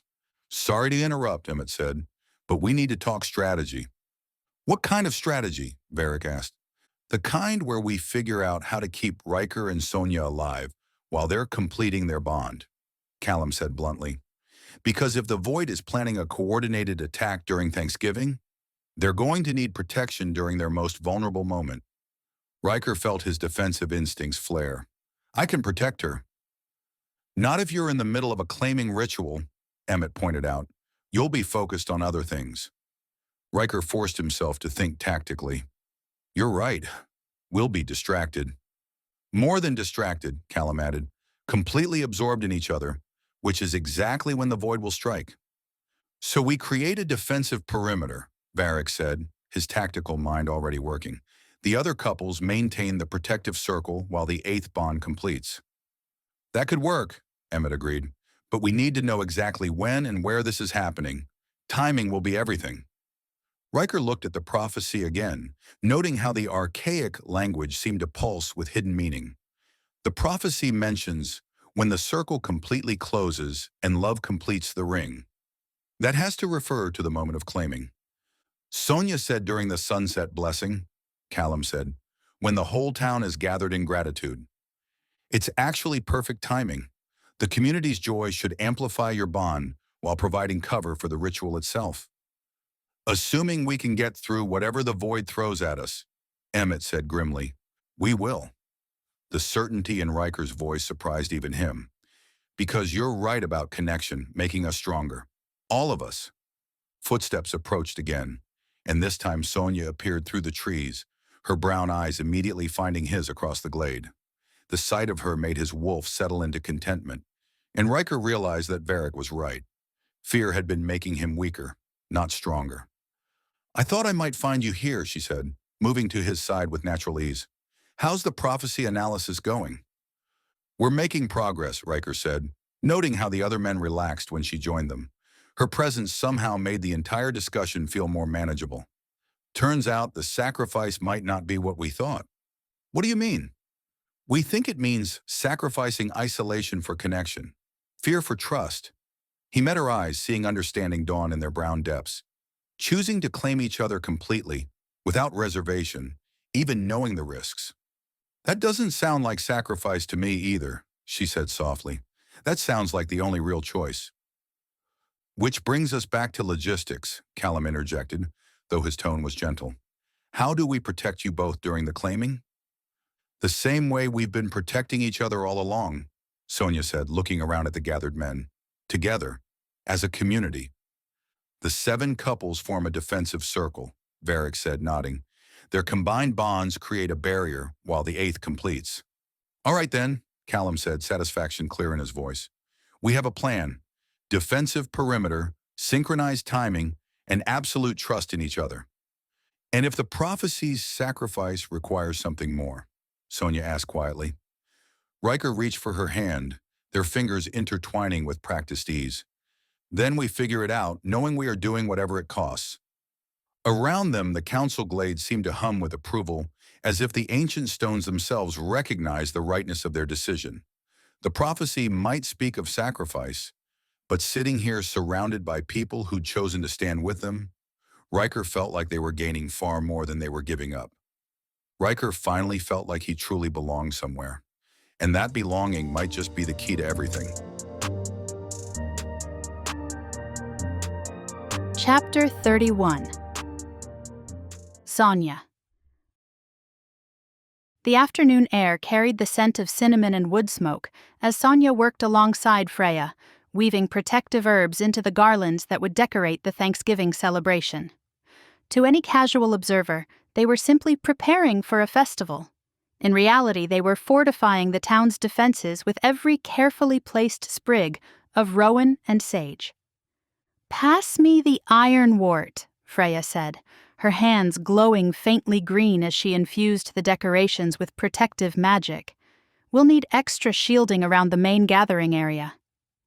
Sonya handed over the requested herb, noting how the other women worked with similar purpose throughout the square.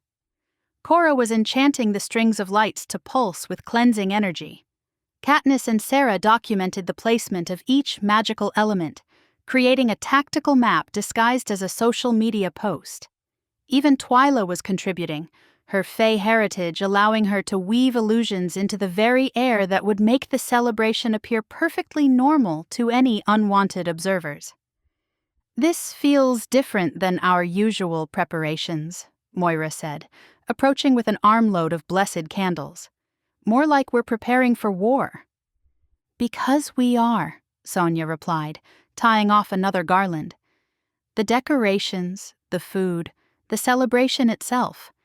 It's all camouflage for what really happens." "Are you nervous?" Freya asked, her green eyes serious.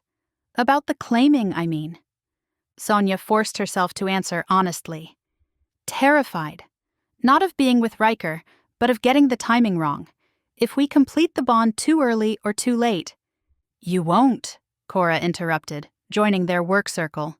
"I've watched you guide strategy, seen how precisely you coordinate magical energy. You'll know the exact moment."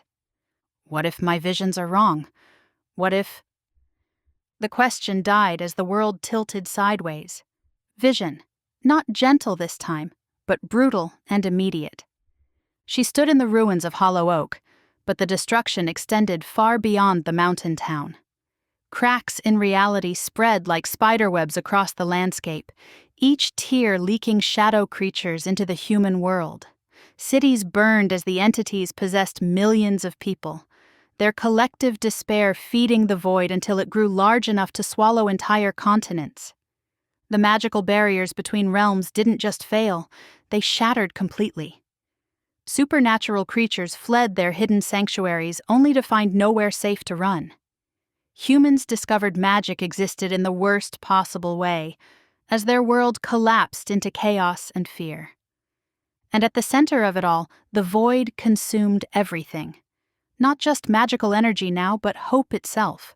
Love, joy, every positive emotion that made life worth living, devoured by an entity that grew larger with each life it touched. The vision shifted, showing her the source of the catastrophe. A claiming ritual performed in haste and fear, the eighth bond completed wrong. Chaotic energy erupting outward instead of harmonizing inward, creating exactly the kind of magical chaos the void needed to break free completely.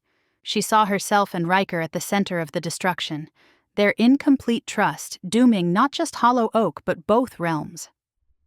"Sonya!" Freya's voice dragged her back to the present. She gasped, finding herself on her knees in the square with concerned faces surrounding her. The garland she'd been weaving lay scattered across the cobblestones, herbs spilling everywhere. "What did you see?" Moira asked urgently. "Failure," Sonya whispered, her throat raw. "What happens if we get this wrong?" "And?" Cora prompted gently. Sonya closed her eyes, reaching for the other thread of the vision, the one that showed success. There, the same gathering, the same moment, but different. Perfect synchronization between all 8 couples, their bonds pulsing in harmony like a heartbeat. The claiming completed at the exact instant when community gratitude peaked, positive energy flowing through their connection instead of chaotic fear.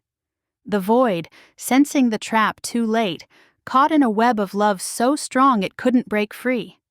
Banished to the emptiness between worlds, locked away by barriers that would hold for centuries. Hollow Oak safe. Both realms protected. The supernatural world hidden but secure. The human world never knowing how close it had come to destruction. "I saw victory too," she said, opening her eyes. "But the margin for error is so small. One moment of doubt, 1 second of imperfect timing, and everything falls apart." "Then we don't doubt," Sarah said firmly, "and we trust you to get the timing right." "What if the pressure of saving both realms makes me freeze up?" Fear was starting to take over. "You won't," a familiar voice said from behind her. Ryker approached with Emmett and Callum, his expression calm despite the worry in his green eyes. "Because you've never frozen under pressure before. This is different. This is exactly what you've been preparing for your entire life," he said, kneeling beside her on the cobblestones. "Every vision, every choice that led you to Hollow Oak, to me, it's all been building to this." His hand found hers, warm and steady. "Besides, you won't be doing it alone. We're partners, remember?" "Partners," she repeated, feeling some of her terror ease. "What do you need from us?" Emmett asked, his practical nature cutting through the emotional moment. "Complete trust. When I say it's time, when I give the signal, everyone has to act without hesitation." Sonya looked around at the gathered couples. No second-guessing, no fear, no holding back. Everything depends on perfect coordination. "You'll have it," Callum promised. "We've all been through our own claiming rituals. We understand what's at stake." "And if something goes wrong during the ceremony itself?" Katniss asked, ever the strategist. "Then we adapt," Ryker said. "But Sonya's visions haven't been wrong yet. I trust her completely." The simple statement hit her harder than any declaration of love could have. Trust. That's what the vision had shown her. Not just romantic connection, but absolute faith in each other's judgment and abilities. "So, tonight, what do we need to do?" Freya asked. "Tonight we finish the preparations, and I spend some time figuring out exactly how to recognize the perfect moment." Sonya squeezed Ryker's hand. "Because both realms are counting on us getting this right." "No pressure," Sarah said with dark humor. "Actually, that's exactly what it is," Sonya replied. "The pressure of saving everyone we care about, but you know what? I can't think of a better motivation." Around them, the town continued its dual preparations. Festival decorations that doubled as magical defenses, cooking that incorporated protective spells, music practice that would help synchronize community energy. Soon they would either celebrate Thanksgiving as the holiday that saved both worlds, or as the last normal day before everything changed forever. But today, surrounded by people who trusted her completely, Sonya felt ready to bear that responsibility. Almost.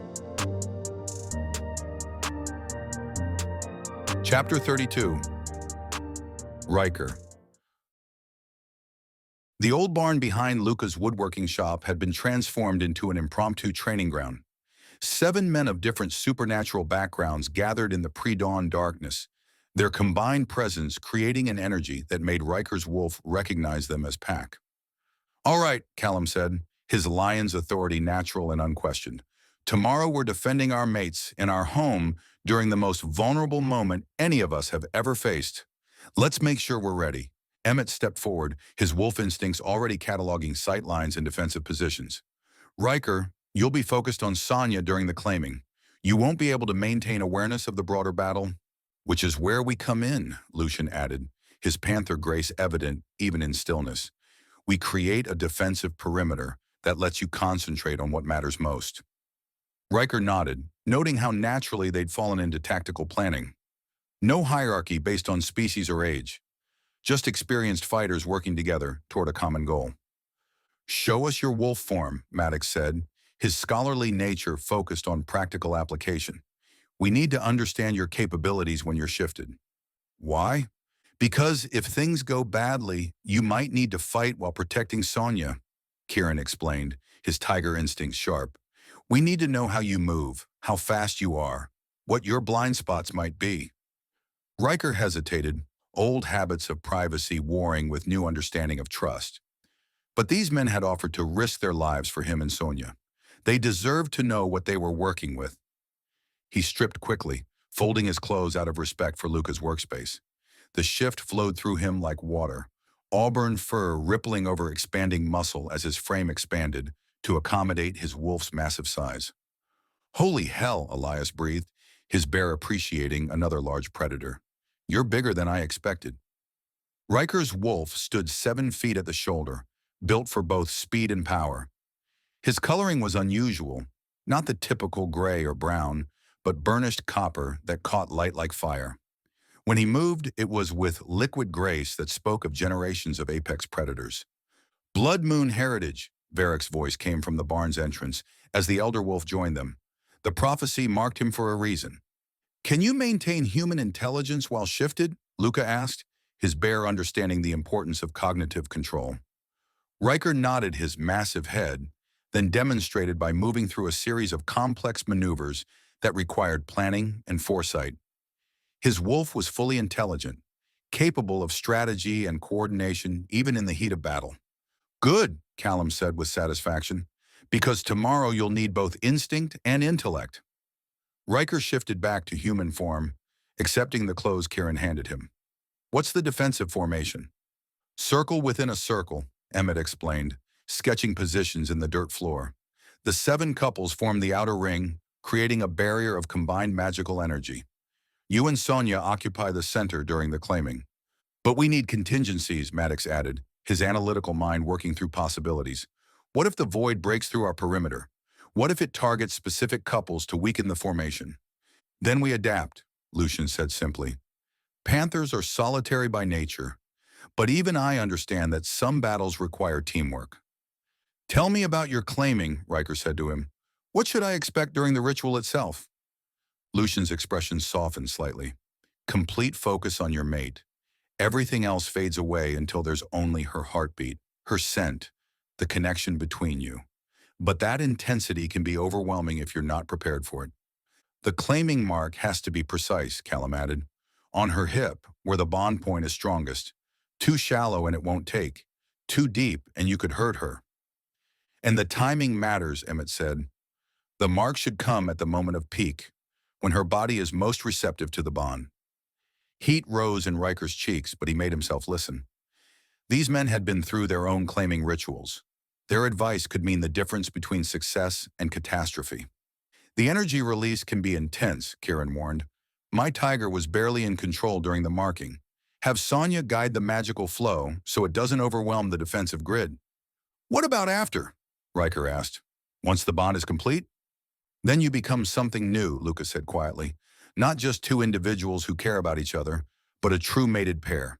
The connection is permanent, unbreakable.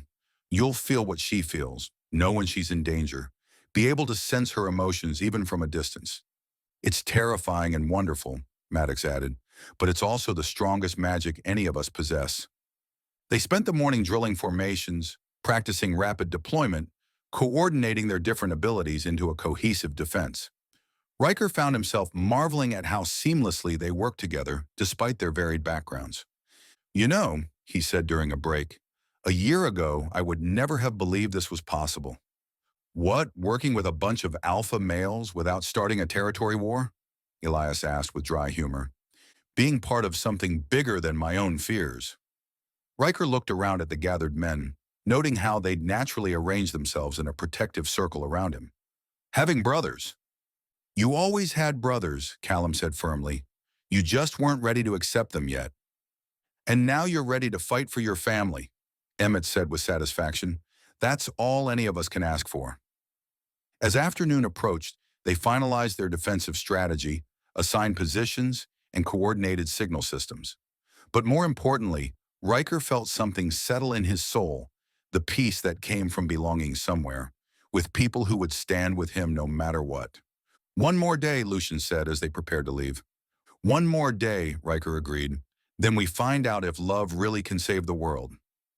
It can, Kieran said with certainty. I've seen what these bonds can do when we stop fighting them and start embracing them. As they dispersed to their final preparations, Ryker carried with him not just tactical knowledge, but something far more valuable, the absolute certainty that he wasn't facing tomorrow alone. He had his pack. He had his community. He had brothers who would die before they let him fall, and tomorrow he would finally claim his mate and discover what they could become as one. The thought no longer terrified him. Instead, it filled him with anticipation.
Chapter 33.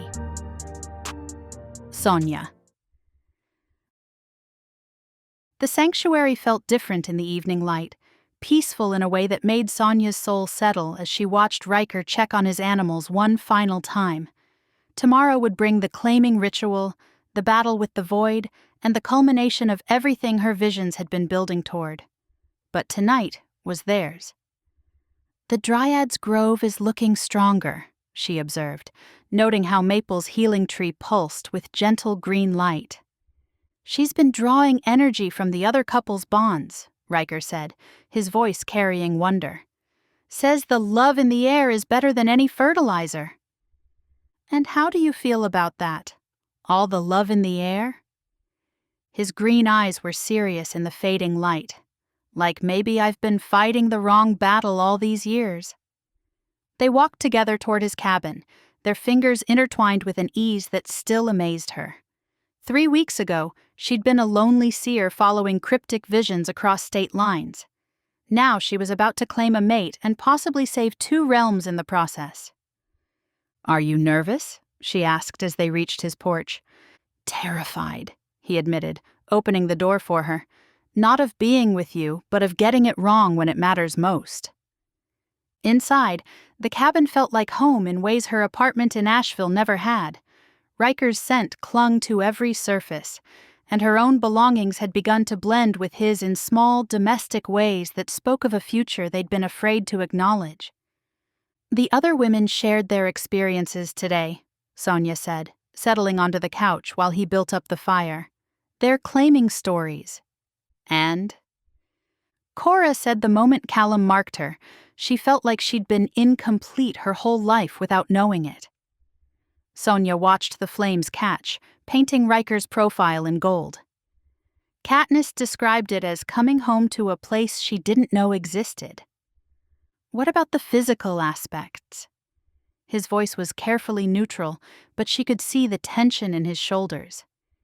"Intense, overwhelming, like every nerve ending becomes hypersensitive to your mate's touch." She moved to kneel behind him, her hands settling on his shoulders.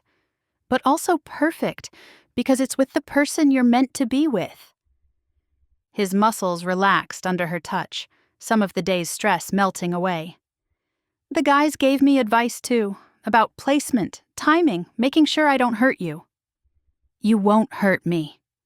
She pressed a kiss to the back of his neck, tasting salt and warmth. "I trust you completely." "Even knowing what the marking involves? The bite? The claim? The permanence of it?" He turned to face her, his expression vulnerable. "Once I mark you, Sonya, there's no undoing it. You'll be mine, and I'll be yours, until death." "I know."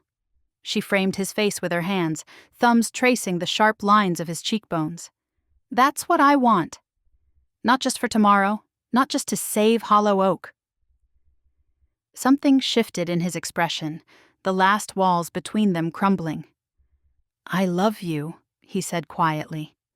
"I should have said it before, but I was afraid." "I love you too." She kissed him softly, pouring 3 weeks of growing affection into the connection. "I've loved you since that first vision, even when I didn't understand what I was seeing." His arms came around her, pulling her closer as the kiss deepened. But this time, there was no urgency, no desperate need to claim before circumstances tore them apart.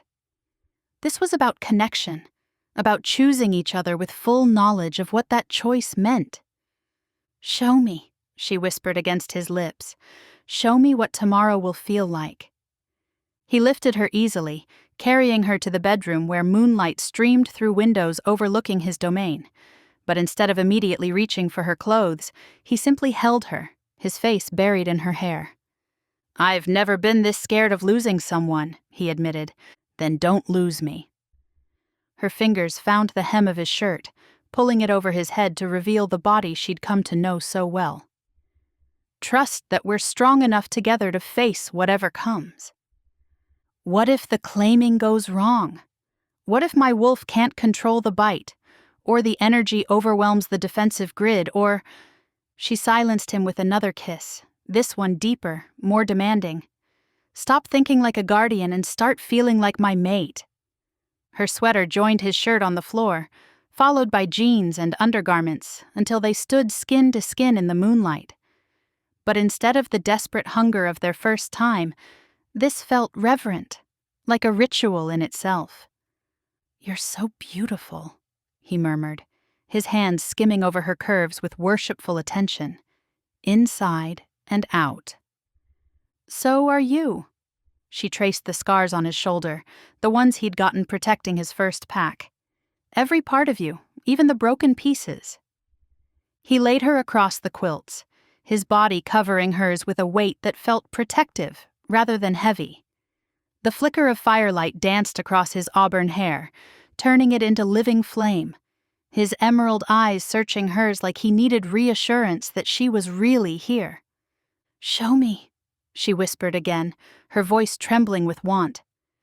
Ryker kissed her slow and deep, his tongue brushing hers as though tasting a promise.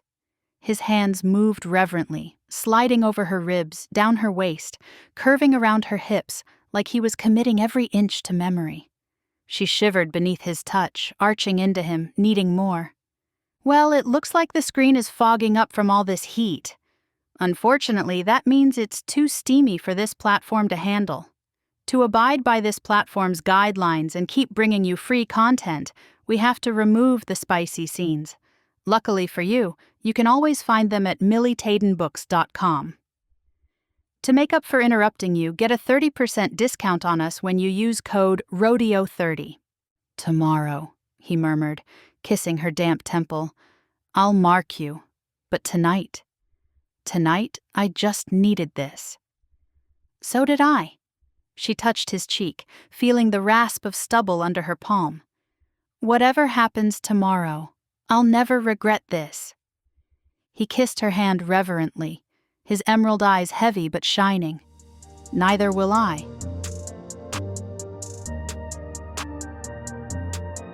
Chapter 34. Ryker.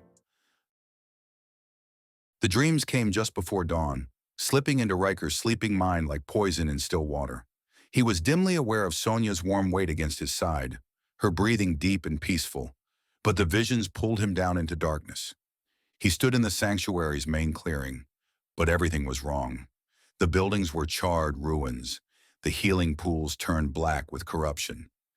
In the midst of the devastation, Sonya lay motionless, her body twisted at an unnatural angle, blood pooling beneath her from wounds that could only have come from massive claws. His claws. "You did this," a voice whispered from the shadows. Not the void's alien hunger, but something that sounded disturbingly like his own inner fears. This is what happens when monsters try to love. The vision shifted, Hollow Oak's main square, but filled with bodies instead of celebration. Every person he'd come to care about, Callum and Cora, Emmett and Katniss, all of them, lying dead while shadow creatures feasted on the magical energy that had once protected the town. "The claiming ritual," the voice continued. "The moment you marked her, the bond exploded outward. Too much power, too much chaos. You gave the void what it needed to break through completely." Another shift, the destruction spreading beyond Hollow Oak, reality tearing apart as the entity consumed both realms. Cities burning, supernatural creatures hunted to extinction, the human world collapsing into darkness and despair. All because he'd been selfish enough to believe he deserved happiness. "This is your true destiny," the voice said with cruel satisfaction. "Not salvation, but destruction. The prophecy was always about this moment, when the bloodmoon wolf's love would doom everything he touched." Ryker tried to turn away from the visions, but they followed him. Sonya's face, beautiful and trusting, transforming into accusation and terror as she realized what he truly was. Her voice, which had spoken of love and faith, now screaming his name in betrayal and pain. "You could prevent this," the voice whispered. "Leave now, before the claiming. Disappear into the mountains where you can't hurt anyone. Let the other 7 couples hold the barrier without you. It's the only way to save them all." The logic was seductive, poisonous. He'd spent 30 years believing this exact thing, that isolation was safety, that love was danger, that caring about people inevitably led to their destruction. The visions felt more real than the warm bed, more true than Sonya's sleeping form beside him. He jerked awake, cold sweat beating on his skin despite the cabin's warmth. The pre-dawn darkness felt oppressive, thick with malevolent presence that made his wolf pace frantically beneath his ribs. Beside him, Sonya stirred. "Ryker? What's wrong?" "Nothing. Bad dream." He slipped from the bed, needing distance from her trusting warmth. "Go back to sleep." But she was already sitting up, her brown eyes sharp with concern, even in the dim light. "That wasn't just a dream. I can feel your distress." Their connection, the bond that was supposed to save everyone, but would instead doom them all. Ryker pulled on his jeans, his hands shaking with residual terror from the visions. "Talk to me," Sonya said, reaching for him. "Don't!" He stepped back, the word coming out harsher than intended. "Just don't touch me right now." Pain flickered across her features, but she lowered her hand. "What did you see?" "The truth." His voice sounded hollow even to his own ears. "What happens when I mark you today?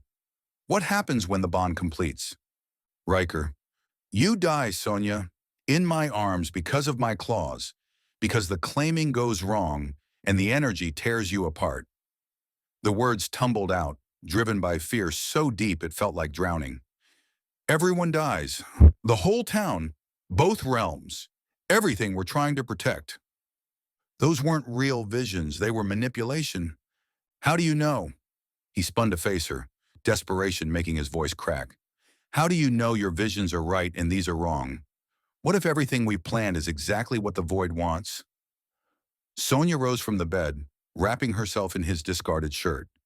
The sight of her wearing his clothes, looking so perfectly right in his space, made his heart clench with renewed terror. "Because I know you," she said simply, "and I know us. Whatever you saw, it wasn't the truth." "Wasn't it? My pack died because of what I am. Everyone I've ever cared about has paid the price for my existence." He grabbed a duffel bag from the closet, throwing clothes into it with jerky, panicked movements. "I should have learned from that. Should have stayed away from here. From you. What are you doing?" "What I should have done weeks ago. Leaving." He couldn't look at her as he packed, couldn't bear to see the betrayal that was surely building in her eyes. "The other couples can hold the barrier without the eighth bond. They'll be safer without me here to screw everything up." "You can't be serious." Her voice carried disbelief rather than anger. "After everything we've shared, everything we've planned, you're just going to run away?" "I'm protecting you. You're protecting yourself." He could hear the pain and anger growing in her voice. "You're so afraid of being hurt again that you'd rather destroy what we have than risk it. If what we have destroys everyone else, then yes." He shouldered the bag, finally meeting her eyes. The pain there nearly drove him to his knees, but he forced himself to remain standing. "I won't be responsible for your death, Sonya. I won't watch the void use our bond to tear apart everything we care about.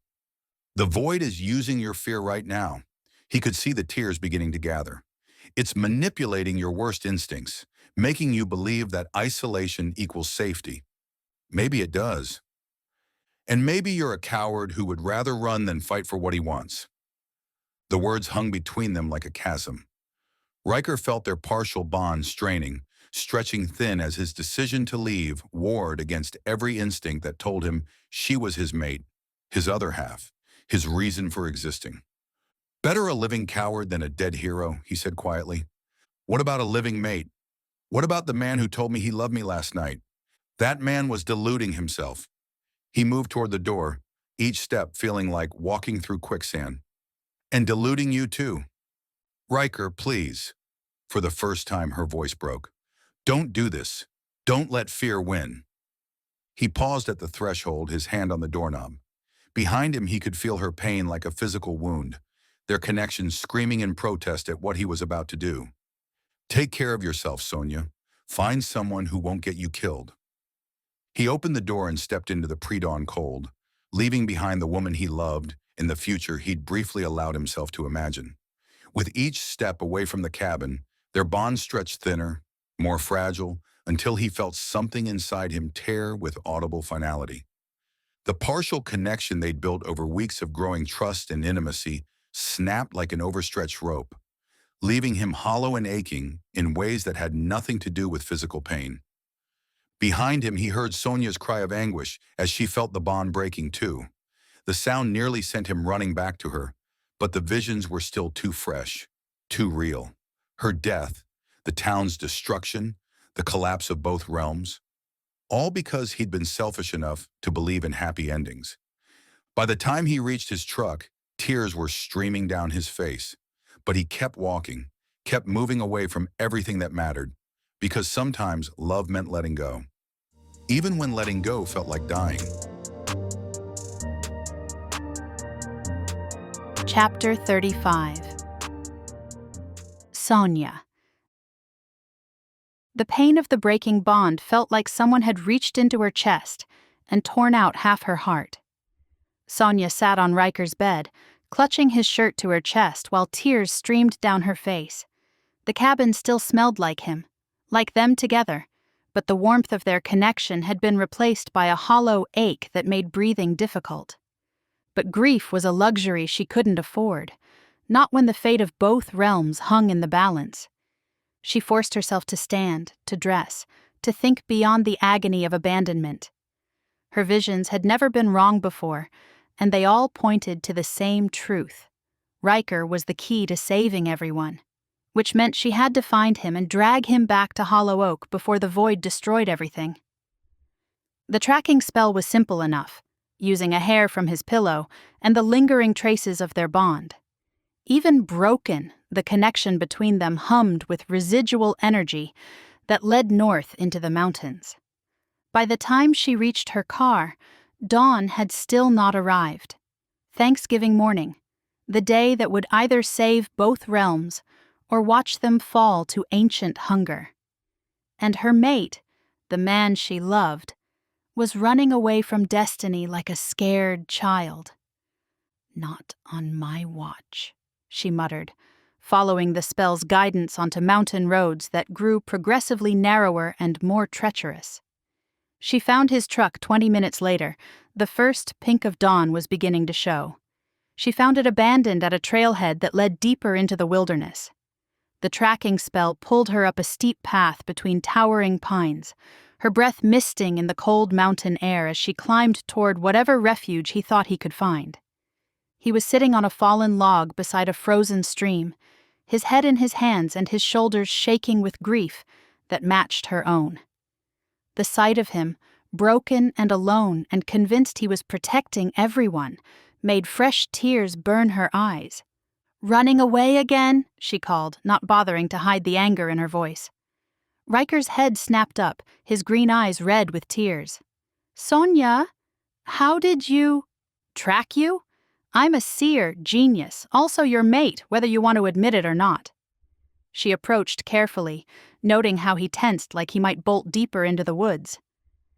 "That broken bond? It's not as severed as you think. You shouldn't be here. It's not safe." "Nowhere is safe right now, thanks to your little disappearing act." She settled onto a rock across from him, close enough to talk, but far enough that he couldn't escape without her noticing. "Do you have any idea what you've done?" "Saved everyone from the disaster our bond would have caused." "You've doomed everyone." Her voice turned sharp with frustration. "The void isn't afraid of our completed bond, Ryker. It's afraid of our connection, period. By breaking what we had, you've given it exactly what it needs to attack." "The visions were lies." She leaned forward, forcing him to meet her eyes. "False images designed to trigger your worst fears. The void has been watching us for weeks, learning what would break you. And guess what? You fell for it completely." "How do you know they were false?"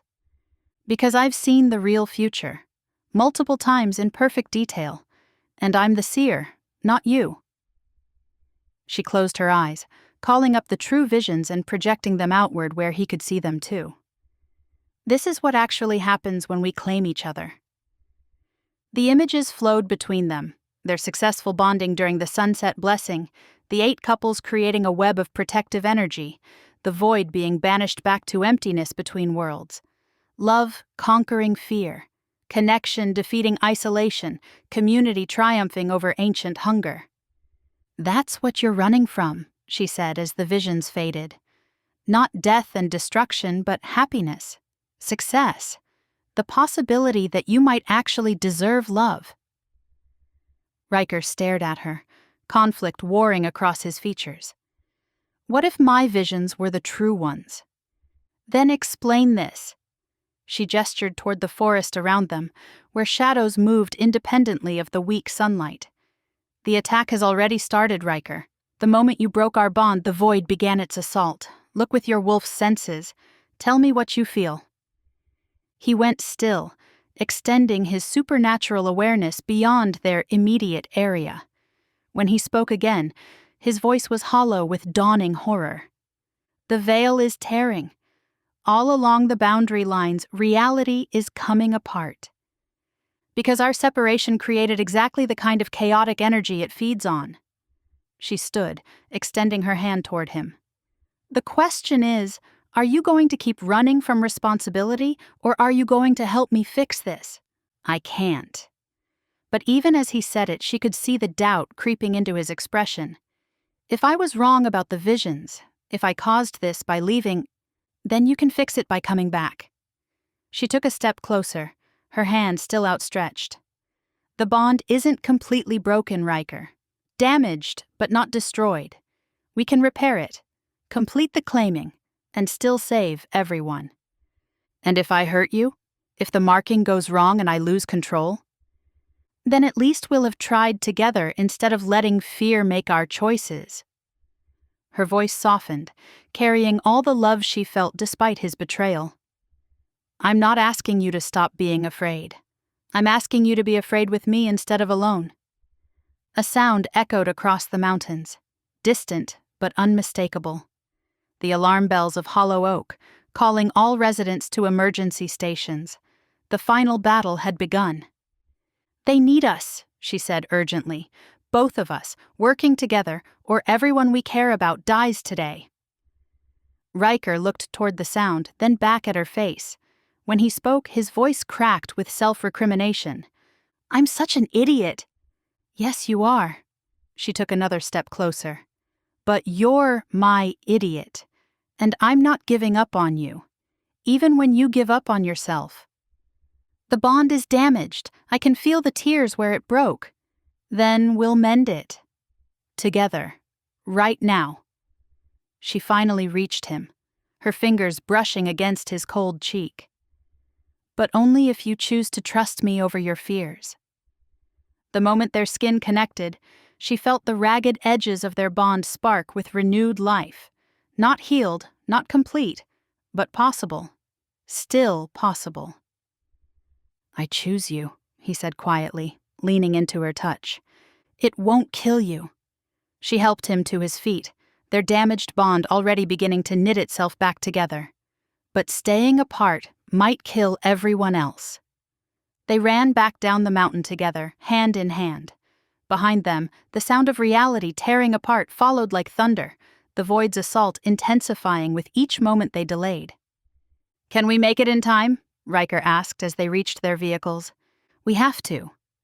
Sonya climbed into her car, feeling their bond strengthen with proximity and shared purpose. Because the alternative is unthinkable. As they raced back toward Hollow Oak, toward their community and their destiny, Sonya allowed herself a moment of hope. Ryker had chosen love over fear, connection over isolation. The bond between them pulsed with renewed strength, damaged but determined. They weren't too late. Not yet. But the real test would come when they reached town and discovered what the void had already taken while they were apart, and whether their love was strong enough to reclaim it. Chapter 36. Sonya. The first thing Sonya noticed as they crested the hill overlooking Hollow Oak was the silence. No church bells calling people to Thanksgiving service, no children's laughter from the square, no warm glow of magical lights welcoming the holiday morning. Instead, the town lay shrouded in unnatural darkness despite the sunrise, shadows pooling in every corner like spilled ink. "We're too late," Ryker said from his truck's radio, their vehicles traveling in convoy down the mountain road. "No." Sonya pressed harder on the accelerator, their partially repaired bond vibrating with urgency. "We're exactly when we need to be." But as they reached the outskirts of town, the true scope of the disaster became clear. Massive tiers in reality zigzagged across the landscape, each one bleeding shadow creatures into their world. The protective wards that had guarded Hollow Oak for generations lay in ruins, their carved stones cracked and lifeless. "The veil isn't just damaged," Sonya breathed into her radio. "It's shredded." Through the largest tear, positioned directly over the town square, something vast and hungry pressed against the barriers between worlds, not fully manifesting yet, but close enough that its presence warped reality around it. Buildings twisted at impossible angles, gravity flowing in wrong directions, time itself stuttering like a broken clock. "Where is everyone?" Ryker's voice carried static from magical interference. Sonya extended her seer abilities, searching for the familiar signatures of their friends and community. What she found made her blood run cold. "They're trapped," she said. "All of them, caught in some kind of stasis field near the square. The void has them, but it's not feeding yet." "Why not?" "Because it's waiting for us." She pulled into the town limits, noting how her car's engine began to stutter in the chaotic magical field. "It wants the 8th bond, Ryker. Completed or corrupted, it doesn't care which." They abandoned their vehicles at the edge of the business district, the magical interference too intense for electronics to function. Shadow creatures moved through the streets like black smoke, but they didn't attack. They herded, driving Sonya and Ryker deeper into town toward whatever trap the void had prepared. "This feels wrong," Ryker said, his hand finding hers as they walked. "Too easy." "Because it is easy. We're walking exactly where it wants us to go." Sonya squeezed his fingers, drawing strength from their reconnection. "But we don't have a choice. The others are counting on us." The town square opened before them like a scene from a nightmare. The 7 mated couples stood frozen in a perfect circle, their bodies locked in place by threads of shadow that pulsed with malevolent energy. Their eyes were open, aware, filled with terror as they watched the massive tear above them continue to widen. And through that tear, the void's true form was beginning to manifest. Not a creature, but an absence given shape, a hungry nothing that devoured light, sound, hope itself. Where it touched reality, things simply ceased to exist, leaving wounds in the fabric of existence that bled darkness into their world. "The seer arrives," a voice said from everywhere and nowhere, carrying the weight of eons, "and brings her mate to witness the end of all things." "Let them go," Sonya called toward the manifestation. "Your fight is with us, not them." "My fight is with existence itself. They are merely the first course." The void's attention turned toward her like a searchlight, and she felt her mind invaded by alien hunger. "But you, little seer, you shall serve a different purpose." Shadow tendrils erupted from the ground around them, moving faster than thought. Ryker shifted instantly, his massive wolf form batting away the attacks with supernatural speed. But there were too many. For every tendril he destroyed, 3 more took its place. "Sonya, run!" he snarled, positioning himself between her and the advancing shadows. "I'm not leaving you again." But even as she spoke, she realized the tendrils weren't trying to capture them both. They were separating them, driving Ryker back while creating a corridor that led directly toward the void's manifestation. A trap designed specifically for her. "Your mate cannot help you here," the entity said with satisfaction. "In the realm between worlds, flesh means nothing. But consciousness, memory, the ability to see across possibilities, that has value beyond measure." The shadows surged forward in a coordinated assault. Ryker's wolf fought with desperate fury, his claws tearing through supernatural flesh while his howls of rage echoed across the square. But the shadow creatures weren't trying to kill him, they were containing him, keeping him occupied while other tendrils reached for Sonya. "Use our bond," she called to him. "Channel through our connection." "Trying." His mental voice was strained with effort as he battled creatures that reformed faster than he could destroy them. A shadow tendril wrapped around Sonya's ankle, burning like ice against her skin. She tried to pull away, but more shadows joined the first, climbing her body like living ropes. Where they touched, her strength drained away, leaving her weak and disoriented. "Stop fighting," the void commanded, its voice echoing inside her skull. "Your resistance only delays the inevitable." "The hell it does!" Sonya reached for her seer abilities, trying to project a vision that might disrupt the entity's concentration. But the moment she opened her mind, the void's consciousness slammed into hers like a battering ram. Pain beyond description flooded her senses as the entity forced its way into her thoughts, tearing through her memories and abilities with casual brutality. She felt it cataloging her visions, studying her connections to the other couples, learning everything it needed to destroy them all. "Such clarity," the void murmured with pleasure, "such perfect sight across possibility and time.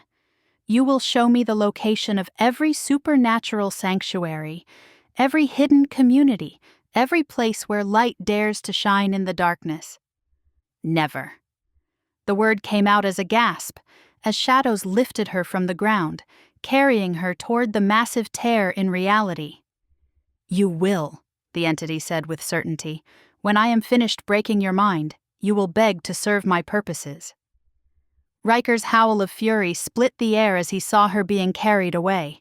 His wolf form blazed with power as he tried to fight through the shadow creatures, but they pressed him back with relentless efficiency. "Ryker!" she called, but the shadows muffled her voice, stealing the sound before it could reach him.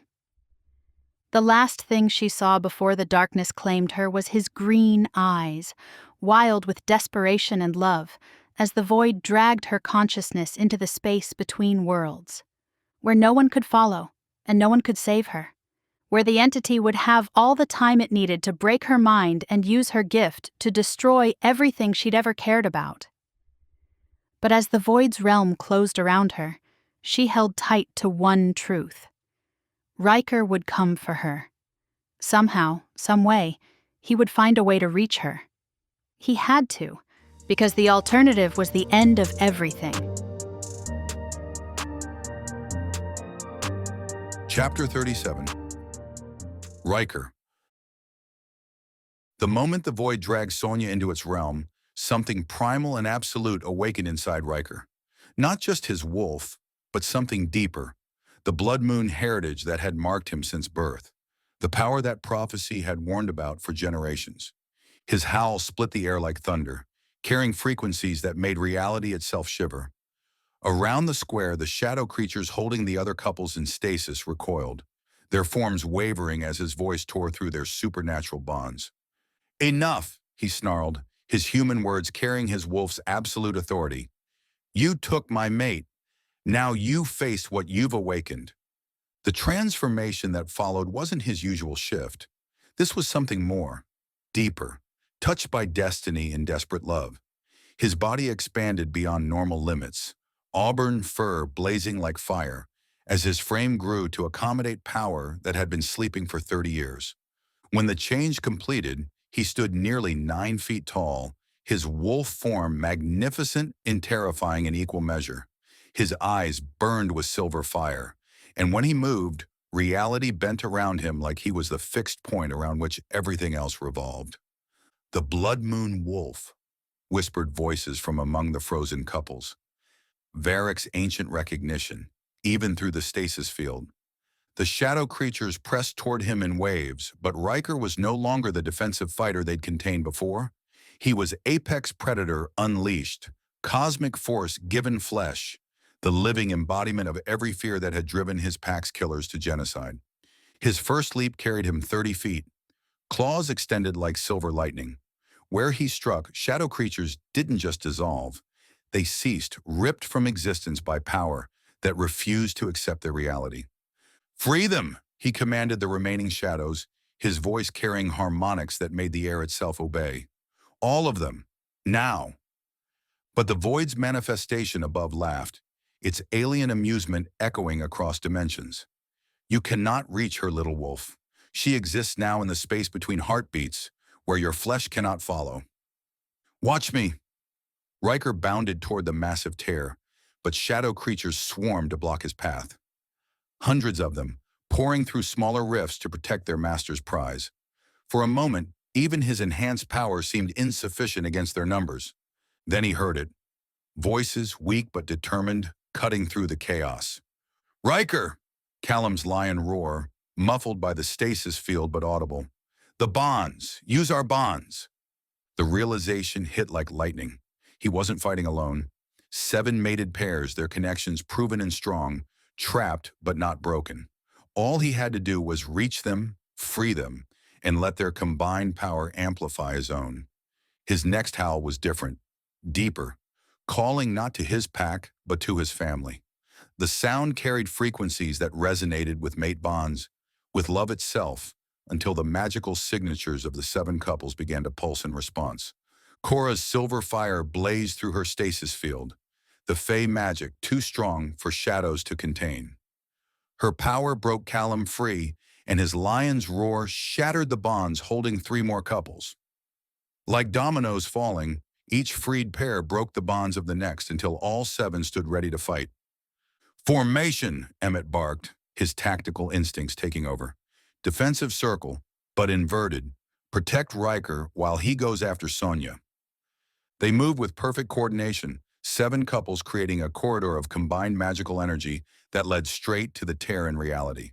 Silver fire, wolf song, panther grace, bear strength, tiger fury, dream walking, and scholarly precision, all focused on one goal: getting their 8th member back. Ryker bounded through their protection, shadow creatures dissolving as they touched the concentrated love energy. But as he reached the tear itself, the void's true power pressed against him. "You cannot enter," the entity said with cosmic certainty. "This realm exists beyond flesh, beyond the physical laws that bind your kind." "Then I'll change the laws." Ryker planted his massive paws at the edge of the dimensional rift and did something that should have been impossible. He reached across realms, not with claws or teeth, but with the bond that connected him to Sonya, the damaged connection they'd fought to repair, now blazing with renewed purpose. "Sonya," he called, not with his voice but with his soul. "Follow my voice home." Through the tear he could sense her, trapped in a space of pure consciousness, the void's alien presence pressing against her mind like acid. She was fighting, resisting, but her strength was failing under the entity's relentless assault. "I can't." Her mental voice reached him, weak with exhaustion. "It's too strong. It's inside my head, taking everything." "Then let me in too." "Ryker, no. If you come here, if you leave your body—" "I'm not leaving it. I'm bringing it with me." The bloodmoon heritage that had marked him as either savior or destroyer finally revealed its true purpose. He wasn't bound by the same rules as other shifters. His power existed in the spaces between normal and impossible, between flesh and spirit, between what was and what could be. Ryker stepped into the tear. The sensation was like being turned inside out. Every molecule of his being stretched across dimensions that had no names. But he held tight to 2 anchors, his love for Sonya and the combined strength of his pack behind him. The void's realm materialized around him, a space of hungry darkness shot through with veins of stolen light. And there, suspended in the entity's consciousness, was Sonya. She hung motionless in tendrils of pure shadow, her eyes closed as the void rifled through her mind like pages in a book. But when Ryker's presence blazed across the realm, her eyes snapped open. "You came," she whispered, wonder cutting through despair. "Always," he replied, patting toward her on paws that left trails of silver fire. "Now let's go home." The void's attention turned toward him like a malevolent star, its fury shaking the foundations of its own realm. Impossible. You are flesh and blood. You cannot exist here. I'm a lot more than flesh and blood, Ryker said, his wolf form beginning to blaze with power that came from love, from prophecy, from the absolute certainty that he would not lose his mate. I'm what happens when someone threatens everything I care about. You are nothing, a beast playing at cosmic forces beyond your comprehension. Maybe, but I'm her beast, and that's enough. Ryker leaped, not at the void itself, but at the shadow tendrils holding Sonya. Where his claws touched them, they didn't just break. They transformed, becoming threads of light that bound him to her instead of her to darkness. Hold tight, he told her, as their partially repaired bond blazed with renewed strength. This is going to feel strange. Together they tore through the boundaries between realms, carrying each other back toward flesh and reality, and the family waiting to welcome them home. The void's scream of rage followed them across dimensions, but it was already too late. The bloodmoon wolf had claimed his mate, and not even cosmic entities could stand against that kind of love. Now came the hard part, completing their bond and banishing the void forever. But as they crashed back into the physical world, surrounded by 7 couples whose cheers of triumph echoed across the square, Ryker knew they were ready for whatever came next. Together, they were unstoppable. Chapter 38. Sonya. The transition from the void's realm back to physical reality felt like being born again, painful, disorienting, but ultimately necessary.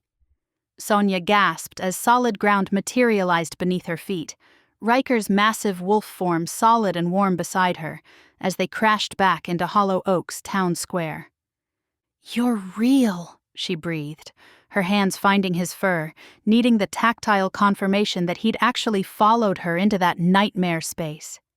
"You came for me." His wolf nuzzled against her, silver fire still dancing along his coat as he began to shift back to human form. When the transformation completed, he was naked and magnificent, his green eyes blazing with power that made the air itself shimmer. "Always," he said simply, pulling her against his chest. "I'll always come for you." Around them, the other couples cheered their reunion, but the celebration was short-lived. Above the square, the tear in reality continued to widen, and through it, the void's fury made the very air scream. "You have delayed nothing," the entity's voice thundered across dimensions. "I will tear this realm apart piece by piece until nothing remains but hunger." "Like hell you will," Callum snarled, his lion half emerged and ready for battle. "The ritual," she said, her voice carrying across the square. "We have to complete the claiming ritual now here, in the middle of the battle." "Are you insane?" Kieran demanded, his tiger instincts clearly rejecting the idea.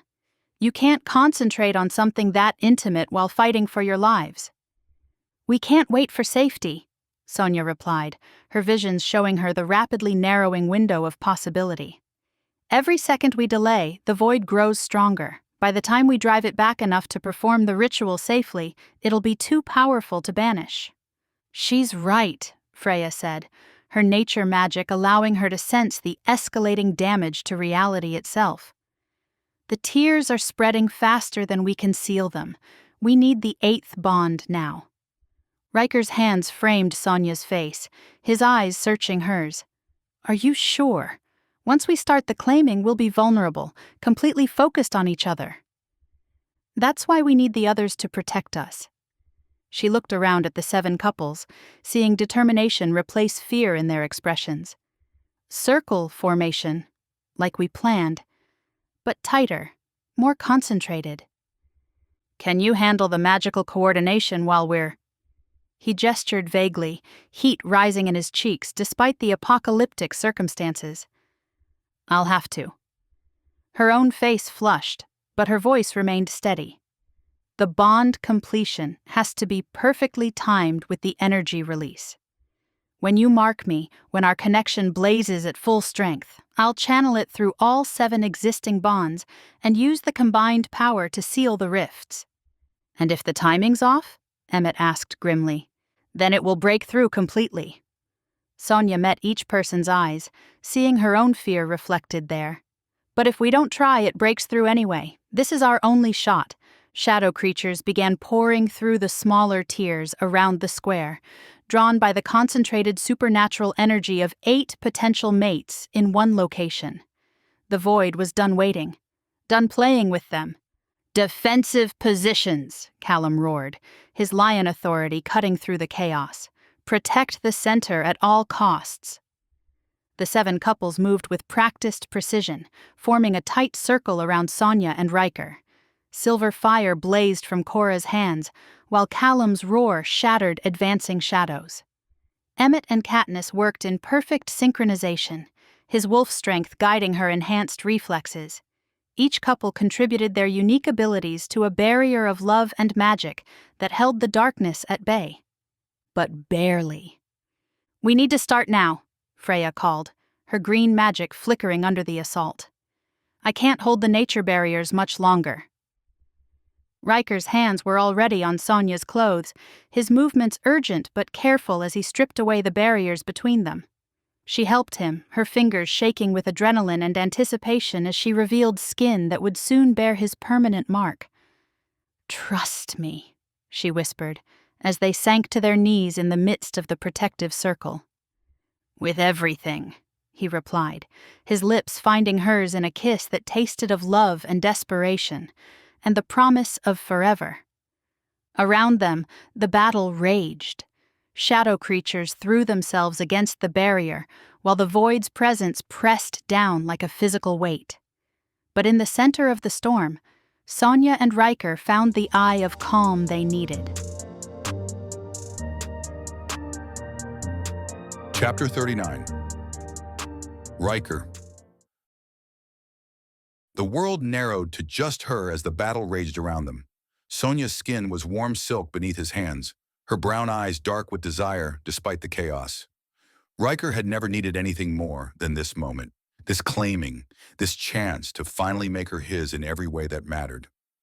"Are you ready?" he whispered against her lips, his body poised above hers. "I've been ready since the moment I first saw you," she replied, her hands pulling him closer. Around them, the defensive circle held, but he could hear the strain in their friends' voices as they fought back wave after wave of shadow creatures. The void pressed harder, sensing what was about to happen, desperate to stop the ritual that would banish it forever. But nothing could stop this. Not fear, not prophecy, not ancient entities that fed on despair. Love was older than hunger, stronger than darkness, more enduring than any force the universe could conjure. Ryker kissed her like a starving man, his lips fierce against hers, his hands rough with urgency as he cupped her face. The world outside the sanctuary walls roared with chaos, the void pressing harder, shadows clawing at the wards. But in here, there was only her, only them. The moment his mark completed, power exploded outward like a star being born. Ryker felt it rush through him, not just their combined energy, but the accumulated love of 8 couples freely choosing each other despite impossible odds. The magic was white-hot, transformative, carrying the essence of every kiss, every promise, every moment of trust and vulnerability they'd all shared.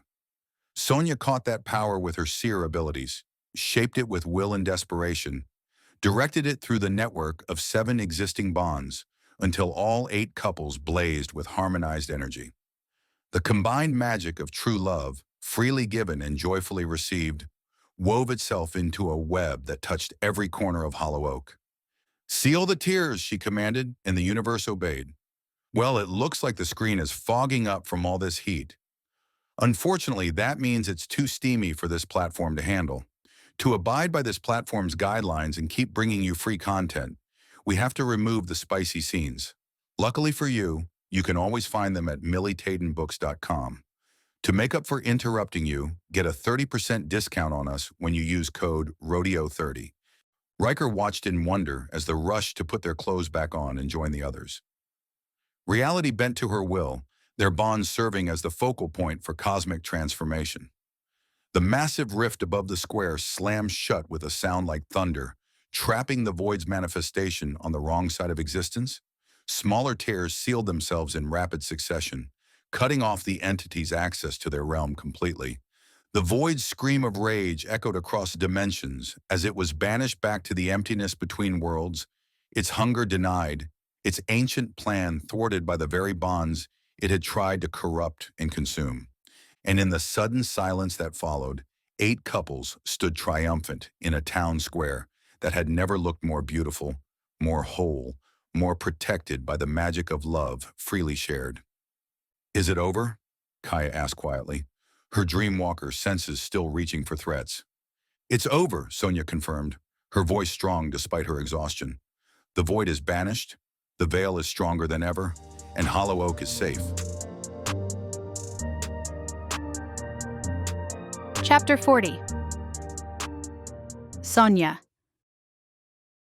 The celebration began almost without anyone deciding it should. One by one, doors opened, and townsfolk carried out platters, bottles, and steaming pots into the square, until the air itself smelled like cider, roasted chestnuts, and spiced meat. Children shrieked with laughter, chasing each other through clusters of adults, while fiddles struck up quick, bright tunes that made even the stiffest shoulders sway. Lanterns hung from branches and porch rails, their light pooling golden against the early night. Sonya hardly had time to take it in before Moira and Twyla swooped down on her, both with identical expressions of mischief. "Come with us," Moira said, tugging on her arm. "Now, but the celebration—" "We'll wait," Twyla cut in, her smile knowing and sly. "Trust us." They led her past the laughter and music, down the familiar path toward Moon Mirror Lake. As the trees opened, Sonya stopped short. The shoreline had been transformed. Garlands of scarlet leaves and gold mums trailed along torchlit paths, their flames dancing against the rippling water. An arch of twisted branches stood at the center, wound with ribbons that caught the breeze like living flame. The air smelled of wood smoke, crushed leaves, and faintly of magic itself. "When did you—" Sonya's breath hitched. "We've been planning for weeks," Moira admitted, eyes bright. "Ever since your first vision showed us you and Ryker were meant." "Planning what exactly?" "Your wedding, silly!" Twyla's laugh rang like wind chimes. "Did you think we'd let you save the world without proper vows?" Before Sonya could stammer out a protest, Freya arrived with an armful of fabric that shimmered like starlight on water. "Kaya saw it. We made this for you." The gown flowed over Sonya's hands, warm with woven enchantment. Pale silver fabric gleamed as if it held the moon itself, its folds light and fluid. Just touching it made her heart thrum, as if the dress had been waiting for her. "This is—" "Exactly right," Sarah said, stepping forward with flowers impossibly fresh for November. Their petals glowed faintly, threaded with charm. "You saved both realms. You've earned this. What about Ryker? Does he know?" "The men are wrangling him now," Cora said with a satisfied smirk. "Pretty sure Callum's threatening him into a tie as we speak." The next hour blurred in a rush of hands, voices, and laughter. Silver threads and flowers were woven through Sonya's ebony curls, her skin smoothed with glowing balm, her battle-worn clothes replaced with the gown that flowed like captured moonlight. Twyla conjured a mirror from thin air, and Sonya almost didn't recognize herself. "You look like a fairy tale," Katniss whispered. Sonya touched the faint glow of Ryker's claiming mark beneath the fabric. "I feel like one, but is this really the time? We just—" "Exactly why it is the time," Lena said firmly. "Life is short. Love deserves to be honored when it's won." By the time the sun dipped low, painting the lake in copper and silver, they guided her back to the archway. The entire town had gathered, elders in their finery, children clutching flowers, shifters and fae and witches alike, their faces shining with joy. And there, waiting, stood Ryker. He looked devastating in a deep green suit that made his emerald eyes blaze, auburn hair catching the torchlight like molten copper.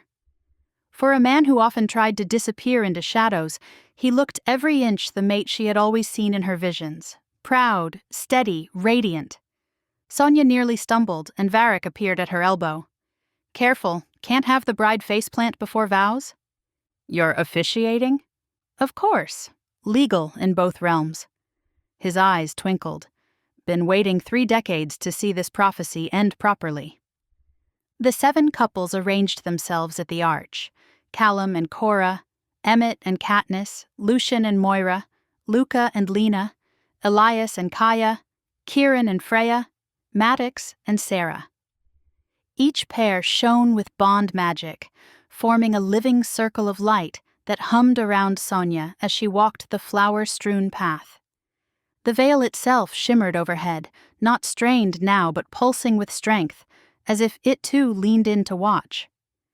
"Dearly beloved," Varric began, his voice rich, "we gather to witness the joining of 2 souls who faced darkness and won. They did not just defeat an enemy, they chose love over fear." Sonya barely heard the words. Ryker's eyes pinned her in place, full of wonder and something deeper, a promise. When it came time for vows, he took her hands. His palms were rough from work, warm as firelight. "I spent 30 years running," he said, his voice shaking just enough to betray the truth. "But you made me see some things are worth running toward. You're my mate, my home. I promise to be worthy of that every day I draw breath." Tears spilled before she could stop them. Visions always showed me possibilities, not certainties. But this... She squeezed his hands. "This is the future I choose. Loving you every day, no matter what paths lie ahead. By the power vested in me by council and state," Varric said with satisfaction, "I pronounce you husband and wife. Ryker, kiss your bride." The kiss was heat and sweetness, tasting of promise and forever. Around them cheers erupted, fiddles trilled, children whooped. Torchlight flared higher, and where their tears struck the ground, silver-lit flowers burst into bloom, impossible blossoms glowing like stars at their feet. "Look," Sonya whispered. "Even the earth is celebrating," Ryker said, awed. The reception unfolded like magic itself. Tables laden with dishes from every corner of their supernatural community appeared, conjured with flair. Music carried across the lake as fae and shifters danced together, their laughter joining the rhythm. The veil glowed above, not as fragile shield but as a living dome of safety, stronger than it had been in generations. Callum elbowed Ryker as he passed, muttering, "Told you you'd wear the damn tie." Cora swatted him for ruining the romance, but Sonya caught the grin Ryker sent back. Emmett clapped Ryker's shoulder with enough force to rattle him. "About time, brother." Katniss slipped Sonya a bouquet of late-blooming roses she'd charmed to never wilt, whispering, "For luck." Moira, already tipsy from glowing fae wine, announced loudly that she was starting a wager on who'd catch Sonya's bouquet. Lucian groaned but joined in the betting, muttering about fae traditions gone rogue. Freya and Kieran danced so wildly they almost toppled into the dessert table, saved only by Kaya's quick flick of magic that levitated the pies back into place. "Some wedding," Kieran called over, grinning. "Guess we'll all be telling our grandkids this one." When Ryker finally pulled Sonya into their first dance, the town fell into a hush. He bent his head close. "How do you feel?" "Too much." She rested against him, smiling through tears. "Stop worrying. I feel perfect, complete. We got here when we were ready." They swayed beneath the stars, the completed bond between them thrumming like music itself. Around them, Hollow Oak celebrated not just victory, but the power of love made manifest. And Sonya knew this was her home, her family, her forever. The bloodmoon wolf had chosen love over fear, and the world was better for it.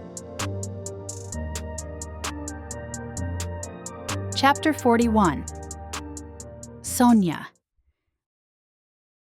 The reception still hummed outside, music spilling across Moon Mirror Lake. But here, inside the small cabin that Moira and Twyla had magicked into existence just for them, everything was quiet.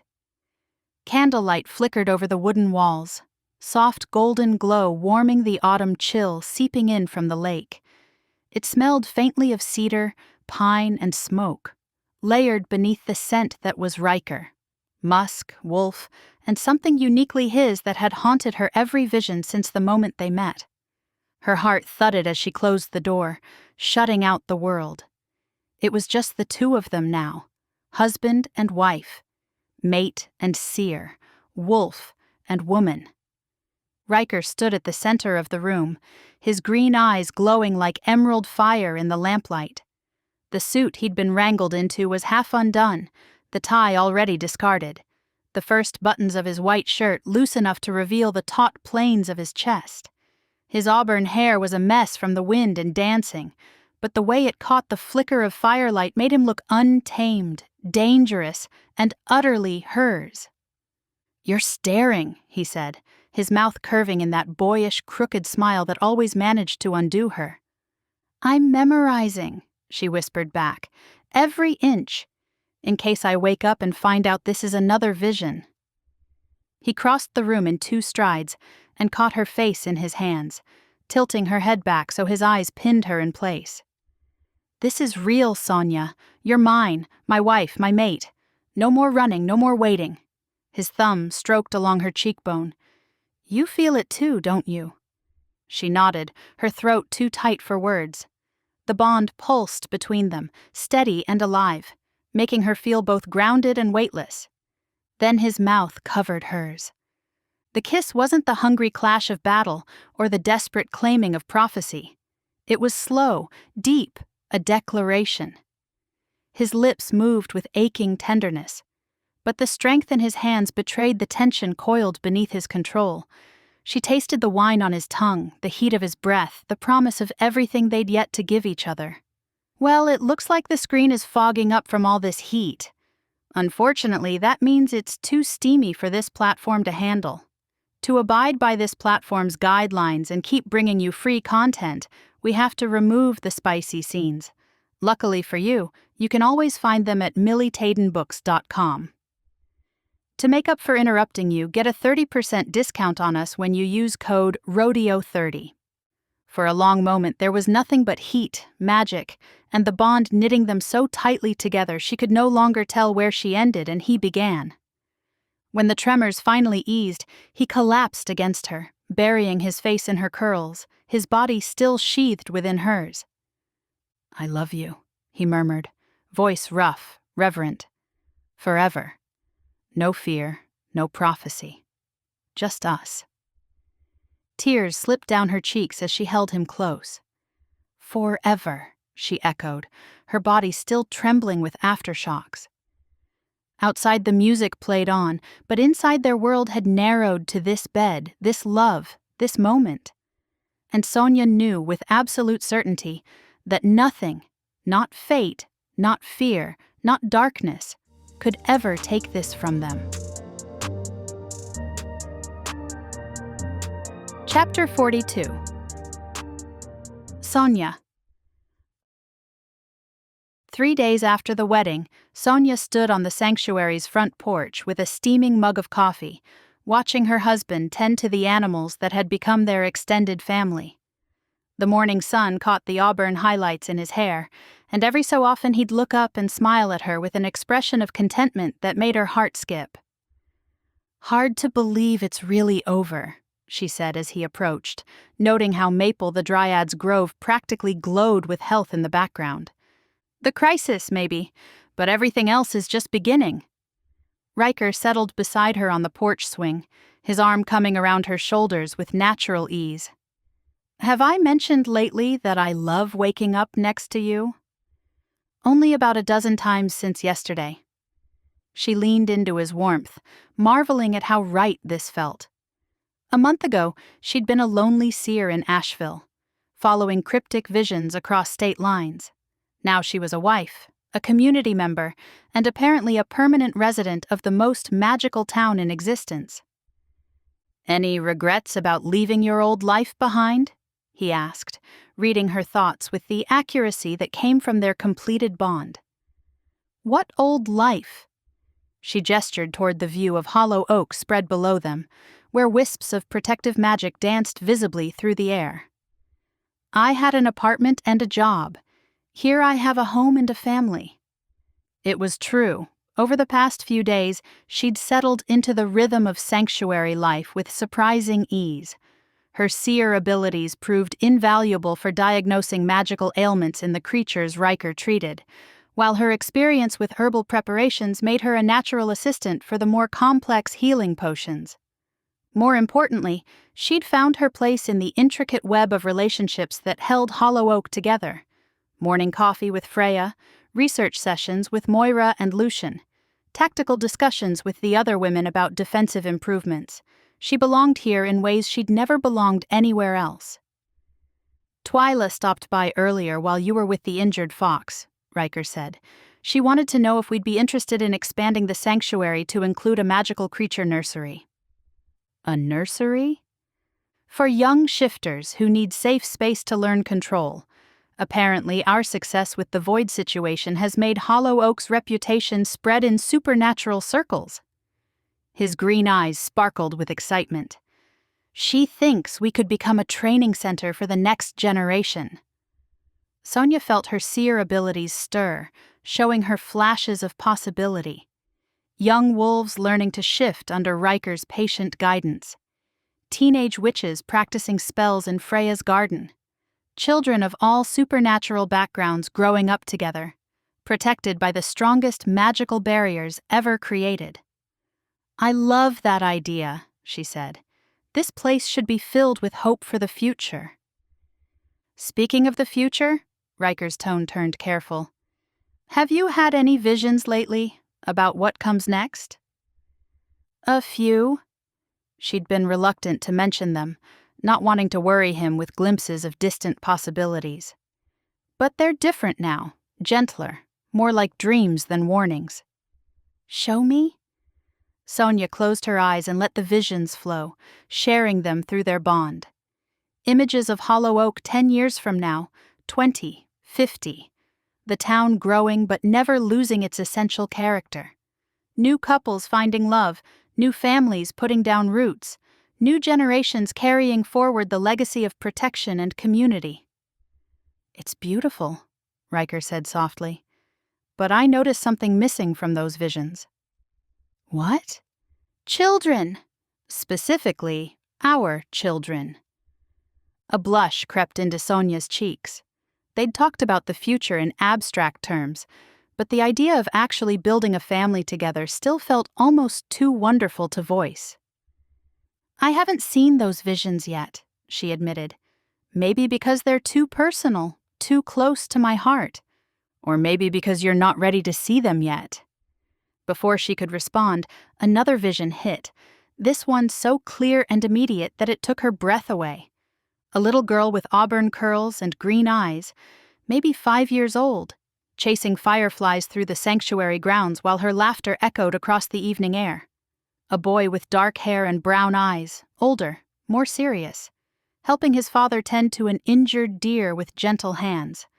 Both children moving with the easy confidence of those who'd never known a world without magic, without love, without the absolute certainty that they were cherished and protected.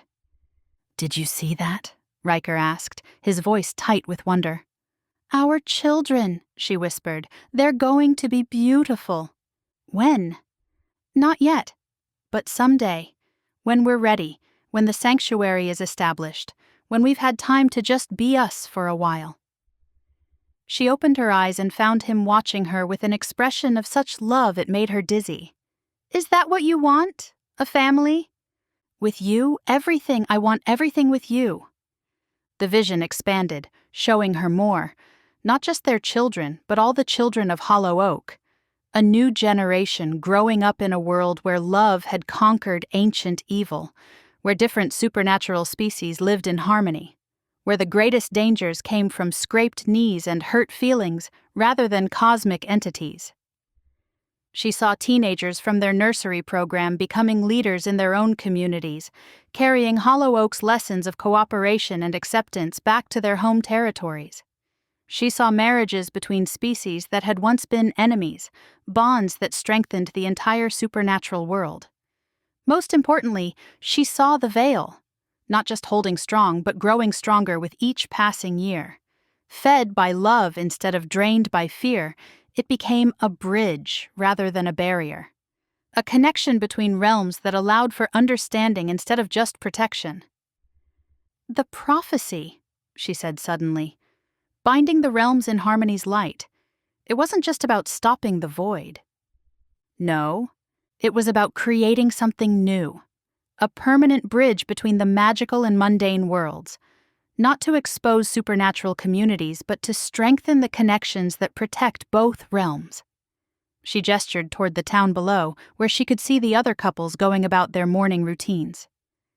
"Every bond we've formed, every child we'll raise, every person who finds love here, they're all part of that bridge.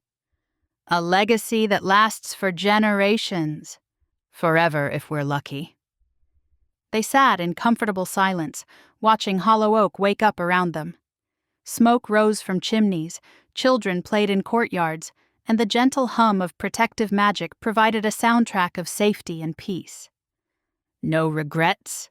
Ryker asked, echoing their conversation from the wedding night. "None." Sonya turned in his arms, noting how the claiming mark on her hip hummed with contentment. "My visions brought me to you, but more than that, they brought me home. To a place where magic is normal, where love is celebrated, where broken things get healed. Including us. Especially us."